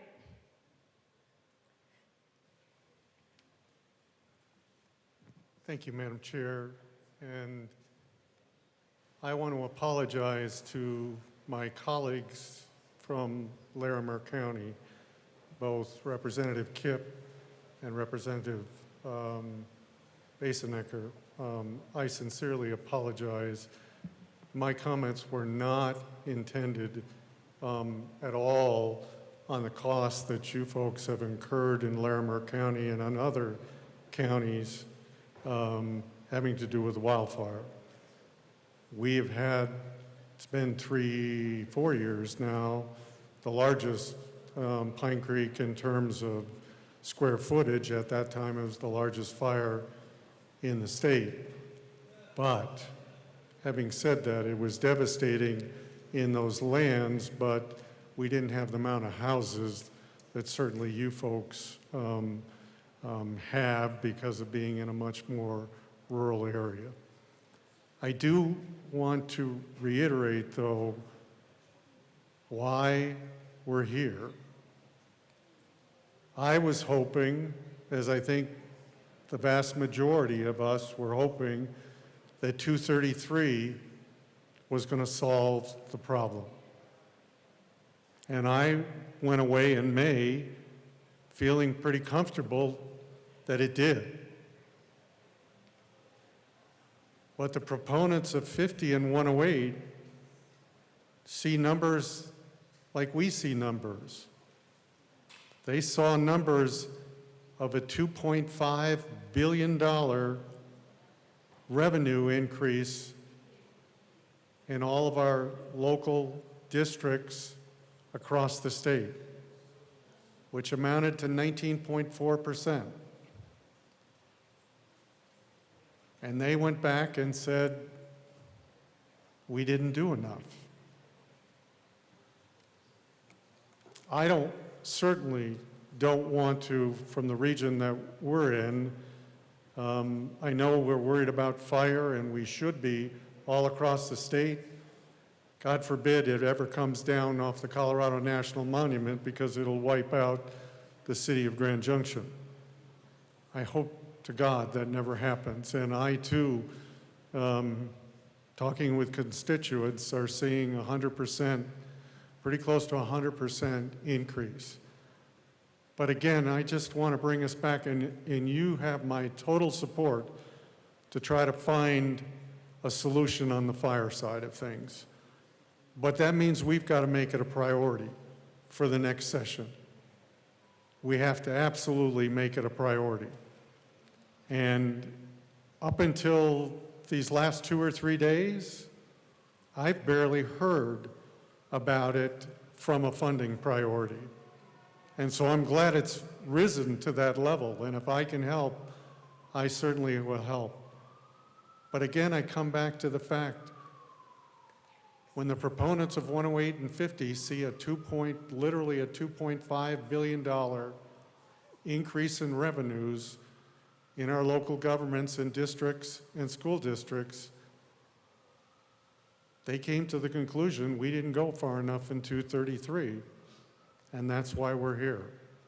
And so I want to again support 1001, and I want to again reiterate, I really apologize to my folks in Larimer County and other counties that have seen significant increases due to fire.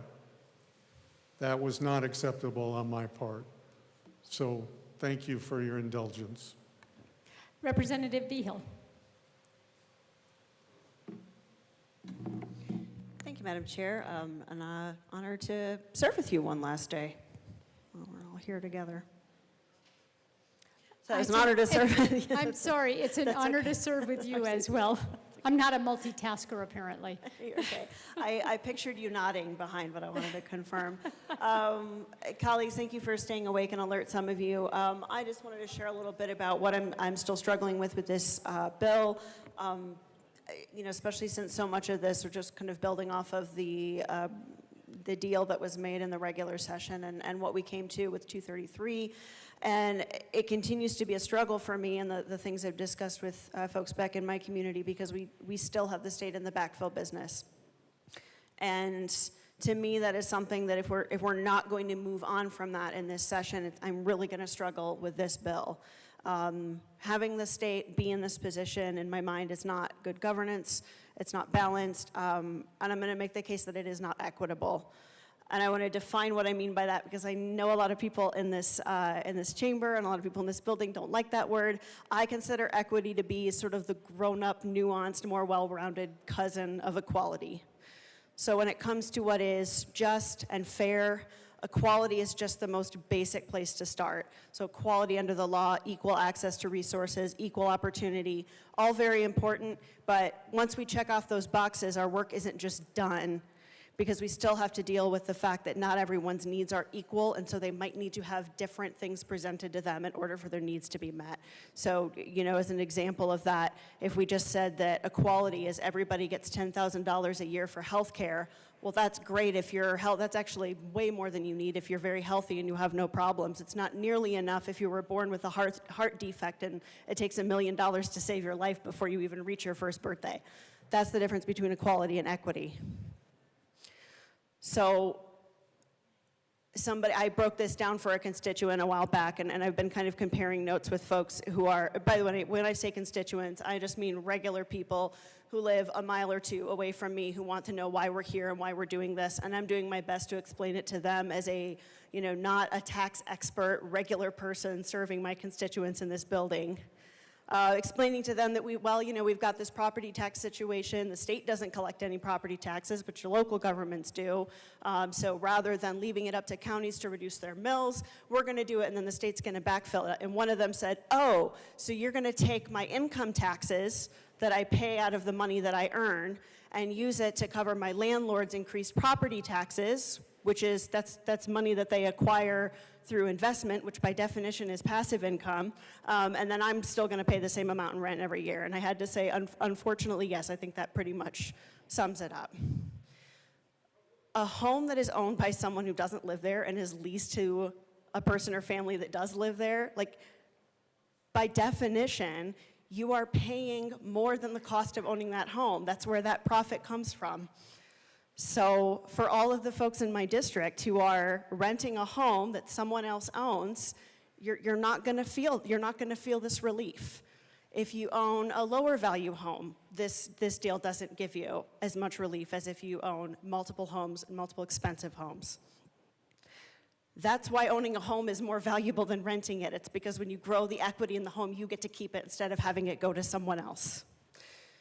And so as I'm hearing from my own constituency about this, it's actually been fascinating these last few days. I have some of my farthest right, very conservative folks, some of my most leftist liberal folks, and basically all of my self-described outsider libertarians furious that we're even having this discussion, that we're even doing this, that we're having a deal be made outside the members of this chamber that were elected to come in here, and that we're all just kind of expected to go along with it. Using the income taxes that the state collects to fulfill property taxes, which are meant to be local, this is just so out of whack. And I'm really going to struggle with this bill unless and until we can come up with something that gets the state out of the backfill business and puts those property taxes back under the local management where they should be. That's where they're spent.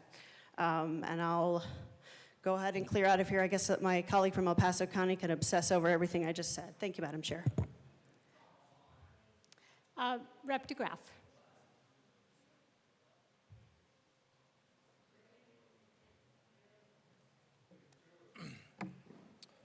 It's highly unprofessional, but we'll let it go.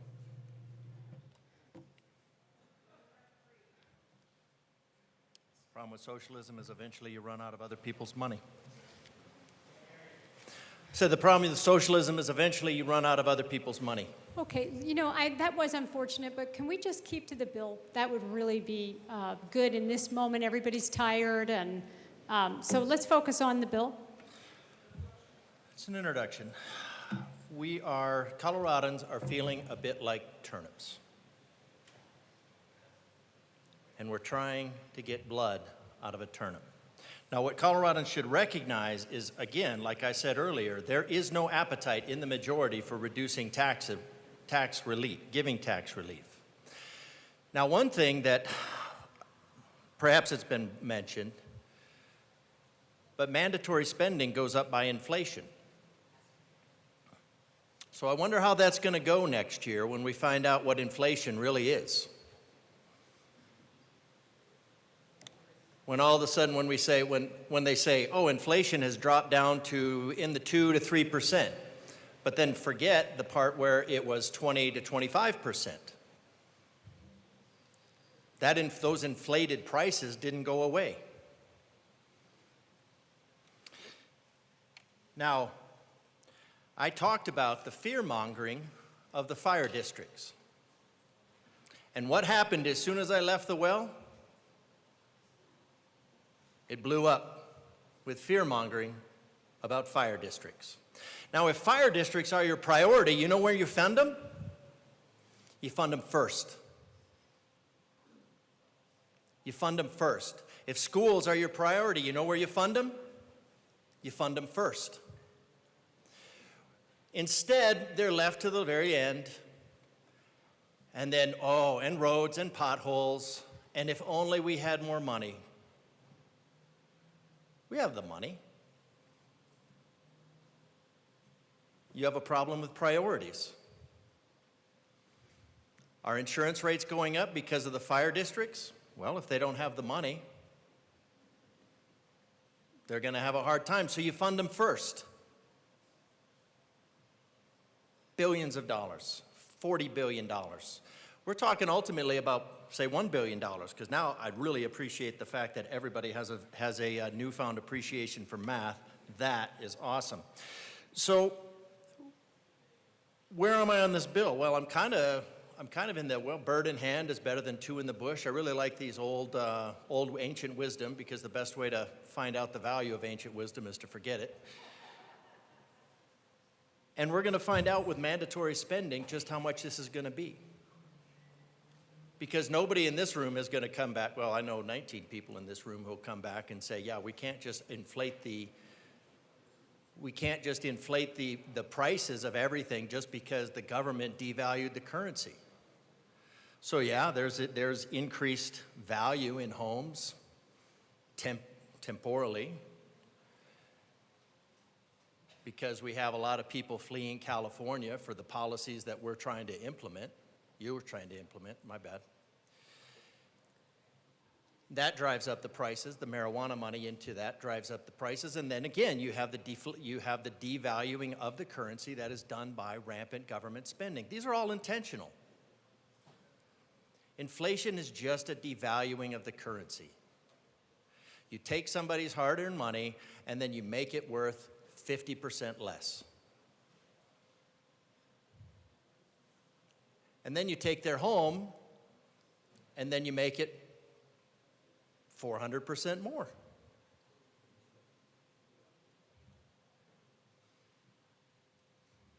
You can ignore reality, you just can't ignore the consequences of ignoring reality. So when I was up here, I never said get rid of fire districts.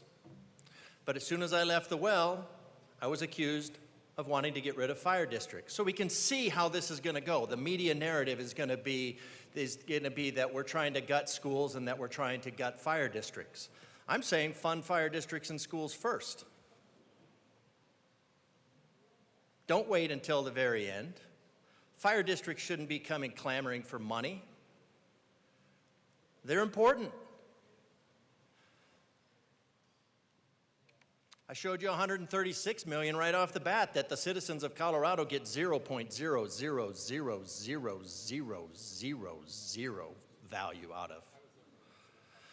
I left out a few zeros. but it's close enough to zero to say it's zero value. But instead of saying, citizens of Colorado, we are going to not pursue our carbon initiatives, we say, oh, your house is going to burn down and your insurance prices are going to go up. Rep. DeGraff, again, I just caution you, no one's threatening anybody, and let's just keep it to the property tax bill.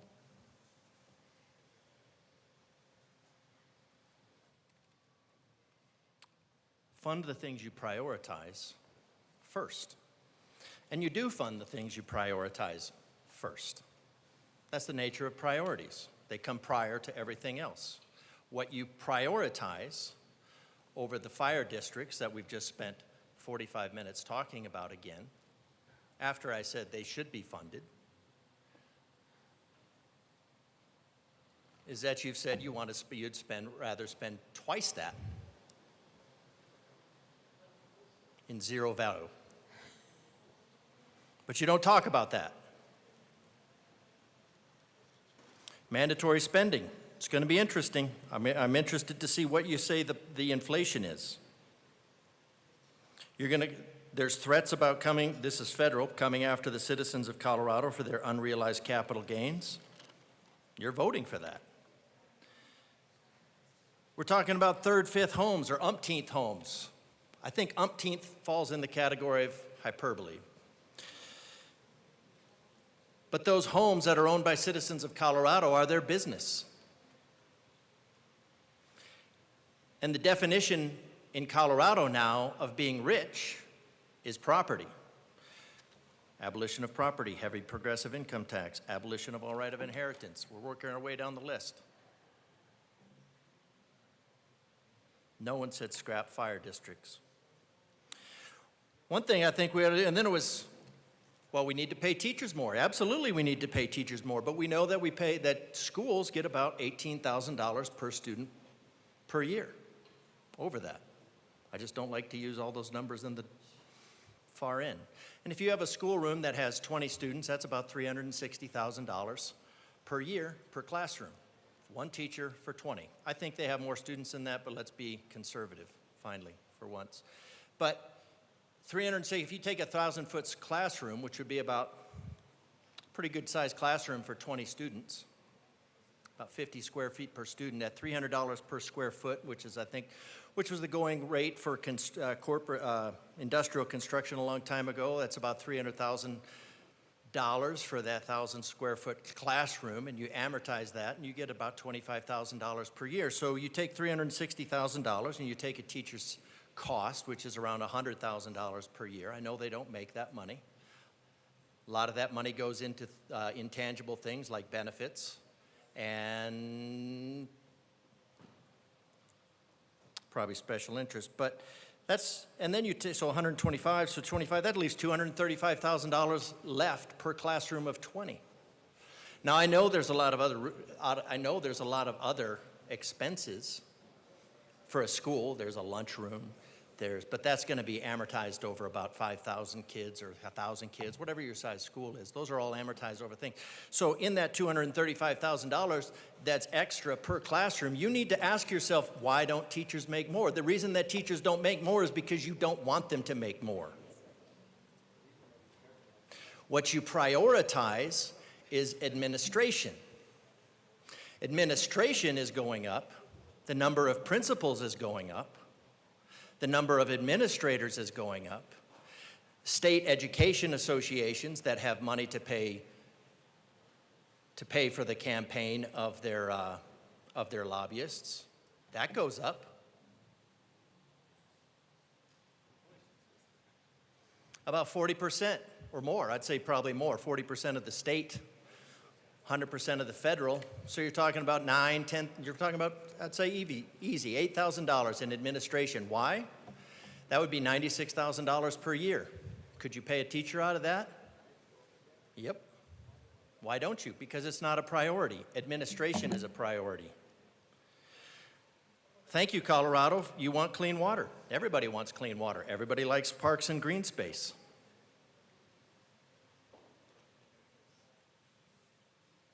You fund that first.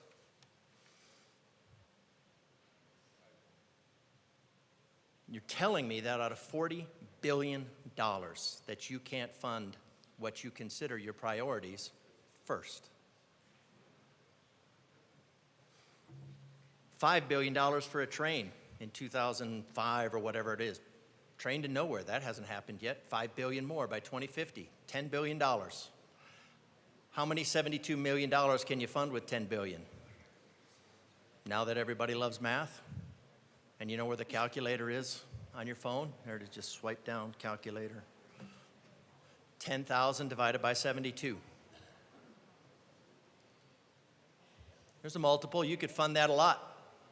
If you could fund fire districts a lot, if they were a priority. Colorado, fire districts are not a priority. School districts are not a priority. You could double the salary of your teachers and still have money left to spend in that $235,000 per classroom. They don't pay you because they don't want to pay you, because it is something that they can come back to the well time after time after time after time. Roads, schools, fire.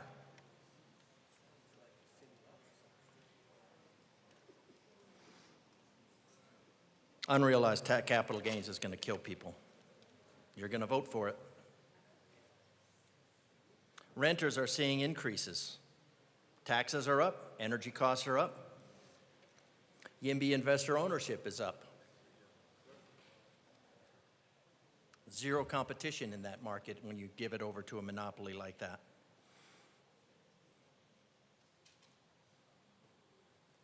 But there's a whole host. There's a whole host on this side of the aisle that is doing the investment strategy. I'm told that we're on the brink of a budgetary disaster. $46 billion? $6 billion, what's that among friends? Can't even really keep track of how much we spend. I'm told that flat cuts disproportionately affect people. Well, let's say, what's 10% on 500,000? And what's the median house value, by the way? What's the median house value now? Where'd you get the peaches? Oh, okay. 50. Are we doing a call out now? All right, let's get it back.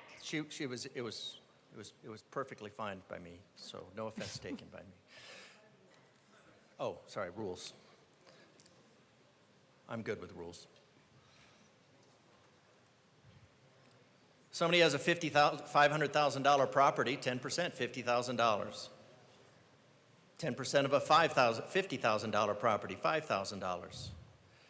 So when somebody comes up here and says, and we're just saying 10% of 500 versus 10% of 5,000. So you're looking at 50,000 versus 5,000, and then the assessment would be that the person that's paying $50,000 is not paying their fair share because they're not paying 14% instead of 10%. Thank you. That was very kind.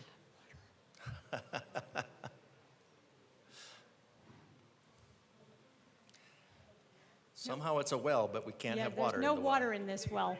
You can take a drink. You can have water. You can have water. Give me a whistle if you need. I don't know why it's called the well. I think maybe it's because truth was supposed to come out of the well.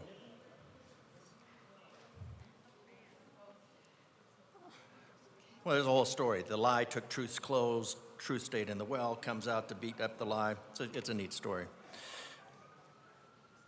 So we're developing, and so here's my problem, Colorado. I'm really torn because I mean, there is the bird in hand versus two in the bush aspect of this. But what do we know is going to happen? The amendment that was proposed will be brought out as a bill next year. It's probably already been turned over.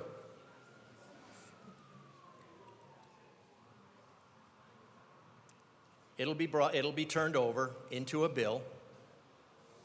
And I'm not creative, so I'm not telling anybody anything that they don't already know. And those 10% will turn into 14%, because the idea is in this room that taxation needs to be punitive, and you need to punish people. until you drive them all down into this equity and misery.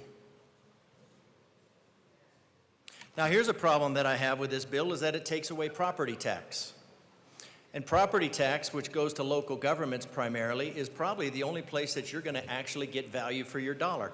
Now, one thing that we haven't talked about is maybe we've got a state budget of $40 billion. And we're lamenting about possibly cutting $1 billion out of that, 1/40th. Now, we could, at the state level, say, you know what? We can't afford to let the states or let the municipalities lose that money. But we know what the deal is that they want, that ultimately there's about $1 billion on the line. We could have done a really easy tax bill and said everything gets trimmed by 1/40th, 2.5%.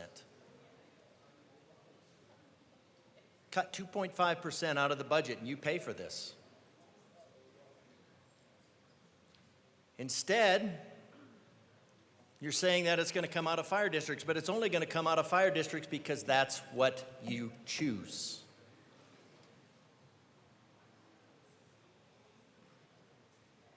We said that the 233 created a regressive clause as opposed to a progressive clause. And that this, Colorado, is considered a bad deal. So Colorado, you should know that any deal that's going to leave you with more tax dollars, it's really, if you looked at it and you said, well, what would it be? $1 billion over 4,000 taxpayers, that's a couple $100 per 4 million taxpayers. 1,000, you're talking about $250 per person. So we are per taxpayer of considering the 4 million voters to be the taxpayers. So we could have cut 2.5% out of the budget, sent everybody a check for $250 and called it a day. Saved the fire districts. Saved all the municipalities the hassle of having to tighten their belts when most of what we spend money on this out of this room, people don't consider value added. But why don't we? It's not a priority. The only thing that's a priority about fire districts is the leverage that it allows to extract more money from the citizens of Colorado. Colorado, if you own a property, you are considered rich and they are coming after you.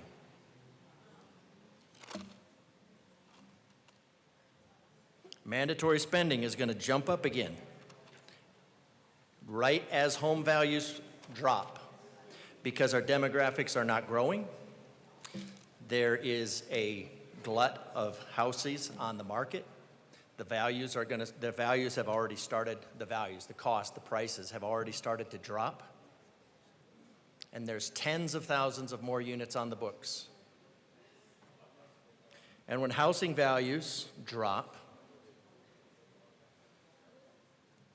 then all of a sudden this money that everybody went out and spent on $3 million ambulance facilities is going to be not there. And I'm going to guess that next year, all of a sudden, we're going to be at this same place and everybody's going to be saying, we need more money, or the fire districts, your house will burn, and your students, because you didn't fund those things first. So Colorado, those things, you're going to see them in the media. They're going to say the Republicans want your house to burn down to benefit rich special interests. And just know that those things could have been funded first. Just know that your teachers aren't paid more because they don't want to. Priorities should be the priority. So I don't know where I'm going to go on this bill because I like the bird in hand, worth two in the bush. But I know what the state giveth, the state can taketh away, and I know the state will take it away. So the only way to get permanent tax relief is a constitutional amendment, because the death of this bill is already written into it.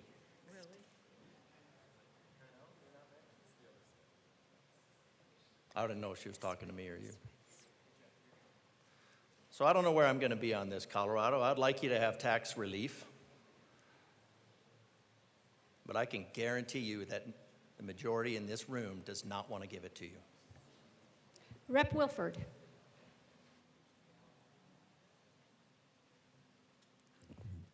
Thank you, Madam Chair. I'm trying to decide if I want to move this thing up or down. Just kidding. Which way am I going? I'm kidding. I'm kidding. Well, folks, I did not expect to be up here speaking today or at all on some of this legislation, but I do want to take a minute to share some comments. First, for my friend from the very far east of Colorado, and if he'd only just turn around and hear me, from the far, far east of Colorado. Cattle ranchers. Nope, okay, we'll save it.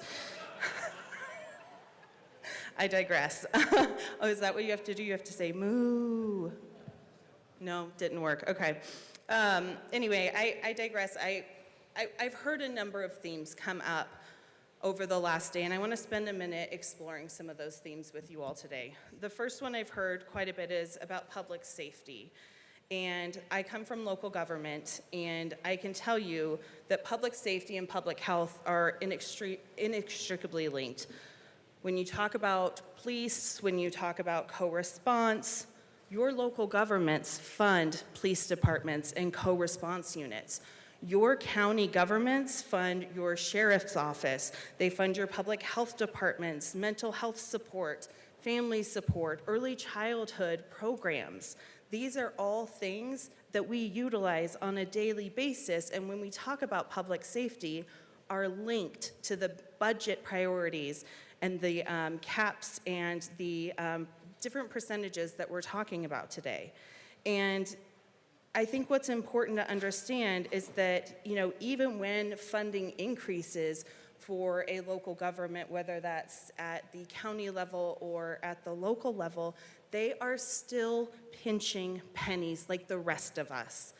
Every local government has a list of infrastructure projects that they need to do to ensure that people's water is running, that their sewers are working, that their roads are okay for use, that their parks are safe to recreate in. They pinch pennies just like us, and they are doing the most good for the most people. So let's not for a second pretend that our local governments are not doing their jobs, because they are doing their jobs. Second, let's talk about education. We just got rid of the BS factor. I have a fourth grader. He started school 2 weeks ago, and he's on an IEP because he has a learning disability. And I will tell you that I see the gaps in our education system every single day, not just in my son's school, but in schools across the district, and I would argue across the state. But let's also remember that we are a state that values local control, so it's up to our school boards to set teacher salaries, to recruit teachers into their district. And I, for one, want to make sure that every kid in our state has the opportunity to thrive, whether they're in Cherry Creek, whether they're in Steamboat, or whether they're in my hometown of North Glen. And for folks that question their school district's funding priorities, I would encourage you to check in with your superintendent and ask them how they're spending their dollars and what projects they can't fund right now because they don't have the money to do it. We've talked a lot about some of the funding decisions and priorities that we've established as a state, including the impact of climate change. And I know that this can be really emotional for folks, but I want you to hear this as a non-emotional thing. Climate change impacts our cost of living. Inaction impacts our cost of living, especially when you look at the cost of homeowners insurance, which continues to rise. And folks, has risen over 21% since 2015 because we have hotter wildfires, we have more dangerous, destructive, major weather events. And a personal anecdote that I'll share with you is a few weeks ago, the Alexander fire broke out, and my parents received multiple emergency text messages as they watched the fire raging from their living room windows. And I remember my mom told me that she got a text message that asked her to pack a go bag so that in the event that they had to evacuate, that they were ready to go. And I don't know if any of you have been in this situation or not, but my heart sinks when I think about looking around the place that I call home and making those tough decisions about what you take and what you leave behind because the fire is coming. Thankfully, they never had to make that decision. They never had to they never had to leave because the firefighters, including firefighters from my district, were deployed to keep the fire from reaching their doorsteps. We can't ignore the value that firefighters and fire districts provide to our communities. In a time, again, when major events weather events are happening over and over and over again, we cannot tie our fire districts' hands. We have to make sure that they have the tools and the things that keep them safe as they run towards the danger and run away.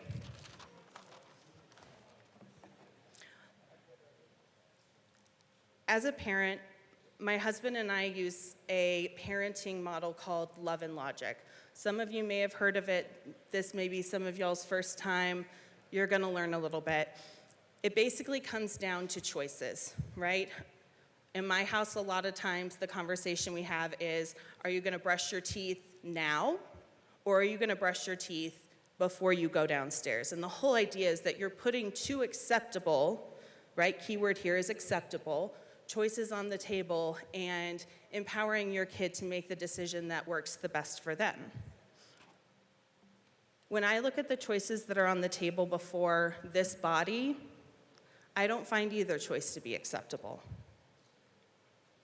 But we're here because instead of having the ability and support to govern from this room, from this chamber, from this building, we have millionaires who think that their voices are more important and want to be louder, and they want to have more of a hand in legislation, and so they are seeking to govern from the ballot box. I don't know about you, but I don't think that this is the Colorado way of governing. So my ask of all of you is to consider some of the things that I've said today, but also to consider how next session we can work together to break the cycle of having a big policy idea, working with stakeholders to come up with a solution, and then having a big special interest come in and file ballot measures to hold us hostage. Then we go through the process of negotiating, making a deal for years, right? Some just to turn around and do it again in another few years. This is not governance. It's just not. So my ask of all of you is next session, come ready to work with your ideas so that we can honor the citizen initiative process, but also pass lasting, meaningful, responsive legislation that our Colorado voters have sent us here to pass. Thank you. Rep. Soper. Thank you, Madam Chair, and it's an honor to serve with you. It's an honor to serve with you as well. Members, I wanted to come down here since I'm perhaps the only one who serves on a special district board within the chamber. You've heard me talk about this before, serving on the Delta County Memorial Hospital District Board within Delta County. And going back in time for how we got to this point in time, think about the Gallagher Amendment from 1982 to 2020 was in effect. And if you're a special district, you have gone to the people, you've gotten a mill, and then Gallagher comes along and shifts the assessment rate from really being more equal between residential and non-residential to lumping all of the burden on the non-residential and driving down the residential assessment rate. Great if you're a homeowner, really bad if you're a business. It's gotten to the point to where many businesses are paying 5 times more than the same property if it was a residence. And that's just not fair, or 4 times more. That's also not fair. So that devalues your mill, and finally, we were able to repeal Gallagher. I was one of the prime sponsors, along with Representative Escar, who is now a county commissioner. And I feel for our special districts, because for the first time, they've seen the ability to not be taking it on the chin. I mean, since 2020, they have now had 3 full years to actually see the increases. But something else happened in 2020. Something I'll remind this chamber about that was quite significant in global affairs. That was the COVID-19 pandemic. And Colorado became very popular for people to move to. And simple supply and demand tells you that the more people who want a limited supply of property, the more valuable that property becomes. So even though, on a tax basis, we're relatively low when you look at all 50 states, our high property values and our high demand meant that people were seeing a 2% increase in their property value per month within my district. And this was back between 2020 and 2022. It's great if you want to sell your home, but it's really bad if you want to stay in your own community and you want to continue to live in the community where your kids go to school, where perhaps your parents live, where your other family lives, where your friends are. That means that more is coming out of that person's back pocket to pay property taxes, because our property taxes are related to the property value. And as property value started shooting up, that meant that as you factor it through the assessment rate and then the mills, we just saw an explosion in how much we're paying in property taxes. And that's also not fair. So while I do want to say that on the special district side, local government side, the frustration of Gallagher, we were able to get that done, there's also a healthy balance. And while I do not like the process of what brought us together this August, this was pretty crummy if you think about it. But we also have to be the leaders that we were elected to be within the great state of Colorado. And we have to be able to say, process, this is frustrating. We should not be bullied by outside groups where you have agents of the governor and agents of billionaires hashing out a deal that we're all supposed to rubber stamp. But at the same time, we need to recognize that a compromise approach that gives real property tax relief to residential, non-residential, and strikes a balance with respect for our local governments, our school districts, our special districts, our counties, is important. And we owe that to the people of Colorado, that the ability to have a balanced, well-thought-out approach, even if how we got here may not be the best. The deal that's before us is a pretty good one. It's one that says to the people of Colorado, we hear you. We know your taxes have gone up, and we're doing something about it. But we're also saying to our local governments, we understand that you have to maintain a budget, and that it's our local governments that deliver the essential services that our constituents expect on a daily basis.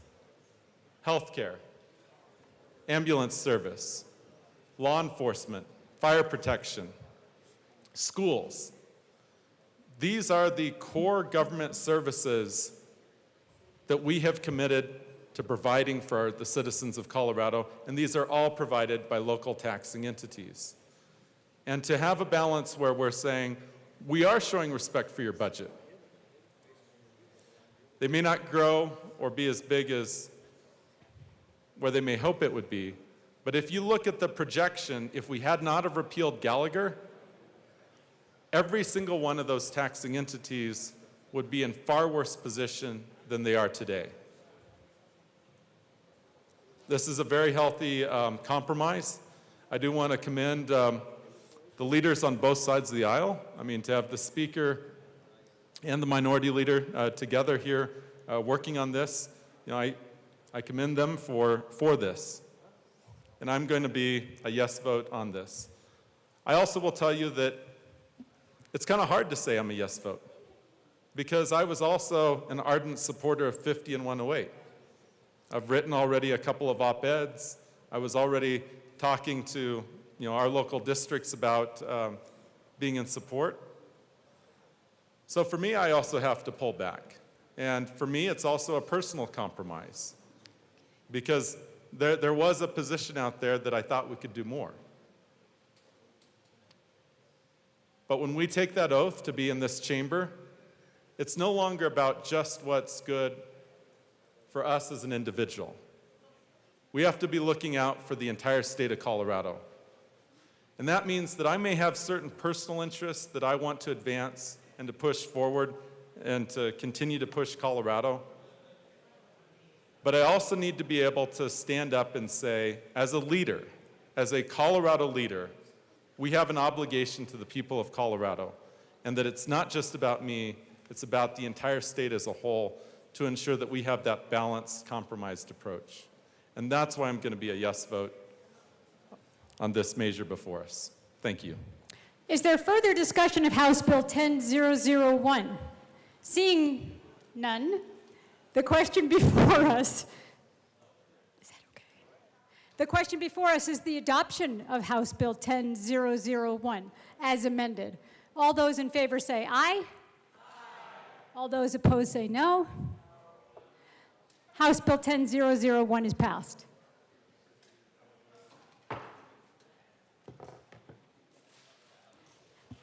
Madam Majority Leader. Thank you, Madam Chair. I move the committee rise and report. The committee will rise and report.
The House will come back to order.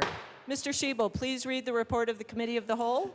Madam Speaker, your Committee of the Whole begs leave to report as under consideration the following attached bills being the second reading thereof and making the following recommendations thereon. House Bills 1001 is amended and 1003 is amended, and House Concurrent Resolution 1001 passed on second reading, ordered and grossly placed on the calendar for third reading and final passage.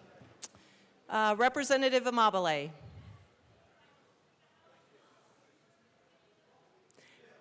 Thank you. There are amendments at the desk.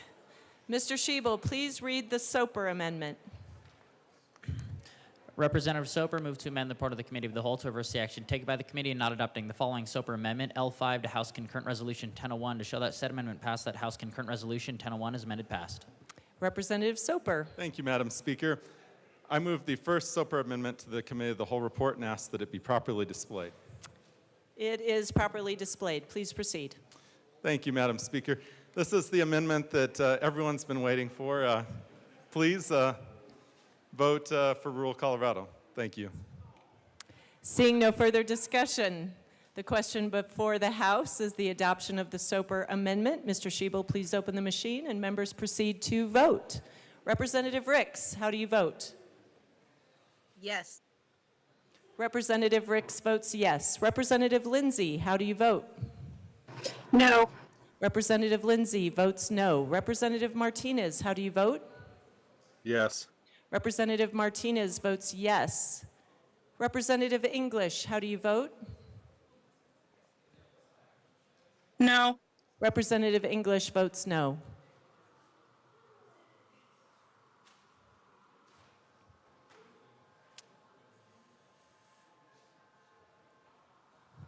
Representative Prenti is excused.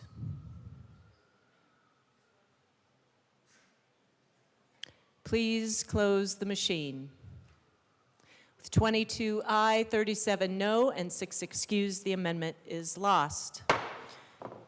There are no further amendments at the desk. The question before us is the adoption of the report of the Committee of the Whole. Mr. Schiebel, please open the machine and members proceed to vote. Representative Ricks, how do you vote? Yes. Representative Ricks votes yes. Representative English, how do you vote? Yes. Representative English votes yes. Representative Lindsay, how do you vote? Yes. Representative Lindsay votes yes. Representative Martinez, how do you vote? Yes. Representative Martinez votes yes.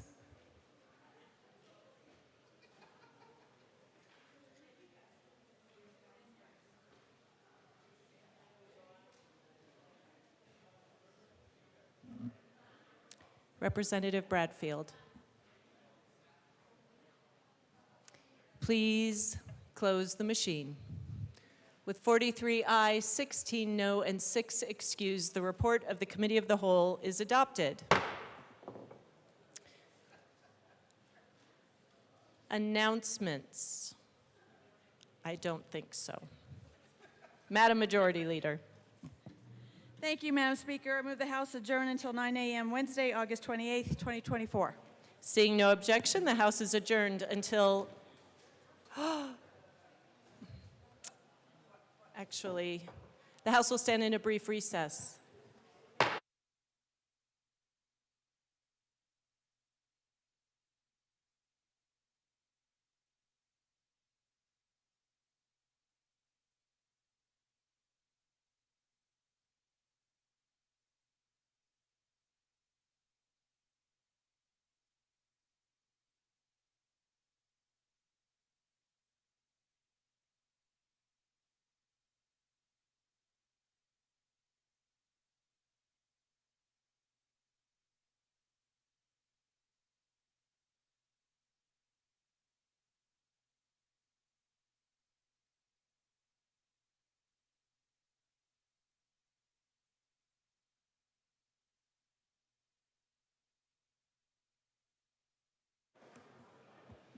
The House will come back to order. Madam Majority Leader. Thank you, Madam Speaker. I wish to withdraw my motion to adjourn. Thank you very much. Members, we have a slight delay just on moving a bill forward over to the Senate tomorrow. You are all free to go. We will stand in recess until later today, probably adjourning by 4:15 or 4:30. The House will stand in recess.